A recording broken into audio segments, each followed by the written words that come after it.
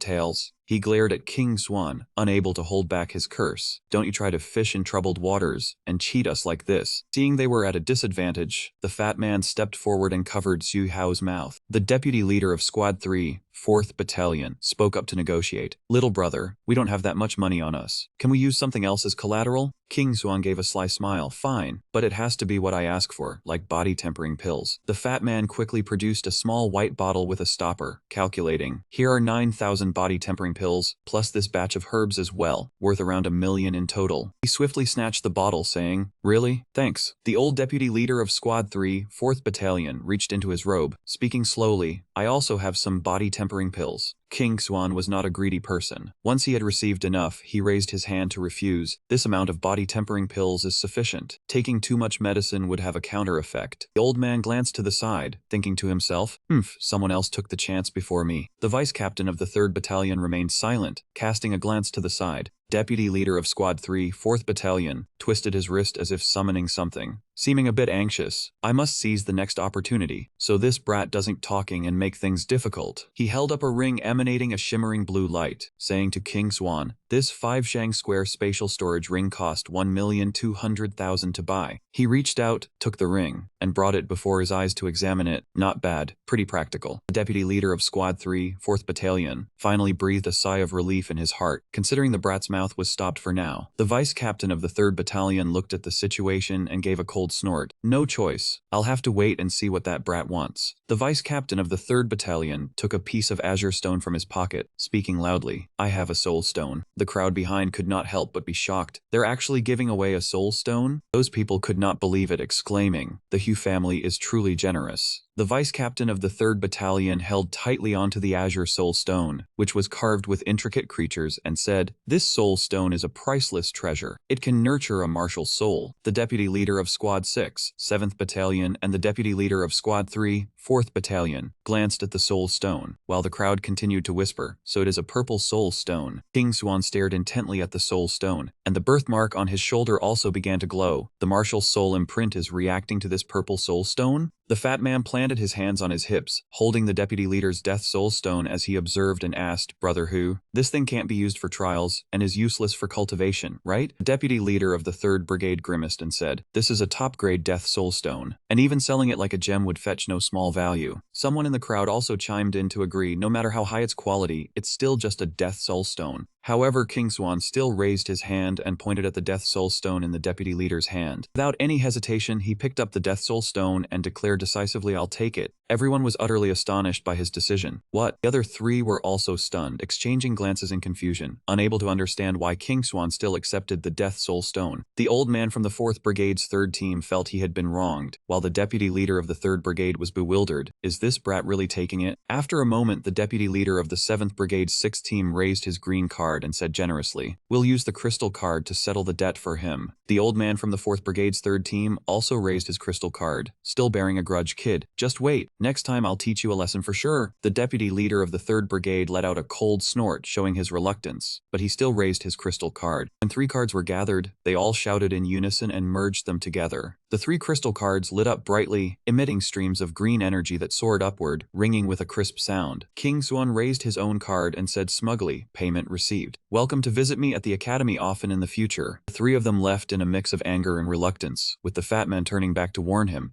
Don't let us catch you outside the academy.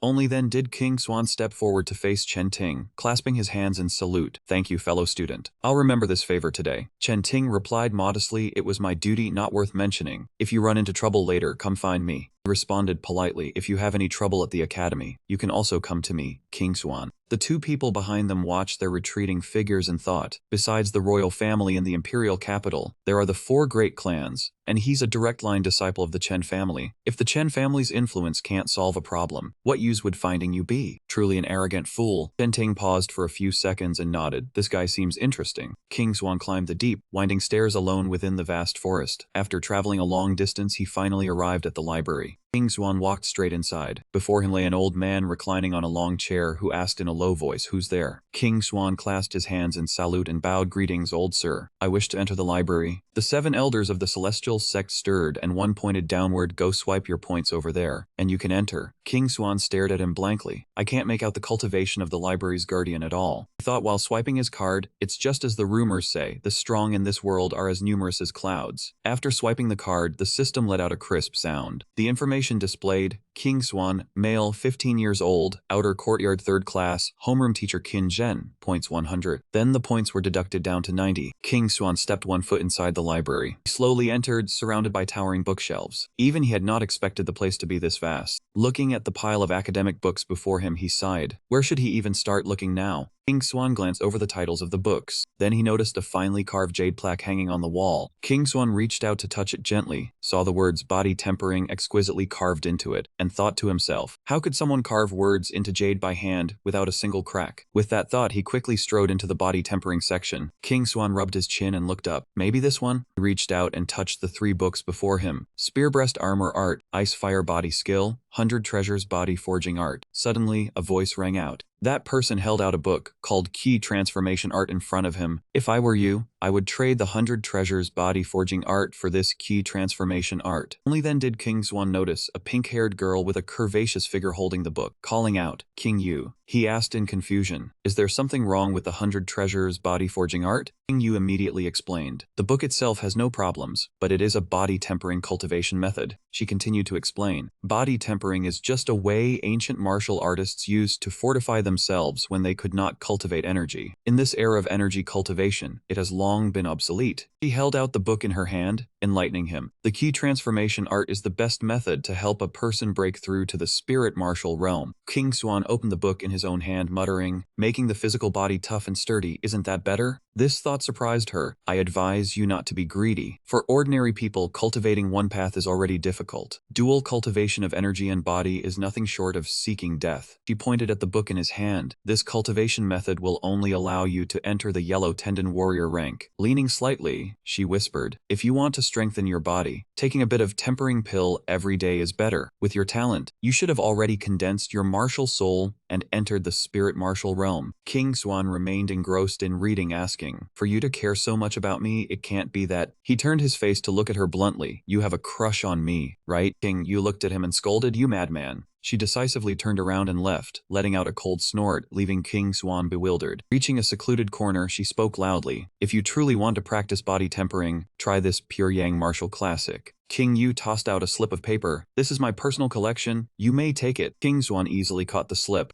Looking at the crumpled paper and a few lines of red characters, he sighed. And she actually took out something with handwriting this ugly. Seeing the moon jade strokes, he wondered to himself, "This style of writing seems to emit an invisible force." And he brought the paper close to his face to read. "Heaven clear, earth word, divine spirit, valley abundant." After a moment, he rubbed his temples, getting a headache. "Even my eyesight can't make out these tadpole-like characters clearly. It seems the Pure Yang martial classic is no simple thing." Doubt arose in his heart. What background does this King Yu have? Could it be that she is helping me with some other plan in mind? He tucked the paper into his robe as he walked, lost in thought. "But she wouldn't harm me. The more I look, the more my understanding of the martial path allows me to discover flaws in the cultivation methods." A group of people stealthily watched King Swan's back as he left the library, their eyes filled with schemes. He walked alone through the ancient trees in the sun-drenched forest. Suddenly, a group of people appeared and surrounded King Swan. The rustling of footsteps rang out incessantly. The leader faced him and said in a bratty tone, "Stop right there." King Swan was not flustered at all and calmly asked, "What is it?" Fei Yu faced King Swan and shouted threateningly, "Stop wasting words, hand over that thing." From beginning to end he was completely confused, having no idea what that man was talking about. The thick-browed man accompanying Fei Yu barked, "It is the token of affection King Yu gave you. Hand it over now." Another accomplice chimed in, "You should know your place." They took turns cursing him, saying a waste like him was unworthy of King Yu. King Swan maintained a polite attitude, smiling as he replied, "Classmate, there must be a misunderstanding." But they the opposite, their behavior showing they preferred actions over words. "You think you deserve to call me classmate?" Fei Yu gritted his teeth and cracked his knuckles. "If the archive didn't forbid fighting, you wouldn't be leaving this door." His underlings raised their voices. "Kid, in this era the strong prey on the weak. As long as no one dies, the academy won't interfere." Their ultimate goal was still to pressure him, telling him to hand over the token of engagement if he knew what was good for him. They even brazenly bullied the weak and then walked away. King Swan didn't want to stoop to their level, but seeing the situation, a fight was inevitable. He stretched comfortably and asked, "So as long as no one dies, it's fine, right?" That remark infuriated the group, and they shouted, "How dare you think of laying a hand on us?" That was exactly what King Swan wanted. He intended to teach this trash from the academy a lesson. Before he even finished speaking, he closed in on Fei Yu, his speed so fast it made him gasp in surprise. Seeing him make a move, he immediately ordered his underlings to charge in together. The moment he finished speaking, Fei Yu lost sight of King Swan. He flashed past him, leaving him stunned and blurting out two words, "What the?" While he was still frozen, he used the dragon soaring palm to send Fei Yu's underlings flying. They immediately counterattacked, shouting, "Take this, you brat," white rainbow crossing the sun. The group was clever enough to choose a two-pronged attack. King Swan saw through their plan and used the thunderclap strike. He quickly followed up with the boundless finger, striking out with both hands in two directions. The scene at that moment was white rainbow crossing the sun clashing with his boundless finger. Even though he poured all his strength into the major technique, it was swiftly pierced by King Swan's skill. Breaking through his attack sent him hurtling backward. The remaining one saw his comrade utterly defeated and cowardly begged for mercy. Unfortunately, it was too late. King Swan's punch landed squarely on his face. The result was only one thing, flying straight in the opposite direction. After finishing the fight, he even said, "Sorry, forgot that hitting the face is forbidden." Suddenly, something whizzed past his face. It turned out Fei Yu had summoned his wolf, shouting loudly, "How dare you fight back?" The moment King Swan saw it, he recognized it as a martial soul. He yelled with all his might, "Fight back, die." 3 days later, King Swan sat holding the Death Soul Orb in his hand, his eyes closed in rest. Sensing something from the Death Soul Orb, he opened his eyes. He was surprised to have reached the 8th body layer in just 3 days. He figured he would likely enter the Golden Force Warrior in no more than 3 months. Holding the Death Soul Orb and gazing at it intently, he wondered why he felt the pure Yang martial scripture and this stone were one. As for time, he would investigate thoroughly. As soon as he finished speaking, he hurried off. A beautiful day, too perfect to choose today as the departure day. He finally arrived at the magnificent and luxurious Eastern City relay station. With a dejected expression, he held the card, having spent 80 points and found nothing. King Swan blankly put away the card, only able to hope for the 300 points from the mission. Seeing his figure, Immortal Keeper Zhang raised his hand and called out, "Junior Yang, over here." Hearing the call, he turned around. The two walked together. The elder introduced him to everyone. "This student is King Swan." Then they walked toward the wolf-drawn carriage. Immortal Keeper Zhang pointed at the carriage and said, "Please board the carriage, Junior King Swan." Many people were already seated inside the carriage, looking very ferocious and intimidating. Looking at each person's expression, he guessed their cultivation levels were very high. One at the front glanced at him irritably. "Waited half the day and 2 people are still missing, truly arrogant, disgracing the students." Everyone agreed exactly. Manhwa came running from over there, hastily apologizing for being late. He looked at everyone waiting for him, clasped his hands and said, "I am Manhwa. I beg your forgiveness, fellow classmates." Standing behind him was a very sullen-looking Li Ji Yi, who waved his hand and said, "I am Li Ji Yi. Please be magnanimous and forgive me." He turned and saw King Swan beside him, exclaimed in surprise, "King Swan." King Swan was surprised to see Ji Yi, thinking to himself, "This guy is in the top 3 of class 4. Why does he look so afraid of me?" Looking at the others, a spirit martial realm expert was extremely wary of this greenhorn from the key martial realm. Suddenly, Immortal Keeper Zhang called out, "All right, 10 people are enough. Everyone board the carriage. Let's set off." His expression tense, he asked, "Set off? Sir Zhang, aren't you going to explain the job? What do you mean by mining ores?" Hearing his reasonable words, Meng Rui also asked further, "Mining ores sound strange. How do we mine? How much do we mine?" Hearing this, the elder just smiled briefly. "Mining ores means going down into the mine to dig. Time is tight. I'll explain the specifics on the way. You'll understand once we reach the mine."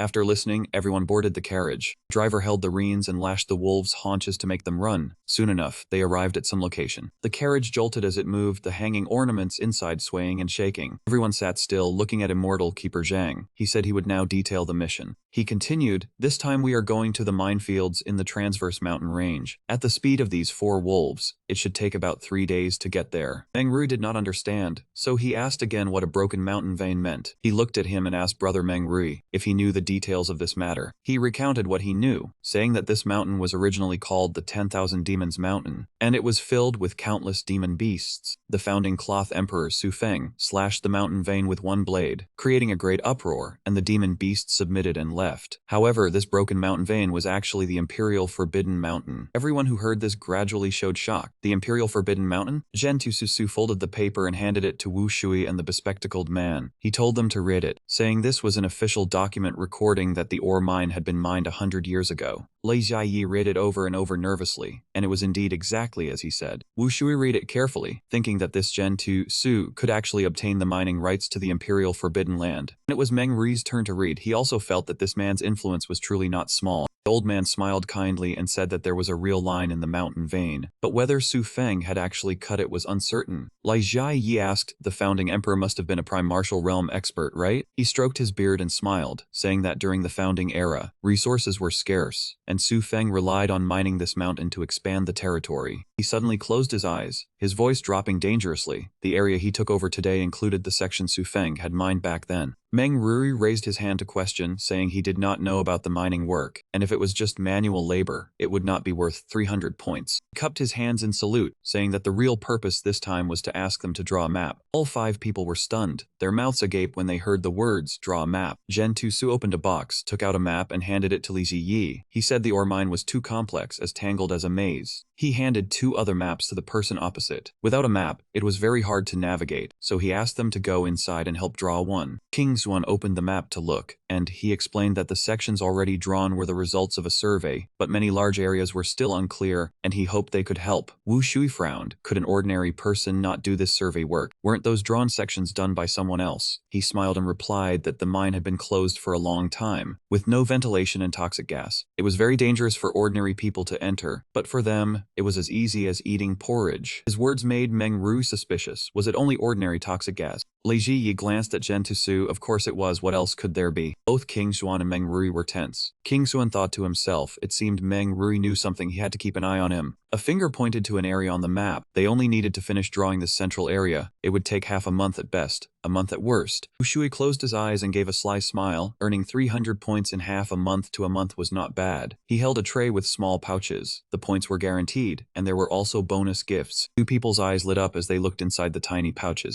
Inside were piles of sparkling stones stacked on top of each other. All 5 looked at the pouches. King Xuan thought to himself, spirit stones were the currency of the martial world. He had not expected this old man to be so generous. Ushui held a spirit stone to his chest, his face shining brightly. Master Zhen was truly too kind. Zhen Tusu waved his hand, saying it was nothing, it was all necessary. This was only half the payment. When the map was finished, he would give each of them 5 more. He opened his eyes wide, his face full of excitement. Even without the 300 points, this mission was worth it for those 10 spirit stones alone. King Xuan glanced at the 2 beside him, seeing them look interested. The wolf-drawn carriage sped along the bumpy road, kicking up thick clouds of dust. The carriage raced through the forest like a bolt of lightning. 3 long days passed. After several days of travel, the carriage finally stopped. Zhen Tusu announced to everyone that they had arrived. The group advanced deep into the mining area within the broken mountain vein. Yu Qiang loudly expressed his doubt, could such a barren place have minerals? Wu Shui, hearing the crow caws, also spoke up, saying this area was truly desolate. Right after, the sound of wings flapping rang out, and clumps of feathers fell from the sky. The shadow of a flock of crows circled around, the feathers falling more and more, and the team members cried out in panic. King Xuan carefully observed the scenery, his heart filled with vigilance. Strange, this place was truly strange. The pained sounds rang out incessantly. Meng Rui calmly reminded everyone to be careful, not to get bitten by these crows, as their demonic energy would injure them. Suddenly, a hand slapped hard on his right shoulder, startling him into turning his head. King Xuan looked at him and asked, I find this place strange, do you sense something too? Meng Rui said sternly, this place in Feng Shui Is called the Four Separations and Four Cessations a great ominous land? King Xuan asked, is the Four Separations and Four Cessations very dangerous? Mangrui explained it was a bizarre terrain, without east-east, south-north, and without spring, summer, autumn, winter, like an isolated dead zone. Watching the flock of crows flying in the distance, he said softly, this place is extremely dangerous. King Swan frowned, his expression darkening. Since it was dangerous, they had to work together even more, so he could speak his mind. Seeing his resolute face, Meng Rui hesitated slightly. About this matter, he continued, he was still not sure. He would speak after they entered the mine. After speaking, he quickened his pace toward the group. King Swan stood in silence, as if deep in thought. After a while, the group also arrived. Zhen Tusu's cheerful voice rang out, this place is the entrance. Meng Rui saw the empty cave entrance and asked, why is there no one here? The old man stroked his short beard and smiled, saying it was unknown if this mine could even be exploited, so why call people over? This was an imperial forbidden land, and the most urgent task now was to map the tunnels. As soon as he finished speaking, Wu Shui charged ahead, saying they would handle the map drawing. Meng Rui prayed silently in his heart, hoping the records in his ancestor's diary were accurate. He quickly stepped into the cave entrance, carrying hope in his heart that that thing was still inside the cave. King Swan was leisurely preparing to step in, when the voice of the bamboo cultivator made him turn his head for a glance, telling classmate Yang not to chase. They had already gone far. He remained silent, continuing to walk toward the shop. Inside the mine cave, Wu Shui carefully walked slowly while turning back to urge, everyone hurry up, my cultivation is the highest, so you must follow my orders. Meng Rui looked around and then studied the map in his hand, muttering that this map seemed not to match the records. King Xuan, walking at the rear, saw Meng Rui's actions and thought to himself. He became suspicious, seemingly understanding something. Following him was indeed not wrong. The tunnel grew increasingly slippery, and one person in the group could not help but complain that this ground was too hard to walk on. At a turn, the path suddenly steepened. The fattest member of the group slipped and fell from a height, screaming in terror. Deep inside the cave, Wu Shui spoke up, telling everyone to take out their lamps, as the path ahead had scarce oxygen, so all fires should be extinguished. Wu Shui held the lamp high, his eyes fixed on the front, slowly walking in the darkness. He saw the vast cavern ahead. Wu Shui exclaimed in surprise, asking if this was really a mine. It was so wide. King Xuan also raised his lamp high, suddenly hearing a strange sound, a gurgling flow of water. A dark blue-purple river emanated deathly air. The swift current crashing against rocks created echoes resounding throughout the cave. Seeing the river, everyone excitedly cheered. Finally some water to drink. They were so thirsty from walking so far. Meng Rui rushed up from behind, his face pale and drenched in sweat. His voice panicked as he told everyone not to touch it. That was the River of Oblivion. Wu Shui was startled and turned to look at him, angrily shouting what the hell he was talking about. King Xuan looked at the river, his face turning white, covering his mouth as he backed away, muttering why it was the River of Oblivion. Meng Rui's eyes widened in fear, his voice trembling as he recounted that the dead must cross the River of Oblivion to forget all memories. This river flowed from the underworld. Touching the River of Oblivion would bring minor contamination by yin energy, or death in severe cases. After hearing this, everyone's mouths hung open in horror. Yu Qiang loudly retorted, saying if that was the case, then following this river would lead straight into the underworld. Meng Rui closed his eyes and turned his head, saying in terror that the ancestors warned to turn back upon seeing the River of Oblivion. He turned around in panic and ran back along the path, saying the place was fraught with danger. He would not do the mission anymore. Wu Shui scornfully cursed him for disgracing the academy. King Zhan also closed his eyes, speaking seriously that this place truly was very strange. He turned back onto the path, waving his hand behind him as he said he would not die for 300 points. The seaweed-haired youth watched his back and muttered that another one had quit. Wu Shui's face was ferocious, grinding his teeth as he yelled the word "you." The footsteps on the uneven stone path suddenly stopped. King Xuan froze and let out a sound of surprise. He looked up ahead, startled, and exclaimed how this could be. Meng Rui's face was terrifying, ashen like dust, his eyes bulging as if they would pop out, sweat pouring like a stream, his teeth clenched tightly. King Xuan saw the towering rock wall blocking their path and asked in shock where the path had gone. The other 4 people who ran to the spot were also stunned and panicked, shouting what was this? The remaining people who had just run over exclaimed in fear one after another, where was the path? It was there just now it vanished. Who did this? A hand grabbed a yellow scarf tightly and pulled hard, a cold snort echoing. Wu Shui violently slammed Meng Rui against the rock wall, roaring to ask what was going on. Did he know something? Meng Rui winced in pain, gritting his teeth, as he said it was the 9 dragons blocking the source formation, which even Emperor Su Feng, the founding founding sovereign, could not break. Everyone who heard this widened their eyes in shock, repeating the name Su Feng. King Xuan reached out and touched the rock wall, calmly saying, "Go on." Meng Ru saw that King Xuan was very calm and could not help but wonder about this person's background, remaining so composed in such a situation. He panted heavily to catch his breath, then asked everyone if they had heard the story of 2 peaches killing 3 warriors. The image of 4 swordsmen raising their swords appeared in King Xuan's mind. He slowly said Meng Ru was referring to a story from the archives. Long ago, Su Feng had 3 close friends, Meng, Tian, and Guo, as close as brothers. They built the kingdom together, each of them powerful, especially Meng Yulong, whose cultivation was even higher than Su Feng's. The image of the slaughter left only one person wearing a crown, King Xuan's voice trailing off at the end. Wu Shui glanced and saw King Xuan's serious face, thinking to himself in confusion that everyone in the country knew this story. Did the kid have to look it up in a book? Meng Ru kept his eyes tightly shut, sweat constantly falling, nervously saying he was the descendant of Meng Yulong. Everyone shouted in surprise. Li Zai stared and thought to himself that this kid was actually a descendant of a founding minister. The brown-haired youth suspected that Meng Yulong's clan had been wiped out. Li Zai laughed darkly, plotting that if he just captured Meng Rui and handed him over to the authorities, he would surely receive great merit. Wu Shui was nervous and sweating, wondering if this mine really was left by Su Feng and Meng Yulong. Yu Qiang glanced at Meng Rui, determination in his heart. The greater the risk, the greater the reward. Holding the lamp high as he approached the rock wall, Meng Rui continued, saying there were things they did not know. A dim light spread, and Meng Rui continued his account, saying that Su Feng plotted to kill the Meng, Tian, and Guo families, not for the kingdom but for something in the Hengduan Mountains. Yu Qiang quickly asked again what that thing was more important than the kingdom. He replied in a low voice that it was a drop of essence blood, capable of breaking through to the prime martial realm. King Xuan wondered, wasn't prime martial the peak of martial arts? Were there realms above it? Li Zai stepped closer to Meng Rui and explained, last year he heard the Dean and Prince Jin say that surpassing prime martial could extend one's lifespan, entering the realm of heaven and earth awareness. He lowered his head slightly, raising a finger, saying that was the ultimate peak of the continent, and aside from the essence blood, there might be other treasures. Yu Qiang eagerly asked Meng Rui, in the end, who was holding that drop of essence blood. Meng Rui firmly assured everyone that no one was. The essence blood was still inside the cave. Hearing this, greed arose in their hearts, saying there was a chance to obtain it. But King Xuan loudly warned everyone not to get too excited. Losing their lives meant the end. If it were easy to take, it would not have remained in the cave for over 1,000 years. The group, who had been greedy moments before, now felt fear, apprehension clear on their faces. Meng Rui took out the map, pointing at a marked circle, saying they were trapped in the 9 dragons blocking the source formation, life or death unknown. The bamboo cultivator had ill intentions from the start. He could not break the formation, so he tricked them into mapping it. These paths were all peripheral. Who knows how many had died to draw them? He exposed every scheme of the bamboo cultivators, showing them that ordinary people could not enter, martial artists would reveal flaws, and the best option was to invite a few struggling students from the academy, whose deaths would go unnoticed. Go Thai clenched his hand and blurted out, looking at the man with a kind face, never expecting him to be so ruthless. King Xuan asked Meng Rui, ignoring the blood essence and bamboo cultivators, leaving this place was what mattered. Did he have a way to break the formation? Meng Rui held an object round like an egg, walking and answering. His ancestors had once found a way to break the formation, but due to the jealousy of Su Feng, it fell into the hands of evil men, and the task was nearly completed yet ruined. Following their old path, he could try but dared not guarantee it. He and the person beside him took a few steps, then stopped, surprised. They realized the surrounding terrain had changed strangely. Wang Chuan disappeared. What exactly was happening? King Xuan grabbed Meng Rui's shoulder, saying it was the formation. If this formation could freely alter the terrain, they would find it difficult to continue. Meng Rui had a way. He took out a strange wooden compass. The 9-dragon locking primordial formation relied on the river of the underworld, sealing the most important things inside. The wooden compass glowed brightly, simulating the formation model. When the retreat path was blocked, the formation had activated, and following this mine tunnel forever would be useless. With sharp intuition, No Thai immediately sensed a stream of primordial energy. The thing Meng Rui held looked quite like a compass, he explained. This was an auxiliary primordial instrument, able to determine the position of mountains and rivers.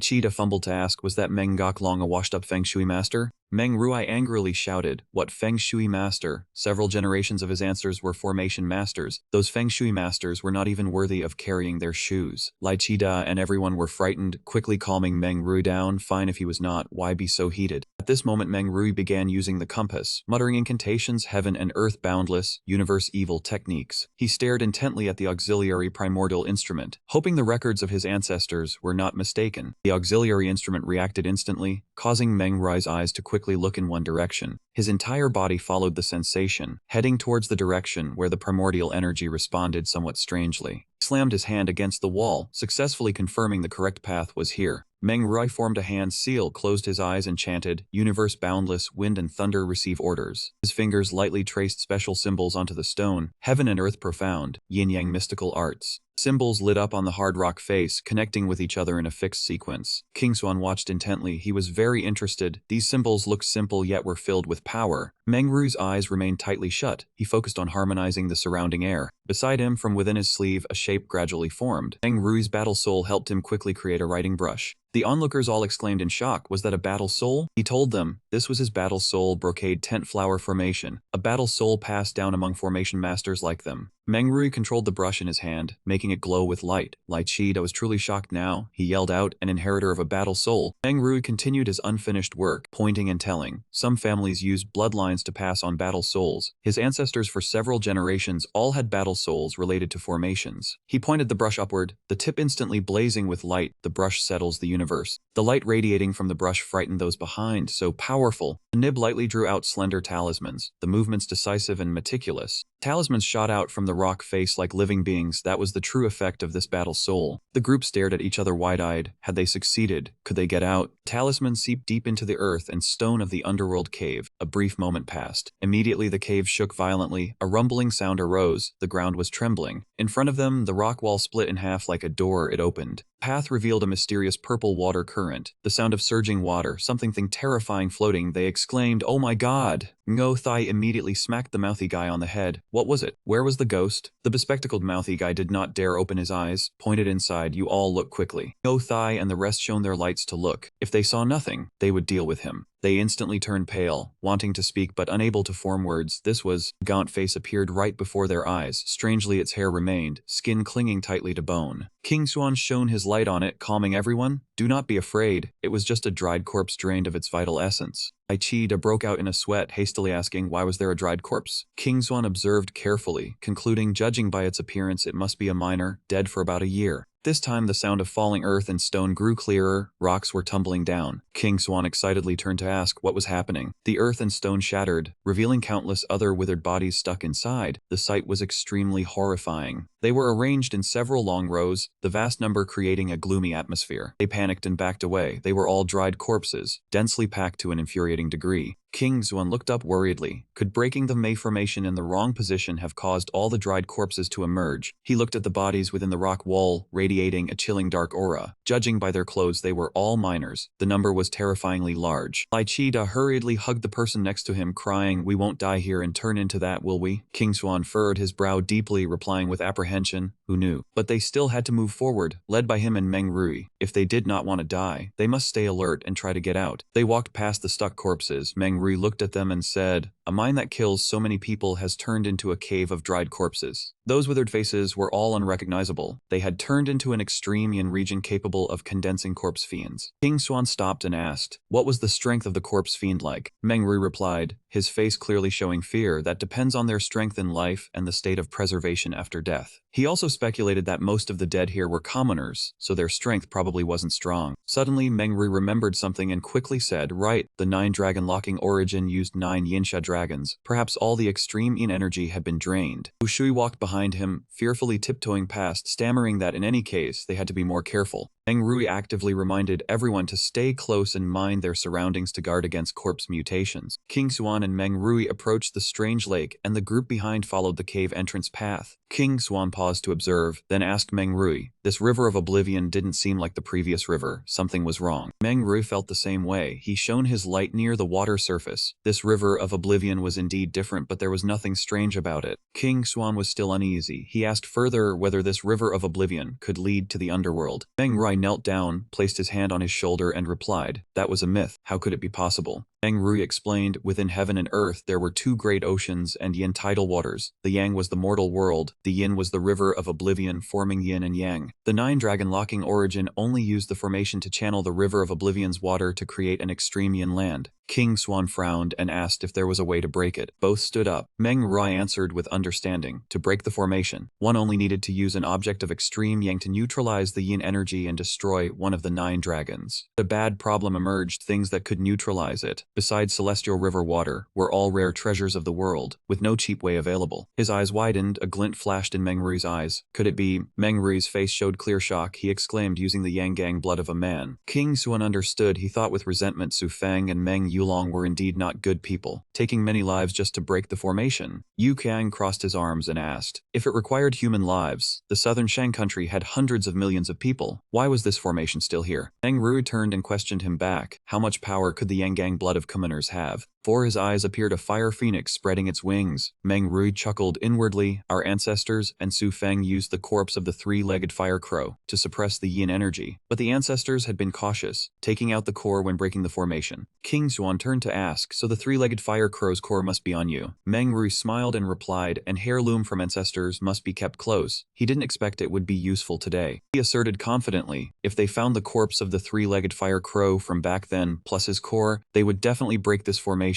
Ji Yi raised an eyebrow listening, a flicker of interest rising in him. So that was it. He pointed himself and exclaimed, they just needed to find the corpse at the riverbed. This was the time for his technique to shine. Yu Qiang showed contempt. You are only at the early spirit martial stage. You don't understand formations. Why pretend to be skilled? Li Ji Yi glanced at him then snorted, assuming a stance, a frog at the bottom of a well. Open your eyes and watch. Behind him, streams of spirit souls formed a great moon. That was the martial soul. See Emperor Prison Moon. Those men were shocked witnessing this. This was a mutated martial soul. Yu Qiang's eyes widened in astonishment. What kind of martial soul was that? Such a thing even existed. Li Ji Yi proudly boasted, my martial soul possesses a top-grade talent of 7 spirit lights, named Sea Emperor Prison Moon. He stood before them, letting the moonlight shine down upon the pure white lake and said, moon steals clouds. The water immediately churned with a strange whistling sound. Everyone shouted, look, there was something down there. The water receded, revealing soaked skeletons. They clattered against each other. The group was frightened again. It was bones, too terrifying. The old bones had been there for a very long time. They were all human bones. When the water brought most objects up, they floated bobbing, causing the group to quickly retreat back. Heavens, too gruesome. Even Li Ji Yi trembled uncontrollably. He could clearly sense, below there were at least 1 million ancient corpses. The moon on the water suddenly disappeared. Wu Shui said in surprise, the moonlight is twisting. He immediately shouted at Li Ji Yi, don't lose the 3-legged fire crow corpse, that's the only way out of here. Li Ji Yi gritted his teeth and replied, it wasn't him searching either, saying it was easy. Suddenly he felt a stream of spiritual energy flowing through this aura. Li Ji Yi immediately turned his hand stance, sending out the spiritual energy, found it. From the moon's shadow, a bright water path split open, shooting straight behind them. Near the end of the river, the phoenix shape appeared following the martial soul's guidance. Over here behind the braggart, something rose from the water surface, causing him to gape in terror. The image of a massive fire phoenix appeared. Heavens, this bird was way too big. Li Ji Yi and the others shrank their necks, wanting to retreat. Be careful of getting hurt, quickly fall back. Meng Rui at this moment rushed forward while calming them. Don't be afraid, this 3-legged fire crow was a dead thing. He shot out the fragment of the core he had been keeping. Only by inserting the core into its body would it release the ultimate yang flame. A sizzling sound rang out, the smoke turned black, the core orb flew inside. It struck the bird's body precisely, made a thud, then merged inside. Meng Rui was also sent flying backward by the 3-legged crow's resistance. Because of the distance, he couldn't land properly and tripped over to the other side of the rock wall. Ground spun, his whole body nearly fell into the river behind him. In his panic, he only had time to think, oh no, the living water of the extreme yin and extreme cold river of oblivion would be worse than poison if it invaded. Suddenly, an arm grabbed Meng Rui's wrist. He was drenched in sweat. Looking over, his face was extremely panicked. King Swan was panting at this moment, his face also very urgent. Caught it. King Swan rushed outside to save Meng Rui, and both fell into a dangerous situation. He groaned, straining to lift his body along with Meng Rui. King Swan spun around with Meng Rui several times to generate enough force. Both were dizzy, and Meng Rui could only close his eyes and let King Swan pull him along. Finally, King Swan landed on the stone ground, still holding tight, and successfully rescued him. Meng Rui's face was pale from shock, but he quickly thanked King Swan. King Swan smiled and replied that it was the right thing to do, and they had to work together to overcome the difficulty. From the air, a red light appeared like a vortex. The phoenix wing spread out, and the flames surged fiercely. Li Ji pointed at the scene and exclaimed, "That bird is changing. The corpse core of the three-legged fire crow is merging." Everyone stared wide-eyed as sparks fell, with flames spewing out, intensely hot. Fire blazed up from within the water, white smoke rose, and Manhwa hurriedly warned everyone to be careful as it would release the pure yang flame. The smoke grew thicker, covering the water's surface, leaving only a shimmering golden light visible. The group was heavily affected, the smoke spreading hazily, the water of oblivion evaporating in intense heat. The hot smoke touched their bodies, carrying a fierce heat. Wu Shui yelled, "Quickly circulate your energy to regulate, or this steam will blister your skin." Only when the mist thinned and the river water was greatly reduced did the chaos settle. Those present sat gasping for breath, some coughing hoarsely, unable to speak. Before them was only the riverbed with countless skeletons. The water of oblivion completely evaporated, and the formation was finally broken. The bones were piled high with hot air still blowing around, and the bottom was nothing but bones. The loudmouth yelled in fear, "How many people died?" King Swan thought to himself, how tragic. In this world where the strong are respected, one must constantly grow stronger to control their own fate. Yang picked up the lantern, his face dark, and said, "Let us go." While crossing the pile of broken bones, Manhwa reminded him, "Swan King, be careful where you step." With just a light touch of the foot, the clattering sound of bones rang out. The faint-hearted ones were scared to death, trembling as they passed through. As they lifted their feet over the bones, they muttered, "Apologies to you seniors. Let us pass. The grievance has its head, the debt has its owner." They crossed the stone wall one by one, calling out to each other to wait, "Do not abandon us." After they passed, a strange light suddenly appeared behind the stone wall. The light was so dazzling that their vision was completely obscured. Everyone hurriedly covered their eyes in panic. What is happening? A massive, blinding white pit was sucking in dirt and sand. With a rumbling sound, they stood before that power, utterly insignificant. That light was devouring everything. The bursting rays of light left them no time to understand what was happening, only to wonder, did we not break the formation?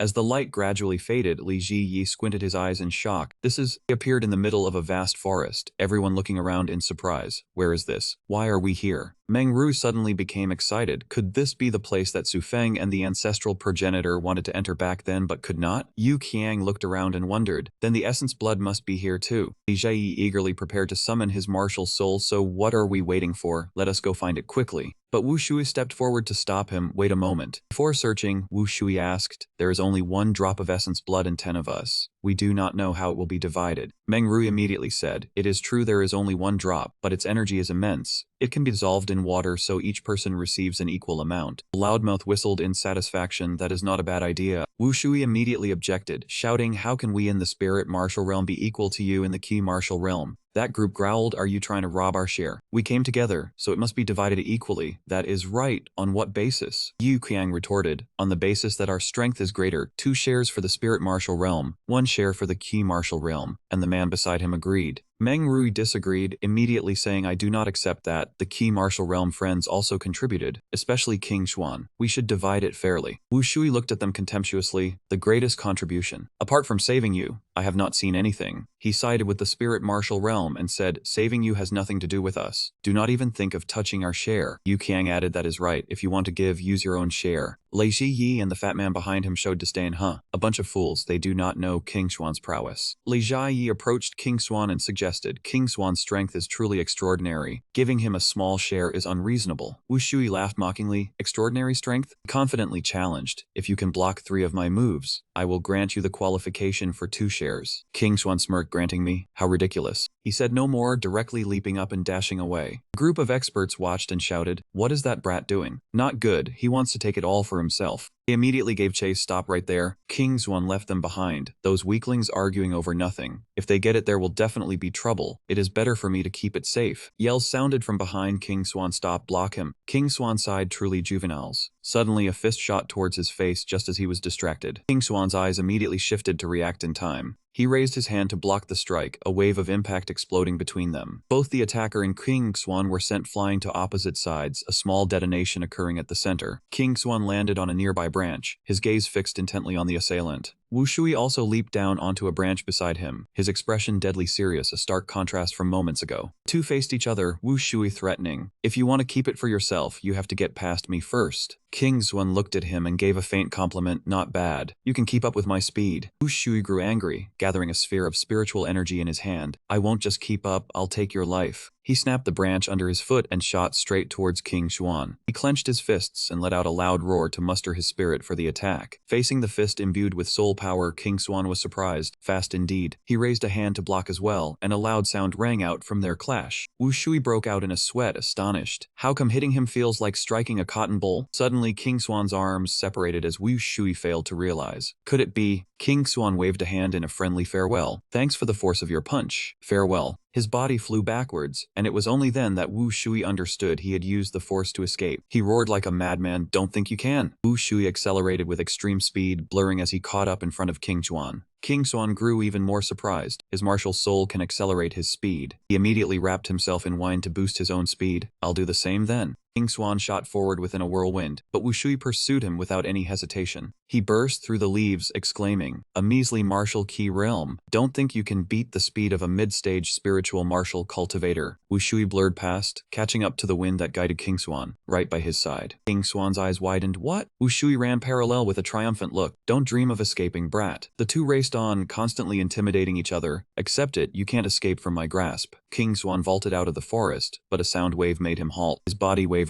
What is this heavy pressure that suddenly appeared? He gasped for breath in terror. Not good. Am I going to smash my face into the ground? Immediately after, his body spun in midair. A moment later, King Swan landed on the ground quickly and safely. He clenched his fists and punched the ground hard, creating a slight tremor. His face was full of fear as he sat panting, considering himself safe. He gritted his teeth. The pressure here this time is 100 times greater. A loud laugh echoed from behind him. He turned his head. King Swan, where do you think you're running? Wu Shui was surprised by the stranger's appearance, his eyes wide with shock. He crashed down hard beside King Swan, crying out in pain. King Swan glanced at him and sneered, "This fool." He sensed something strange and looked around. This pressure appeared after leaving the forest. It seems like something is attracting it. His gaze settled on a distant figure.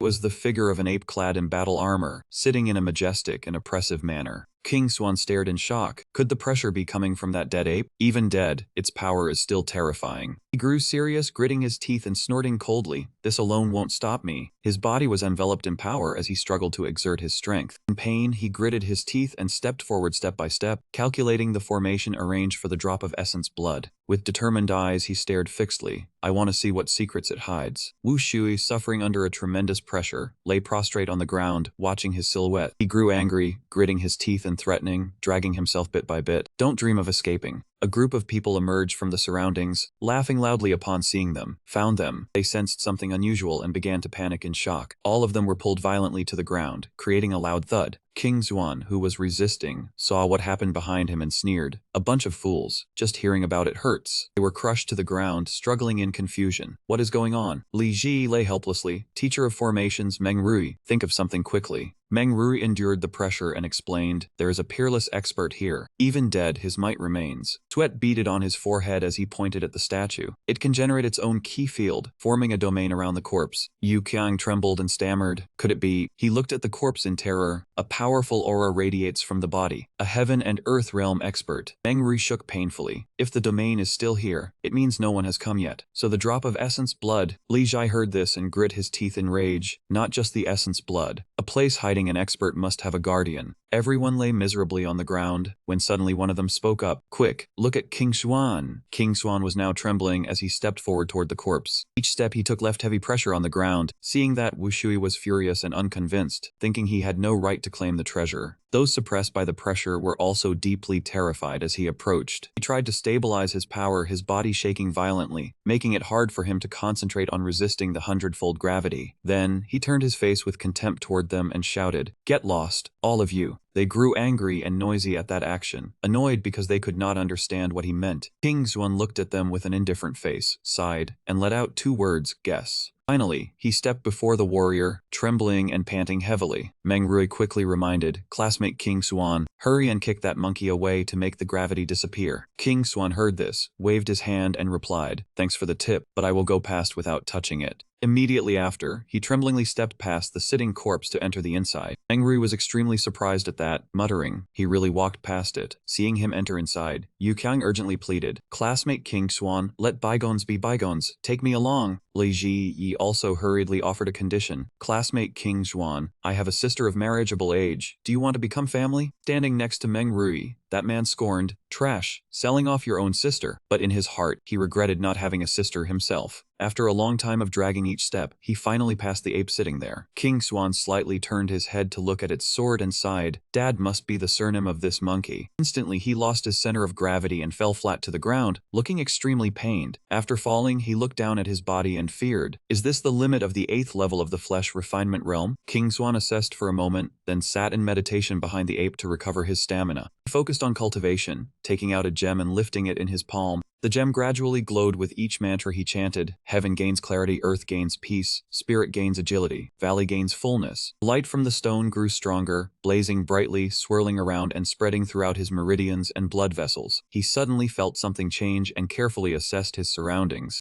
Suddenly, he sprang up easily, astonished. The gravity is lighter. Could I have broken through to the 9th level of the flesh refinement realm? King Swan secretly thanked his luck, slowly pushing the door to enter inside. Heaven is truly helping me. The large door was gradually opened by him. The inside was pitch black, the light from outside shining straight in, reflecting his entire body. He stepped in, constantly assessing, finally made it inside, not as easy as the Gulen underground palace. He stepped closer to the massive painting placed in the center of the room. Looking at the painting hanging alone, he evaluated a grand ancient hall with just one painting. He stared intently at the painting, both appreciating and speculating. He looked at the painting and recited, so many things of past and present are urgent. Heaven and earth turn, years press on. 10,000 years is too long, only managing to grasp a brief dominion. Seeing the title of the work, Eternal Vast Sky, he praised, the brushwork is exceedingly formidable. The tension resembles the Qingyang martial scripture. Curious, he reached out his hand to touch the painting. Just what is this painting? Suddenly, the eyes of the ape in the painting flashed with golden light, cutting off his words. The entire painting blazed with dazzling brightness, causing King Swan to cry out. He was extremely surprised and bewildered, watching the scene unfolding before his eyes. The painting gradually caught fire, emitting a loud explosion. The scene dyed red with flames. Hundreds of beams of light madly rushed forward, enveloping his body, causing him to cry out in pain. King Swan was in great agony as the powerful streams of energy wrapped around him. He gritted his teeth and lamented, "My body is about to be shattered by this terrifying power." Suddenly, a powerful stream of energy within his body blazed up, leaving him confused. What is happening? Is the Heavenly Emperor's seal trying to break this seal? Right after, the stream of energy inside him shot straight outward, flying high up, to his astonishment. After a while, the pain gradually faded and King Swan let out a soft, comfortable chuckle. The powerful stream was absorbed into the gem, overloading it and causing a sizzling sound. Instantly, the gem shattered, creating a small shockwave. From within the gem, a colossal force formed a giant dragon that circled his body. King Swan slowly calmed down, feeling the power gradually pour into his body as the dragon appeared. His body floated in the air, before the ferocity of the green dragon that he was absorbing. He opened his eyes wide, blazing with blue light, and let out a soft groan as the dragon slowly shrank. The green dragon gradually entered his body, forming a small mark behind his neck. The disturbance in the room vanished, the entire hall sinking into silence as if nothing had happened. King Swan, shocked, looked at the remaining fragments of the painting on the wall, repeatedly astonished. What happened? He looked at the empty space before him, doubting, how did the painting all disappear? He slowly looked up at the ceiling following the dissipating smoke, sighing. Could everything that just happened have been an illusion? Suddenly, a drop of blood quickly fell from above. The drop of blood fell straight onto King Swan's forehead, causing him immense shock. Immediately after, he clutched his head and cried out in pain. He recalled the drop of blood that had just fallen, constantly speculating, could that have been a drop of essence blood from the demon race? Thinking this, King Swan immediately clasped his hands together and cycled his energy, the powerful force within his body gradually surging outward. After a moment, he regained consciousness, feeling extremely puzzled. Strange, Manhwa said that if he took that drop of blood alone, he would explode, so why was he unharmed? King Swan quickly glanced at the blank space on the painting, speculating that the monkey in the painting might be the owner of the drop of blood. King Swan reached this conclusion while in a state of extreme tension. He looked around, constantly cursing that hateful stone soul and the grandfather who had set the seal. After that, he relaxed his muscles and tendons, stepped deeper inside and said as he walked, "Today I've encountered nothing but strange things. I have to push my body a bit further." Outside, long streams of tears suddenly flowed from the eye sockets of the ape. Immediately after, its body slowly dissolved into the air. People who were struggling against the gravity suddenly lost the pressure and collapsed to the ground without a thought. Manhwa shouted in shock. What happened? Why did the pressure disappear? Wu Shui noticed the ape had vanished and roared. The monkey corpse is gone too. Yu Qiang heard this and immediately realized. Damn it, it's that drop of blood. Everyone rushed in noisily, shouting as they went. King Swan, get out here. That drop of blood is not something for a trash like you to touch. The people surrounded King Swan, questioning him. Hand over all the treasures now. Yu Hai stood by the saber, calculating. The monkey disappeared, leaving only this precious saber. He laughed to himself, stowed the precious saber away, thinking there were probably no more treasures. He quickly put the saber into the spatial ring on his hand. People entered inside, loudly calling out King Swan's name. Wu Shui approached and surrounded him, questioning, "Where is that drop of blood?" King Swan was astonished. "How were you able to overcome that pressure?" Li Zidang chuckled. The dried corpse of that monkey was blown away by the wind. Hearing this, as if he had anticipated it, so that's how it is. Then he speculated it must be related to the burned ancient painting. Yu Qiang angrily threatened, "King Swan, be sensible and hand over the drop of blood, or don't blame us." King Swan retorted, "How are you so sure I took it? Even if I did, I've already drunk it. It's not your turn to fight over it." He laughed in contempt. "Do you take us for fools? Just by looking at the layout here, one can tell that drop of blood is no ordinary thing. A mere key martial realm like you drinking it would have exploded long ago." Wu Shui lost patience and struck at him. "Enough talk, let's cripple him and interrogate him slowly." King Swan was on high alert seeing him make such a vicious move. Wu Shui roared and struck fiercely. "Take this palm strike." King Swan dodged to the side and made up his mind. "Then don't blame me for being impolite." He slammed his head hard into Wu Shui's face, creating a loud impact. Wu Shui was hit, spat blood, and fell backward. Those behind him angrily rushed over, shouting, "Don't think you can act so arrogantly." King Swan used stair-step cloud leap to jump high and leave. "Not playing with you guys anymore, farewell." He shot out quickly to get away. Suddenly, hand appeared attacking along with a voice. "Sorry for the offense." King Swan was shocked to see there was still someone blocking the path behind him. He raised his hand to block Meng Ri's powerful attack, and their clash produced a loud sound. He blocked Meng Ri's strike, surprised. So this guy was indeed hiding his identity. King Swan used the force of the blow to quickly retreat far away. Meng Ri warily shouted, "Trying to run?" The people in the cave quickly ran out, shouting at King Swan, "Don't think you can escape." He spun in mid-air, preparing to land on the ground. The man ahead laughed loudly. "This time I've got you." As he touched the ground, the man had already rushed up right behind him. King Swan immediately launched himself high into the air, causing the man to grab at empty space in shock. Hu Ding shouted in confusion. Could he be at the origin martial realm, able to move mid-air? Wu Shui cursed back, "Bullshit. If he were at the origin martial realm, would you still be standing here?" Wu Shui quickly chased from behind, shouting, "Stop right there." Suddenly King Swan seemed to see something, his expression turning thoughtful. He stopped and landed on a patch of ground that had a small cave entrance ahead. Immediately Wu Shui's hand drew close, laughing triumphantly. "Not enough height, can't fly anymore, huh?" A foot quickly shot up high, blocking his strike. King Swan blocked the blow with his foot, catching Wu Shui somewhat off guard. He sneered and fiercely slapped King Swan's foot, causing him to cry out in pain. King Swan gritted his teeth, thinking with difficulty, "His lightness skill is being caught up by his martial soul, and my poison skill is being suppressed by his finger technique. Looks like I have to use all my cultivation." The two roared in fury, grappling fiercely with each other. Where they clashed, he kicked Wu Shui off balance, sending him stumbling backward. Wu Shui pulled himself together, turned around to face him, and laughed loudly. "Trying to run again?" He attacked while threatening, "Kid, you can't beat the 9 of us alone. Be smart and hand over that drop of blood." Seeing him quickly retreating backward, Wu Shui exclaimed in shock, "Trying to escape?" He immediately stepped forward to block King Swan's path to the cave. "I'll block here, let's see how you run." At the same time, the cave suddenly lit up, with 2 deep-set eyes emitting an evil light. King Swan shouted worriedly to stop him. "Watch out." As Wu Shui looked behind him, the cave emitted an extremely blinding light. Strange and ruthless light struck directly at Wu Shui. Before he could even grasp what was happening, he was sent flying by the shockwave. Wu Shui's body was sent flying far away by that terrifying force to everyone's horror. King Swan looked in astonishment straight into the depths of the cave. Everyone was extremely surprised to see that the people stepping out of the cave were them. The Bamboo Ridge Walker stepped out with a sinister smile, hoping you would draw the map, but never expected you to break the formation as well. He glanced into the distance, then softly asked if he was a descendant of Meng Yulong. Meng Rui, upon hearing the question, stepped back, panicked, and thought something was wrong. He smirked with piercing eyes, not admitting it was fine either. He liked interrogating people with backbone like this. It was more interesting. Bamboo Ridge Walker looked at the fallen one lying unconscious in a pool of blood covered in wounds. His face was dark and deep. He softly sighed that the Turtle Water Gate was also broken. It seemed heaven wanted them to succeed. Bamboo Ridge Walker squinted and looked at King Swan with admiration. But just now, how did he see them? He immediately replied, "You were hiding in the tunnel right in front of us. Hard not to see you." The Bamboo Ridge Walker frowned in thought. Earlier they were pressed against the pitch-black wall, impossible to be discovered. He looked at the surrounding people. exposing his identity was not real, but soon he would have to tell the truth. King Xuan hearing this was startled because both were mid-spiritual martial realm. Anyone could kill us. He was confused. Normally a martial realm cultivator should not be able to observe the spiritual martial realm. King Xuan suddenly remembered the giant ape in the cave and realized it must be because of that drop of blood. The bamboo ridge walker stood in front, secretly squinting to evaluate him. After that, he showed a tolerant attitude, just obediently hand over the treasures, and he would not make it difficult and would even give enough points in spirit stones. King Xuan frowned and snorted coldly. Easy for you to say. Do you take us for fools? Li Ji suddenly pointed straight at him urgently, shouting that all the treasures were with him. King Xuan angrily hit him on the head. Idiot, do you believe they will let us go? This is the Imperial Forbidden Land. Su Feng has not even arrived yet. He cheerfully asked back, who said I cannot let you guys go? Bamboo Ridgewalker raised both hands, just hand over the treasure, and he would definitely let them go. King Xuan pointed towards that group. 5 spiritual martial realm cultivators are here. Do you think the treasure is on a trashy key martial realm like me? Li Ji quickly swore to heaven the treasure was on him. If lying, may he be struck dead by lightning, leaving King Xuan stunned. He looked at Li Ziyi, hummed and said then he believed him. He silently thought, screwed. No matter what he said, the bamboo ridge walker would not believe it. Li Ziyi turned around and asked if he'd be spared. He swore not to tell anyone and leave. Hearing the bamboo ridge walker speak, he hurriedly ran away, mouthing thanks. He ran to the cave entrance, intending to report and trap them to gain a great merit. Suddenly rocks and dirt fell down with a clatter. A red blade slashed from Li Ziyi's left shoulder down to his abdomen, causing him to panic. Li Ziyi's body suddenly dissipated. That man gritted his teeth, so it was an illusion. He saw him standing elsewhere holding a wound on his shoulder. This kid dodged. Li Ziyi panted in fear, looking at the bleeding wound. Luckily the martial soul sensed the danger first. He glared at the bamboo ridge walker. He was still smiling. I let you go, but he does not agree. This man likes to bite people apart. That man with murderous eyes opened his mouth wide and roared, revealing sharp teeth. Li Ziyi screamed in fear. He lunged forward, but he had already escaped. Mama. King Xuan reached out to stop him. Do not run. The only way to survive is to fight them. Yu Qiang yelled, both are mid-spiritual martial realm. How do we fight? King Xuan said seriously, I will hold back the bamboo ridge walker. You guys deal with the coachman, kill him, then come help me. The whole group looked at him and yelled, what? The bamboo ridge walker asked back in disbelief, what did you say? King Xuan kicked a large rock hard. I said, screw your mother. The bamboo ridge walker raised his hand and punched the flying rock to pieces, shouting to die. His hand turned red from hitting the rock. The bamboo ridge walker grimaced. An ordinary rock kicked with such strong force, not an ordinary key martial realm. King Xuan jumped onto a nearby tree branch. He shouted, do not run. The bamboo ridge walker waved his hand. This strange kid, I will kill him. You stay and deal with the 9. That man laughed fiercely. Rest assured, when you return there will only be 9 corpses here. Saliva dripped from his mouth, but no guarantee the bodies will be intact. Enro also said King Xuan is right. Not fighting means certain death. That man swung his blade and charged, mockingly saying is fighting truly living. The whole group also charged forward. Fight then, charge. He laughed loudly. 4 early spiritual martial realms with 1 injured, plus 4 key martial realms. This formation is laughable. Yu Qiang powerfully threw a punch, heaven-shattering strike. The attack shot forward. He used his blade to block it. Blade sank deeper and deeper, as if it was about to cut into Yu Qiang's hand. Seeing this, he fearfully withdrew his hand. Everyone be careful, his blade can even sever energy. Meng Rui swung his arms from behind to the front, pointing straight at his face. A large brush immediately drew a green circle. That was the Brocade Palace formation. Meng Rui's restriction then controlled him, rendering him unable to move. The group quickly rushed forward. Everyone attacked together. He swiftly struck, but he could not withstand it. After finishing the attack, everyone immediately turned back, leaving him knocked backward. He wiped the blood from his mouth. If you know what is good for you, I will have to get serious too. He swung his blade behind him. It was then enveloped in red light, wanting to chop you into pieces. Within the thicket, 2 figures swiftly passed through. Zhen Tushu kicked hard, snapping a tree in half. King Xuan also somersaulted to dodge. Brat, do not run. He immediately extended his hand, forming a circle. Zhen Tushu revealed a sinister smile. The brat was indeed only pretending to fight. He extended his leg. If you only rely on fast footwork, then you are dead for sure. King Xuan, who was somersaulting, panicked upon seeing this. Not good. This is not the way. Zhen Tushu took a deep breath, wisp of smoke entering his nose. That was his martial soul. He opened his mouth wide. A giant frog appeared behind him. It was the ghost croak. A loud cry echoed throughout the forest. King Xuan quickly covered his ears. What kind of energy is this? He gritted his teeth. His internal organs felt like they were about to break apart. King Xuan knelt down, holding his head with both hands. A mere martial realm forcing me to use my martial soul's power. You are indeed arrogant. He trembled and fell. A person must know their limits. Do not touch what is not yours, or you will lose your life. Zhen Tushu laughed loudly. It is a pity that you will only understand this principle in your next life. Suddenly he widened his eyes in shock.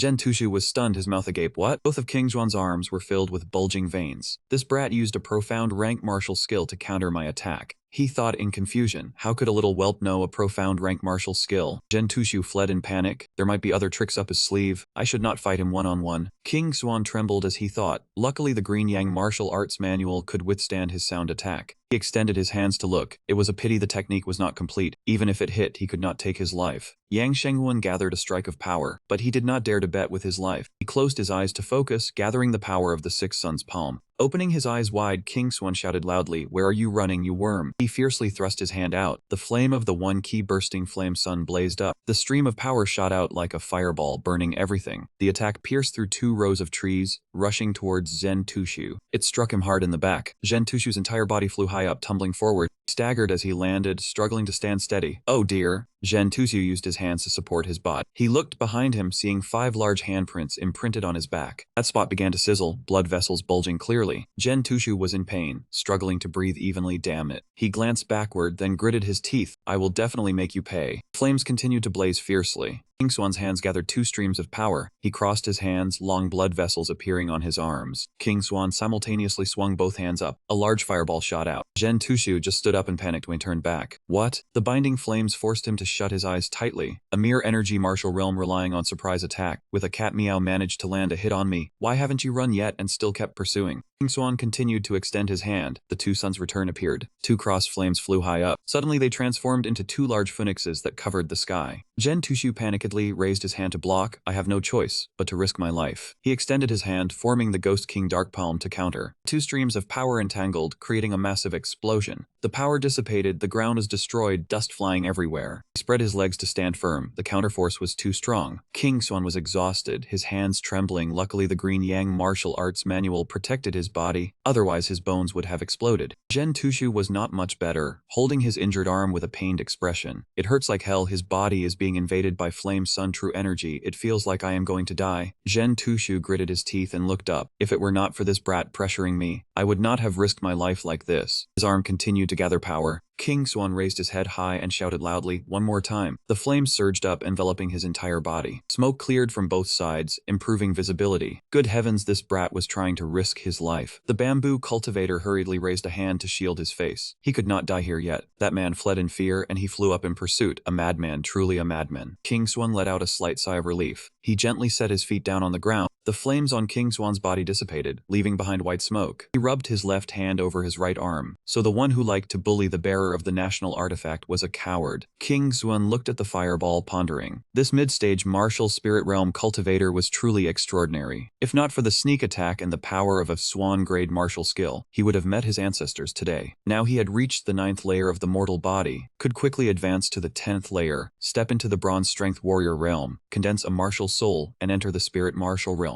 Dashed away, uncertain if he could condense a martial soul. King Xuan quickly arrived at the cave entrance. He wondered how Meng Rui's battle on the other side was going. On this side, King fought the bamboo cultivator. A single slash of the blade shattered the wooden staff. That man slashed wildly all over this side. Wow! The entire group hurriedly dodged, stumbling to the ground. That man laughed loudly with a terrifying voice. "Come out." Blade struck the ground heavily, sending rocks flying. "You think you can defeat me? You truly overestimate yourselves." Meng Rui found something and shouted, "It is here." He circled behind that man to attack Tai Chi defense. Meng Rui waved his hand, and the large brush flew out. Monster capture art. Beams of light shot out continuously. It landed on the ground beneath that man's feet. A Tai Chi seal appeared, catching him off guard. Ropes appeared from nowhere, binding him tightly. What? Restrained, he could do nothing but grit his teeth and endure. Meng Rui hurriedly shouted, "Now is the time." The whole group charged to attack. Ho up! That man took all the punches and kicks without being able to retaliate. Someone yelled, "We can win. Just assist Meng Rui, and we will definitely beat this guy." He raised a hand to form a sphere of power. Die. Meng Rui pointed downwards and shouted for everyone to move aside a bit. Only then could that man open his mouth. Soon as he opened his mouth, he roared and flung those people away. The brush was also bent. "Do not be so smug." Seeing this, they immediately charged forward again. Charge! The ring on one of their hands began to glow. Liu Hai raised his sword high. "Everyone get back, watch me kill him." Hearing this, that man sneered. Just a bunch of students, getting cocky over a slight advantage. He also swung his sword up. "Die." Yu Qiang raised his hand, ready to attack. He broke free from the bindings. "Everyone charge, do not let him counterattack." Suddenly a red streak flashed across Liu Hai's face. He used the demonic 7-kill strike, cleaving Liu Hai lengthwise into 2 parts. Someone screamed in terror. He is dead. Yu Kang hurriedly ran to Li Ziyi's side. Liu Hai was killed with 1 slash. The gap in strength is too vast. At this rate we will all die here. That man opened his mouth wide and roared. Stop crying, you will all die horribly. He continued to attack another person's body. Someone else lunged from behind him. Jade-breaking fist. The crimson blade slashed through. He immediately cut that person in 2 horizontally. Yu Qiang and Li Ziyi witnessed this horrified. Heavens, another one dead. Wherever his blade swung, blood splattered. This was the true battlefield, flesh and blood flying everywhere. He raised his sword and licked the blood off it. Fresh blood truly is a delight. He looked at Meng Rui thinking, this one is probably the strongest of the bunch. In a flash he vanished, leaving only dust. Then I will butcher you first, making them even more terrified. He leaped high into the air and slashed down heavily at him. Die. Meng Rui anxiously blocked the attack. Emerald Camp Floral Formation. The 2 forces clashed. You think that toy of yours can stop me? A loud explosion rang out. That man landed lightly on the ground. Meng Rui was sent flying backward. Struggled to open his eyes. It is over. The Emerald Camp Floral Formation cannot block it. That man opened his mouth wide and laughed loudly. Let us see how you defend now. He swung his sword powerfully. Meng Rui only had time to raise his arm to block. He screamed in terror, his voice breaking. Suddenly, his other hand grabbed the sword hilt and pulled it up. A broken half-sword wedged in, blocking the attack and saving Meng Rui's life. Not only that, his crimson sword was also snapped in 2. The broken sword tip flew far away. He was astonished. What could have cut through his soul weapon's precious blade? While he was distracted, he quickly saw an opportunity. Meng Rui slashed diagonally from his shoulder to his stomach. He spat blood on the spot, practically finished. He pressed his advantage and continued attacking. Blood splattered everywhere. You are not the only one who can use a blade. Yu Qiang advanced from behind. His sword is broken, hurry up. Yu Qiang threw a punch wrapped in bare heavy armor soldier. He swung the broken sword fiercely. Do not underestimate others anymore. Yu Qiang's eyes widened in surprise.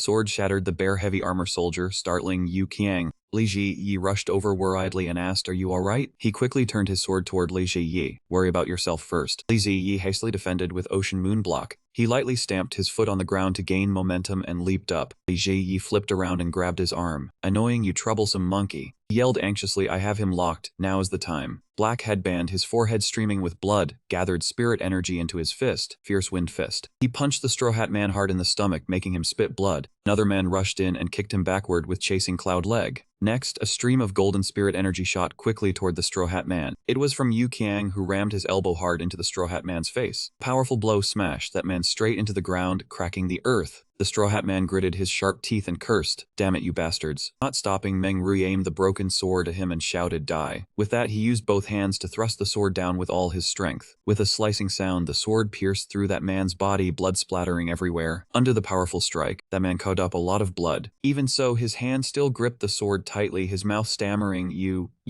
seeing him on the verge of death. One man rushed over, hurry up, he is not dead yet. With that, he punched hard into the wound on the Straw Hat Man's stomach. Yu Qiang and Black Headband also rushed over with Fierce Mountain Kick and Rumbling Sky Strike. Powerful techniques punched straight into the Straw Hat Man, shattering him, smoke and dust billowing. After the blows, the Straw Hat Man trembled and cried out, choking on blood. Finally, from blood loss, his hand could no longer hold the sword. The sword fell heavily to the ground with a clang. He died, his mouth still wide open. The whole group panted heavily, relaxing. The fat man laughed joyfully, we won. Another man also laughed loudly, we are alive. Meng Rui sighed, let us get out of here while we can. Black Headband nodded in agreement. Suddenly, the fat man's eyes bulged and blood spurted from his mouth. He was blasted into Black Headband, and both sprawled to the ground dead. Meng Rui and Yu Qiang saw the red handprint on the fat man's body still smoking, horrified. At the same time, another man broke out in a cold sweat and stepped back. I am done. Behind him, a black shadow appeared. Instantly, that man's hand touched him. He panicked. Everyone. Before he could finish, he was blasted away, blood spurting from his mouth. The force was so great that he crashed headfirst into the ground and died. Meng Rui and Yu Qiang were terrified. Seeing that man's face, both of them widened their eyes. Chenzhen Tuzhu, we are done. That man roared in anger, you forced me into a corner and killed my third disciple. With that, Chenzhen Tuzhu attacked Meng Rui. He swiftly dodged to the side. At the same time, the man heard footsteps and recognized it as King Xuan returning. He panicked and rushed into the cave, cursing under his breath, that brat is fast. Meng Rui gritted his teeth, fast indeed. Very quickly, King Xuan burst out from the bushes. As soon as he landed, he turned and asked Meng Rui, where is Chen Tuzhu? He pointed at the cave. He ran into the cave. Yu Qiang saw that King Xuan was unharmed and marveled inwardly. Did he defeat a spiritual martial middle stage expert? At this moment, King Xuan glanced at the surrounding scene and spoke, 7 people have died now. The academy is likely to send someone to investigate. The secret here will be hard to keep. He added that this place was related to the founding Emperor Su Feng, and the three of them were about to face big trouble. Meng Rua and Yu Qiang broke out in cold sweat upon hearing this. King Xuan glanced at them and threatened, "There are currently two paths for you to choose. One is to kill you to eliminate future trouble, or..." Before he could finish, those two men, their faces ashen with fear, shouted in unison, "You absolutely cannot do that." King Xuan looked at them with sharp, threatening eyes and said, "That is hard to say, only the dead can keep secrets." Those two men panicked, raised their hands to stop him, and yelled that he could not kill them. He sneered upon hearing this and said, "Oh, are you so sure about that?" Meng Ruai analyzed seriously, "Because you once saved us, and if you wanted to kill us, you would have done it already, and you would not have told us." Yu Qiang echoed, right, you even defeated a mid-stage spiritual martial realm expert. Killing us would be as easy as turning your hand. He raised his hand and reminded them, "Not killing you is also fine, but you must swear an oath. As martial artists, you should know the consequences of breaking an oath, right?" Hearing this, the two immediately raised their hands and swore clearly, "We swear not to reveal what happened here, or we will suffer a key deviation." Seeing their resolve, he felt relieved and added an instruction, "If today's matter gets out, it will be bad luck for everyone. Having you swear an oath is also for everyone's benefit." The two men answered blankly, "Understood." Afterward, Meng Rui put his sword into his ring and asked curiously, "By the way, what about that drop of blood?" He walked indifferently toward the cave entrance and replied, "Do not know." Meng Rui mumbled upon hearing this, "Forget it then." Seeing he intended to crawl into the cave, Meng Rui stopped him fearfully, "Having survived the calamity, do not look for more trouble." He ignored the warning and continued crawling into the cave, saying, "We are about to enter the mine now. Be careful of our surroundings." The scene shifted to a pagoda of the divine altar of the Eastern Thunder Nation. There were two figures talking on top of the pagoda. The national advisor asked urgently, "Why has this old man come?" The other replied, "I urgently called the dean here because of this item. Please take a look." Upon hearing this, the man addressed as dean picked up the paper and read it. After reading, he exclaimed in shock, "This is the last letter left by Tian Feiju. This person is the Din of the Water Flag Academy named Lang Su. The other person was the national advisor of the Eastern Thunder Nation named Di Hui." A slight smile appeared on his face as he replied, "That is correct. They did not find the tomb of the Demon Emperor back then, but instead found the tomb guardian site." He said seriously, "Two islands kill three warriors, one type of chair." After listening, Liangshu stroked his beard and laughed smugly. The Northern Five Nations were originally a small part of the Demon Friend Mountain. Having a Tomb Guardian site means having an additional Demon Emperor, which is not surprising. He added, however, "We do not know which Demon Emperor's tomb it is. If we find it, our Eastern Thunder Nation will not only dominate the north, but also advance into the central region." At that moment, Dihui looked up to the sky and spoke. During the reign of the Demon Tribe, several emperors emerged. He, with his handsome face, looked into the distance and narrated, "There are only two emperors of eternal time, one move of wind and moon, their sunlight radiance glorious through the ages." 8 days later, in the early morning, outside the city gate, King Swan flew over and landed right outside the city, holding a green card in his hand. As soon as he landed, he panted in anger and muttered, "That bastard bamboo cultivation charlatan took the carriage, forcing me to sprint all the way back here." He held up the card, looked at it, and said dejectedly, "Spending over half a month, not only did I not earn any points, but I also had to pay for 7 lives." King Swan scratched his head and complained as he walked. This was truly a headache. At that moment, 2 students ran over and said, "That Li Bingnir is too vicious. She practices the yin absorption technique, and with Yuan Fang added, 3 academies have already fallen at her hands." Those 2 ran past him, and the one in yellow said, "That is right, only a sack of bones remains, the corpse is unrecognizable." He overheard them and became curious, eavesdropping. Then he raised his hand and called out, "Fellow students, does the academy not care about this?" The 2 students turned back to look when called. One in yellow smirked and said, "The Point Hall's rule is to accept tasks at your own risk. Life and death are ignored. If you have the guts to take a task and lose your life, who is to blame?" The other one also laughed and explained, "What the academy cares about is issuing fake tasks that cause students to lose their lives." And he pointed at the task board and directed, "That is right, everyone plays with words, look over there." He looked over as well. On each board, tasks were written, helping children fetch points, helping for 2 hours a day for points. After reading, he asked in confusion, "Walking a dog for 2 hours a day earns 10 points. Is this task fake?" That student quickly explained, "This task is not fake at all, but it involves walking a Shock Thunder Flame Sky Dog Demon Beast, whose strength is equivalent to the Marrow Martial Realm." He placed a hand on his shoulder and reminded him, 4 students have already died on this task. Upon hearing this, he raised his hand to stroke his chin and said, "So that is how it is. The academy is training the students' minds and eyesight." The one in yellow saw that he had understood and patted his shoulder, laughing. "Finally you get it. Only by improving overall strength can one become an outstanding martial artist." Then the two ran off, but still did not forget to remind him, "You have to pay more attention to everything. This world is very cruel." At this moment, King Swan walked, thinking about the jade medallions floating above his head. The academy does this to improve students' strength, but in the end,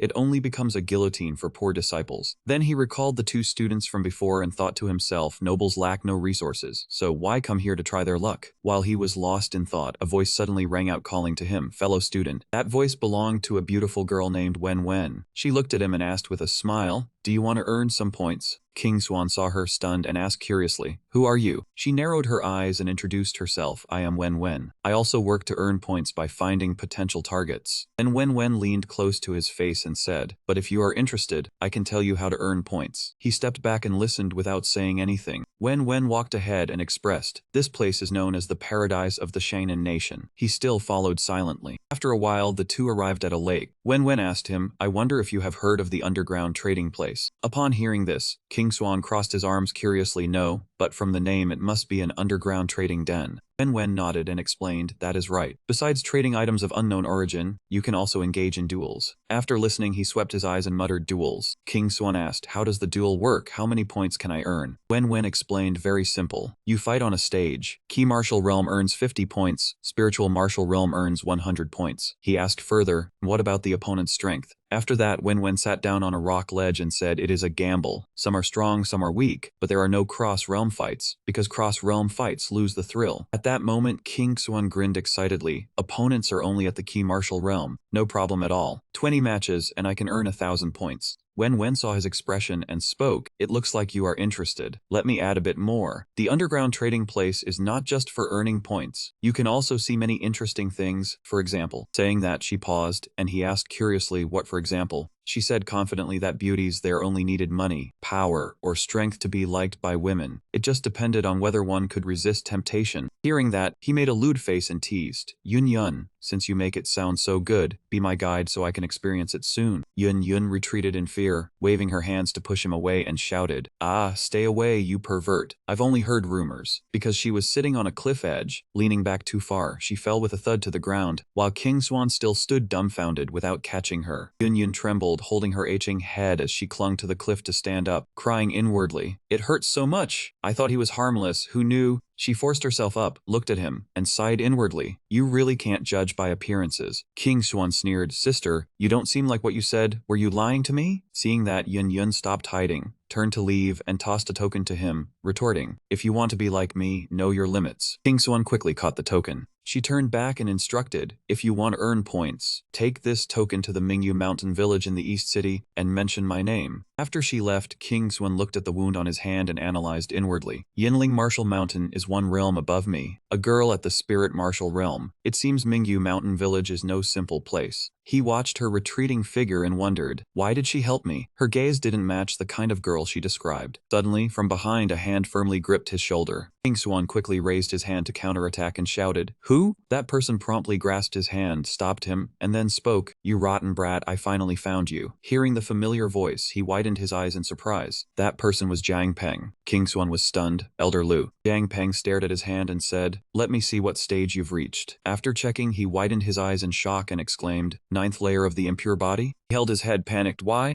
King Swan asked worriedly, "Elder Lu, are you okay?" He didn't pay attention, still holding his head and cursing. "Heavens, what kind of prodigy is this?" Jiang Peng turned and grabbed his shoulder, eyes bulging. "Half a month, from the 7th layer to the 9th layer?" He pointed at his face and asked, "Could you be an ancient holy body reincarnated?" King Swan smiled awkwardly. Jiang Peng couldn't help touching him all over and marveled, "You must train your body. With this talent you can manifest the holy body." Hearing that, King Swan asked vaguely, "Beyond the primordial martial realm, is there the heaven and earth realm? Are golden armored warriors holy bodies?" Jiang Peng looked at him, annoyed. Who fed you this nonsense? Seeing that expression, he quickly explained, I overheard it. He stroked his beard and said, no wonder you're confused. The heaven and earth realm is just a thought. The real realm is the earth realm, heavenly position. Hearing this, he remembered his grandfather and thought, so heavenly position is power beyond the spirit martial realm. He asked Jiang Peng doubtfully, Elder, is it hard to enter the heavenly position? He stood majestically, stroked his beard, and explained, in the entire Xuan Yi continent, only one person has ever entered the heavenly position in several hundred years. This is no longer a question of difficulty. King Xuan was dejected. Then it's almost impossible. Jiang Peng placed a hand on his shoulder and comforted him. Though entering the heavenly position is nearly impossible, you have great potential to achieve half the power of the heavenly position. He asked seriously, you want me to train my body, right? Seeing that, he laughed loudly and nodded approvingly. Smart. Then he turned serious and explained, like Cultivation, the golden armored warrior also has 3 realms, 4 levels. They are divided into the Key Condensing Realm, Jade Bone Realm, and Marrow Refining Realm, each with 4 sub-levels. I am an expert in the Marrow Refining Realm, on par with the 6 primordial martial experts in the academy. Then he changed his expression and looked at him excitedly. The holy body and body training is equivalent to the heavenly position. With your talent, you can reach the holy body. Moreover, at the same realm, body trainers are stronger than key trainers. After hearing that, he pushed his hand away, turned his head, and smiled. I see. Thank you for the notice, Elder. Jiang Peng still asked, don't you want to achieve the holy body, dominate the world, and leave your name through the ages? King Xuan looked at him indifferently. I just want to earn enough points to enter the inner court quickly. Fame can come later. Suddenly, Jiang Peng raised his hand and used force, and a golden spiritual energy appeared. The spiritual energy gathered into a circle. He explained, this golden silk armor is waterproof, fireproof, and invulnerable to blades and spears. Wearing it has miraculous effects. This is the second gift I am giving you. King Xuan quickly caught it. Jiang Peng sighed inwardly. This armor has a gravity field. From now on, obediently follow me in body training. King Xuan, while sensing it, thought to himself, this is definitely no ordinary item. Suddenly, the armor glowed and flew onto him. He exclaimed in shock, what's happening? A swirling force clung to him, and he cried out, it's too heavy. Quickly, the armor Jiang Peng had given formed into a transparent battle suit on his body. He felt the suit's force pulling him down and exclaimed, gravity field. He soon adapted and said, fortunately, I have experience. Jiang Peng was astonished. What? You've already adapted? He raised his hands to look at the suit. This armor has at least over 10 times the gravity. Wearing it saves half the effort of training. Jiang Peng said, exactly 15 times. The armor has a gravity formation. Wearing it suppresses both your blood flow and breathing. As soon as he finished, King Xuan leaped high, spun around, and laughed loudly. Really? He landed hard, cracking the ground and kicking up dust everywhere. Seeing that, Jiang Peng was startled again, his eyes wide and mouth agape. Even wearing the armor, your movements are still agile, light as a swallow? Saying that, he was shocked into a statue. King Xuan walked over and waved his hand in front of him. Elder Lu, are you okay? After a moment, he regained his composure and instructed him, it's fine, go back and train well. Wait until the new impure body layer, and I will give you the 3rd gift. King Xuan then bowed respectfully. Thank you, Elder. Saying that, he turned and left, with Jiang Peng standing there watching his fading figure. He wept bitterly and lamented, why don't I have talent like that? That evening at Mingyu Mountain Village, King Xuan stood outside the courtyard looking at it, murmuring, here it is. In his hand, he held the token Yun Yun had given him and said, Mingyu Mountain Village. He walked over and placed the token on the stone outside the gate, and immediately a light appeared. At that moment, a voice asking for someone came from within the gate. King Xuan replied that Wen called him here. As soon as he finished speaking, the gate opened, and a guard stepped out saying to follow him. He led the way, turning back to explain that the Lord should not be surprised. This mountain village had everything. If one had money, it was paradise. Inside, some were holding girls while others, drunk, were inviting each other to continue drinking. The guard continued, saying that after finishing work, the Lord could come here to relax. He looked around indifferently and replied, the place was quite good. He followed while thinking. He had seen this kind of thing many times in his past life. Soon King Xuan was led before a small building embedded in the cliff face. He stepped forward and gently pushed the door open with his hand. And he entered, pointed to the person sitting on a chair, and coughed to introduce this as Lu Xiancheng. The person sitting in the chair was the steward of Bright Moon Mountain Village. He smiled lightly and asked, since when Wen brought him here, what was his cultivation level? He approached, raised his hand in greeting, and introduced himself as King Xuan, Martial Force 10th Layer. Lu Xiansheng replied, "Not bad, a promising young man." Wen Wen must have already explained the rules. King Xuan was still unsure, replying that he did not know clearly, and hoped the gentleman would explain in detail. Hearing this, he smiled and praised him for being prudent. The rules were simple. They would arrange for him to fight someone of equal strength. Win or lose, he would get 50 points. King Xuan asked back doubtfully if so, who would still want to win. Lu Xiansheng tilted his head, smiled confidently, and replied that in betting, there was no admission of defeat, only winners. Stopping was the end, but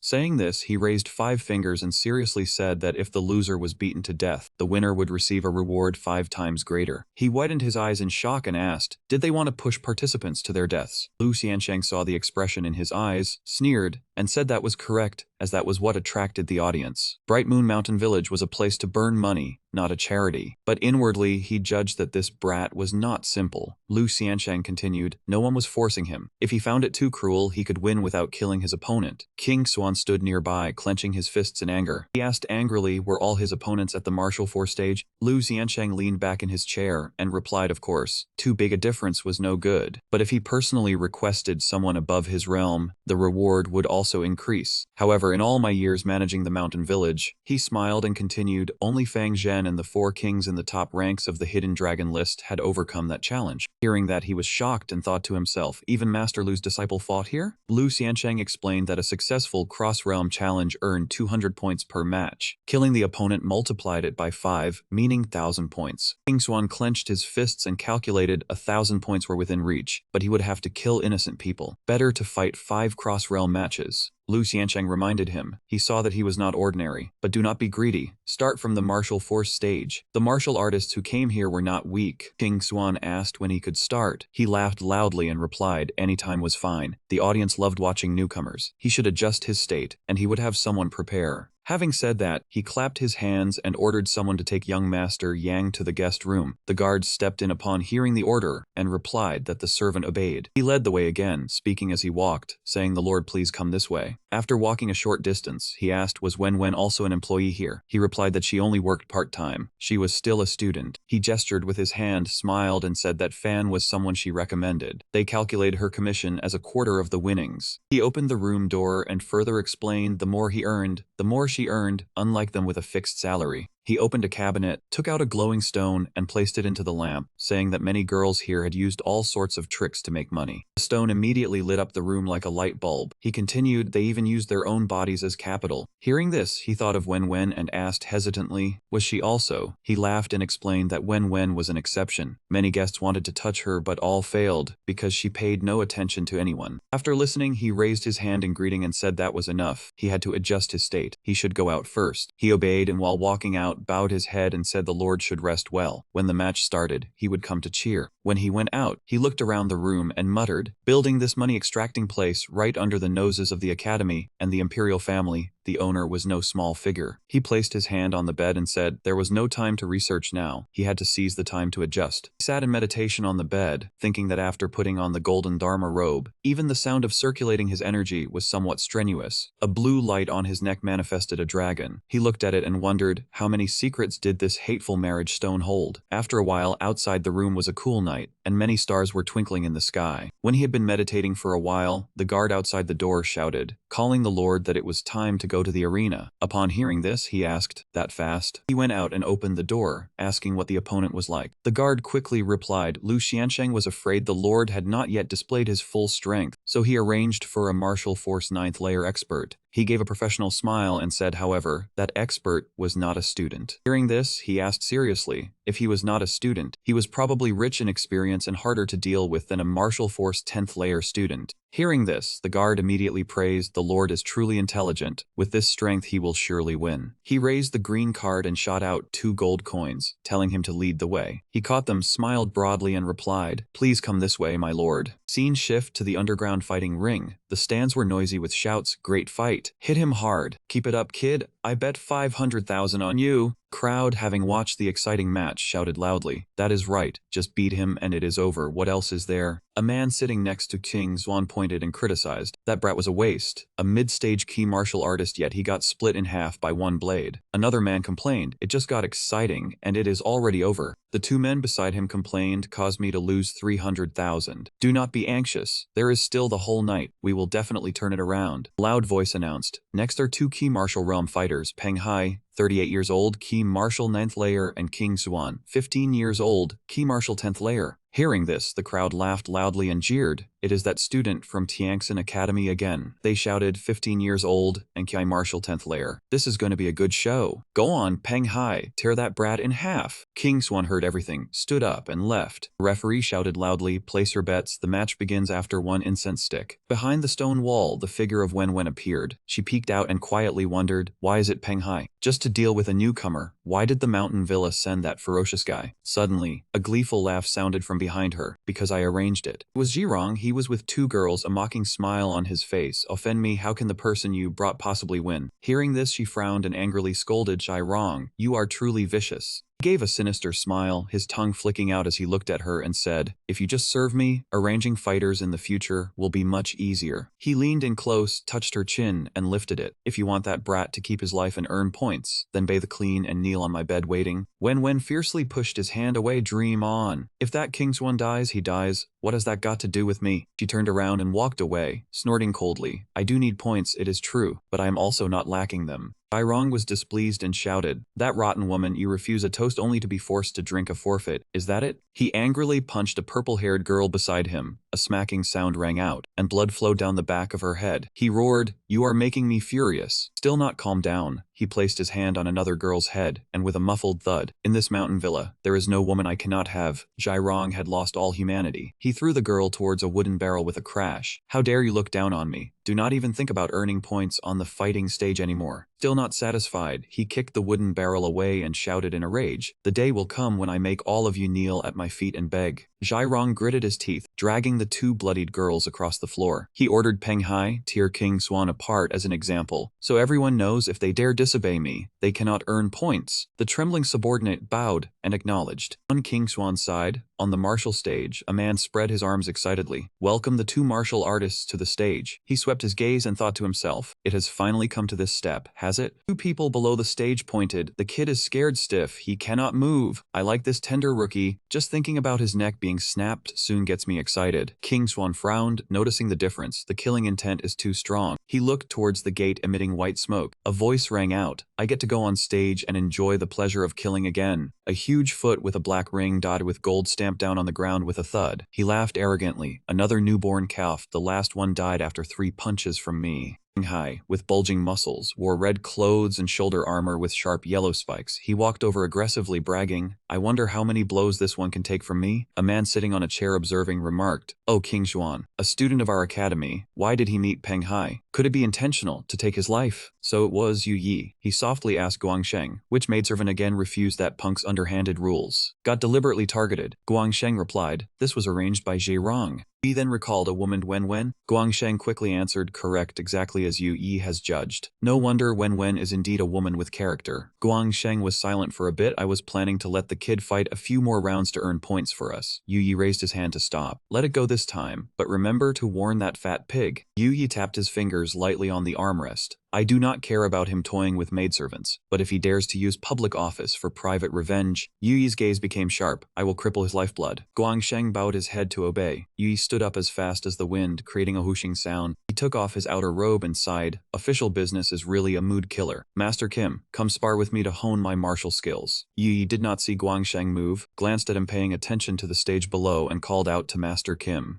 Guangsheng hesitated slightly. It might be a match worth betting on. Yu Yi was uncertain, perhaps. Yi turned and walked outside, "But I do not care who wins or loses. The final profit is all for the Jiatrang Mountain Villa." Guangsheng was slightly embarrassed. "The young master is wise." In another room, a girl had green liquid overflowing from her mouth. She moaned uncomfortably, "Third master, no more, I cannot drink any more." The fat third master ignored her and continued pouring it down her mouth. You were called here by the second master spending 10 million. Until I say stop, you must drink. On the other side, a man was doing lewd things to a girl. He laughed with delight. Is little master's sausage impressive? The girl moaned, ah, too impressive. The sounds of moaning grew louder from the dimly lit room. Do not stop. Little master will make you climax. Yes, young master, ah, harder, go on. Elsewhere, a fat woman laughed joyfully at two skinny men lying flat on the floor as if drained. Ah, I look satisfied with this Yang Kai. My nourishing woman true art has increased another layer. King Xuan looked at the rooms before him and couldn't help feeling disgusted. Why are all the people in the VIP rooms perverts? Peng Hai stomped heavily, thudding towards King Xuan. Kid, you have offended the wrong person. Your death day has come. Remained calm and raised his hand to ask offend. I just arrived. Who could I have offended? The purple-haired guy cheered loudly. The betting begins. Peng Hai tensed up, frowning in anger, red energy radiating around him. You do not need to know. Just enjoy the feeling of pain. Seeing this, King Xuan immediately leaped backward. Must keep my distance. Peng Hai charged forward with immense pressure, using his fist to execute a technique and shouted, crushing stone fist. King Xuan was already in a fighting stance, but realized, damn it, I forgot I am still in the Echo Silver Dharma robe. I cannot use my movement technique. Fist was about to hit. A rumbling sound followed. He broke into a sweat and looked closely. This is... Immediately after, a loud noise erupted and dust flew everywhere. Stones and dirt flew all the way to the stands. The blue-haired guy closed his eyes and covered his mouth. No way. This Peng Hai used rolling stone fist right at the start. The purple-haired guy's mouth hung open. Now, let them give us a good show, the short-bearded old man said in surprise. It is over already just after it started. The middle-aged man beside him pointed and cursed. That rookie was scared and didn't even know how to run. Boring! Refund us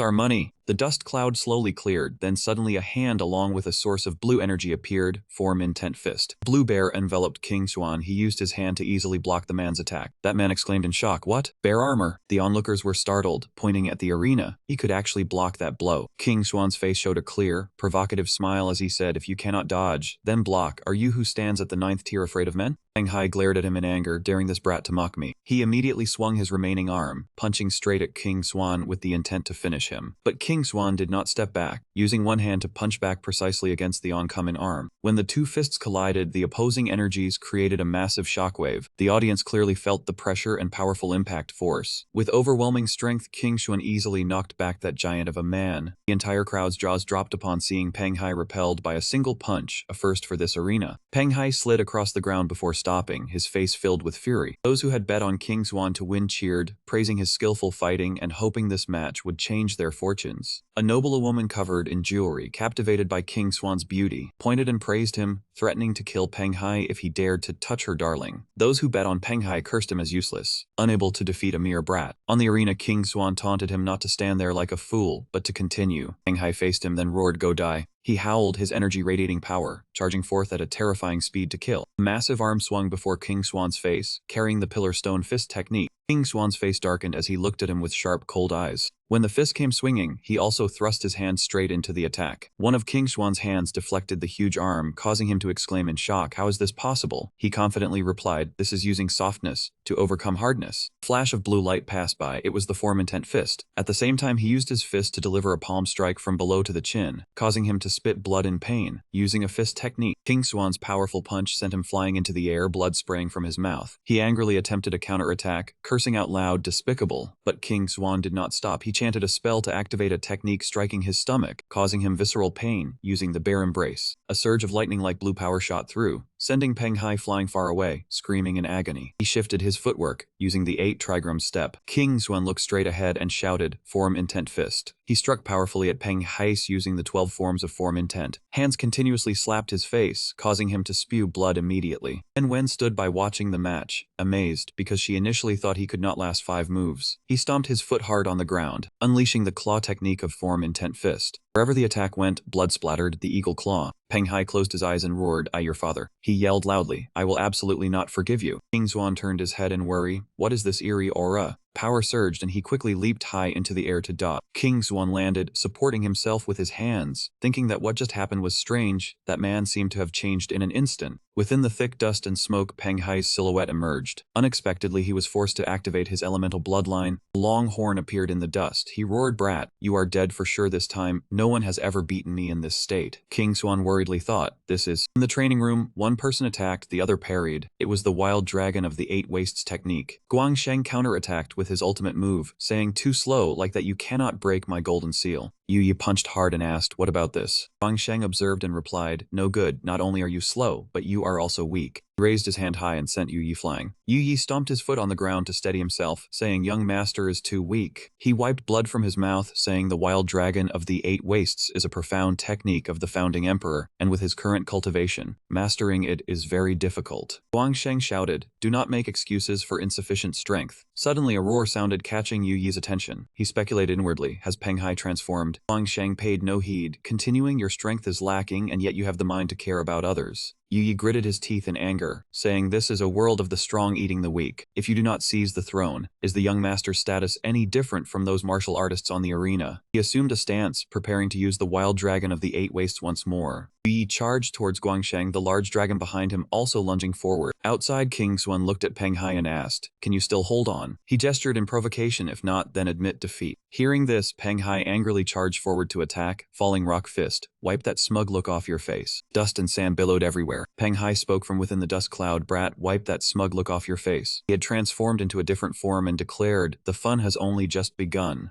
The crowd buzzed with excitement. Peng Hai had been demonized. That was the Blood Moon demon rock monster. King Xuan still stood motionless, watching them. The two men sitting high above laughed loudly, telling Peng Hai to hurry up and mince that brat into pieces. Wen thought anxiously, "Oh no, could it be that King Xuan would die here today?" The dust and smoke gradually dissipated, and the view became clearer. That kid really has some skill. Peng Hai, with bloodshot eyes, laughed loudly and said, "But now you have no way out." He conjured the demon bull fist and shot straight toward King Xuan. He also reached a hand behind his back and activated the bear robe. A loud explosion rang out as the two fists collided. Both of them were sent flying backward. The crowd was affected and shouted, "Heavens, that brat actually blocked the demon bull fist." "Come on, Peng Hai." He continued his relentless assault. King Xuan calmly parried the blows. Consecutive punches were thrown. "This time, see how you block me." Those punches suddenly transformed into demonic bulls charging toward him. King Xuan stomped his foot on the ground and executed the demon-slaying steps. He threw a punch, which was the form intention fist. Two phantom beasts clashed in mid-air, piercing through each other. They both punched hard into the opponent's hand. Peng Hai was sent flying backward again. King Xuan triumphantly used the 6-yang palm and said, "Do you have any other moves?" Peng Hai was deep in thought. His demonic energy was enough to suppress ordinary real martial artists. Yet that brat was completely unharmed. He gritted his teeth, sweat beading on his face. Dragging this out would be disadvantageous. He had to finish him quickly. Peng Hai glared, his bloodshot eyes looking extremely terrifying. He crossed his hands high above his head. "You rotten brat, don't get cocky." Peng Hai activated the fierce bull rampage, smashing it straight down at King Xuan. He calmly extended his hand and used the 6-yang palm to block the attack. King Xuan raised his hand high, creating a fireball, one breath blazing sun. His flame struck the ground fiercely, causing dust and smoke to fill the area. Peng Hai looked utterly stunned. The fierce bull rampage that he had once dominated with was actually blocked. He opened his eyes wide to observe. No, he didn't just block it, he shattered my attack. The bones inside gradually shattered into tiny pieces. King Xuan tried to continue his assault. He threw another powerful blow, sending Peng Hai flying into the air. He was hit and immediately coughed up a large mouthful of blood. Peng Hai fell to the ground, groaning in pain. My arm, my arm." The people up above were extremely shocked. "You said I was sure to win. How did you lose, Peng Hai? You ruined me, I lost 1,000,000. Peng Hai, lying on the ground, tried to lift his head, and the crowd shouted again, "That brat from the Heavenly Sect Academy, kill him quickly." His face was covered in blood as he lay motionless on the ground. King Xuan walked past Peng Hai and said, "It is over." He followed him with his gaze and asked, You are not going to kill me?" King Xuan turned his head back and replied, "I have no grievance with you. Why would I kill you?" The crowd showed clear dissatisfaction. "Why is that useless piece of trash still alive? Kill him quickly. Kill that bastard who made me lose money." People above also started shouting in unison, "Kill him, kill him." A man in strange clothing walked over and asked him, "You really are not going to kill him? The reward is 5 times the amount, or do you want me to do it?" The other guy chimed in upon hearing this, "That is right," and the audience is shouting furiously over there, "Look, King Xuan immediately cut him off and said loudly for all to hear, "Just because they shout, I must satisfy them. If I had to gratify all those vile people, this world would have perished long ago." After he finished speaking, he left without looking back. The entire crowd being cursed at was stunned into silence. No one dared to say another word. Only after King Xuan had left did they speak up. "That brat dared to curse us. Call someone to kill him. We lost money. Is this how you treat guests? Compensate us?" Everyone calm down. The kid is young and does not understand the rules. He walked inside, but the curses still echoed from outside. "King Xuan, get out here, you brat. Come back and say that clearly." Suddenly an arm grabbed his. "Come with me quickly." The blue-haired guy called King Xuan back. "You have offended the guests. Be careful, you might get assassinated." King Xuan showed no fear and replied, "I am terrified. If they want to kill me, then just come." The flustered guy pointed at him. "You are still young. The world has many cruel things. You will understand later." He withdrew his hand indifferently. "I came here to earn credits, not to be a butcher for them. Quickly arrange the next match for me." The guy awkwardly pulled his hand back. "You have angered the spectators now. If you want to continue fighting, wait until tomorrow." And he happily held out his hand for a handshake. "It is rare to meet such a righteous person as you. Here are your credits." King Xuan took the credits and smiled. "You flatter me." Two credit cards overlapped and displayed two words, 50. He looked at the two cards and thought, half a month of life and death struggle, finally some income. King Xuan walked toward the inn. The attendant led him to a room. "Honored guest, this is your room." King Xuan smiled at the man. "Thank you, you may withdraw. Do not disturb me unless there is business." The man handed him an item, saying if he wanted to savor the finest delicacies, he should look at this book, as the prices and introductions were all in it. He replied, "I understand. Late night meal." After the conversation, King Xuan stepped inside and closed the door. He told him not to dwell on what happened earlier, as the duel just now had given him a completely new feeling. He used a match to light the flame, quickly comprehending it, hoping to possibly achieve the legendary internal and external 6 harmonies form. King Xuan began to assume his stance, form intent fist, upper body breaking fist. He raised his fist, stepped forward, and threw a punch. Then, he punched hard toward the lamp, and a gust of wind blew out with a whoosh. King Xuan made a swishing sound, and beside his foot, the dragon's body appeared. A dragon silhouette let out a tremendous roar. His entire body was enveloped by a massive divine dragon martial soul. The roof of the people below creaked and rustled. The students of this heavenly sect academy were truly strange, causing such a big commotion even inside an inn. Streams of red ki continuously soared in the air, accompanied by a fierce voice. Upper body full punch, ferocious tiger pounces on food, turn body release form. The candle remained lit, illuminating the entire dark room. After a while, King Xuan landed on the ground. He hadn't expected to step into the legendary realm of the internal and external 6 harmonies form.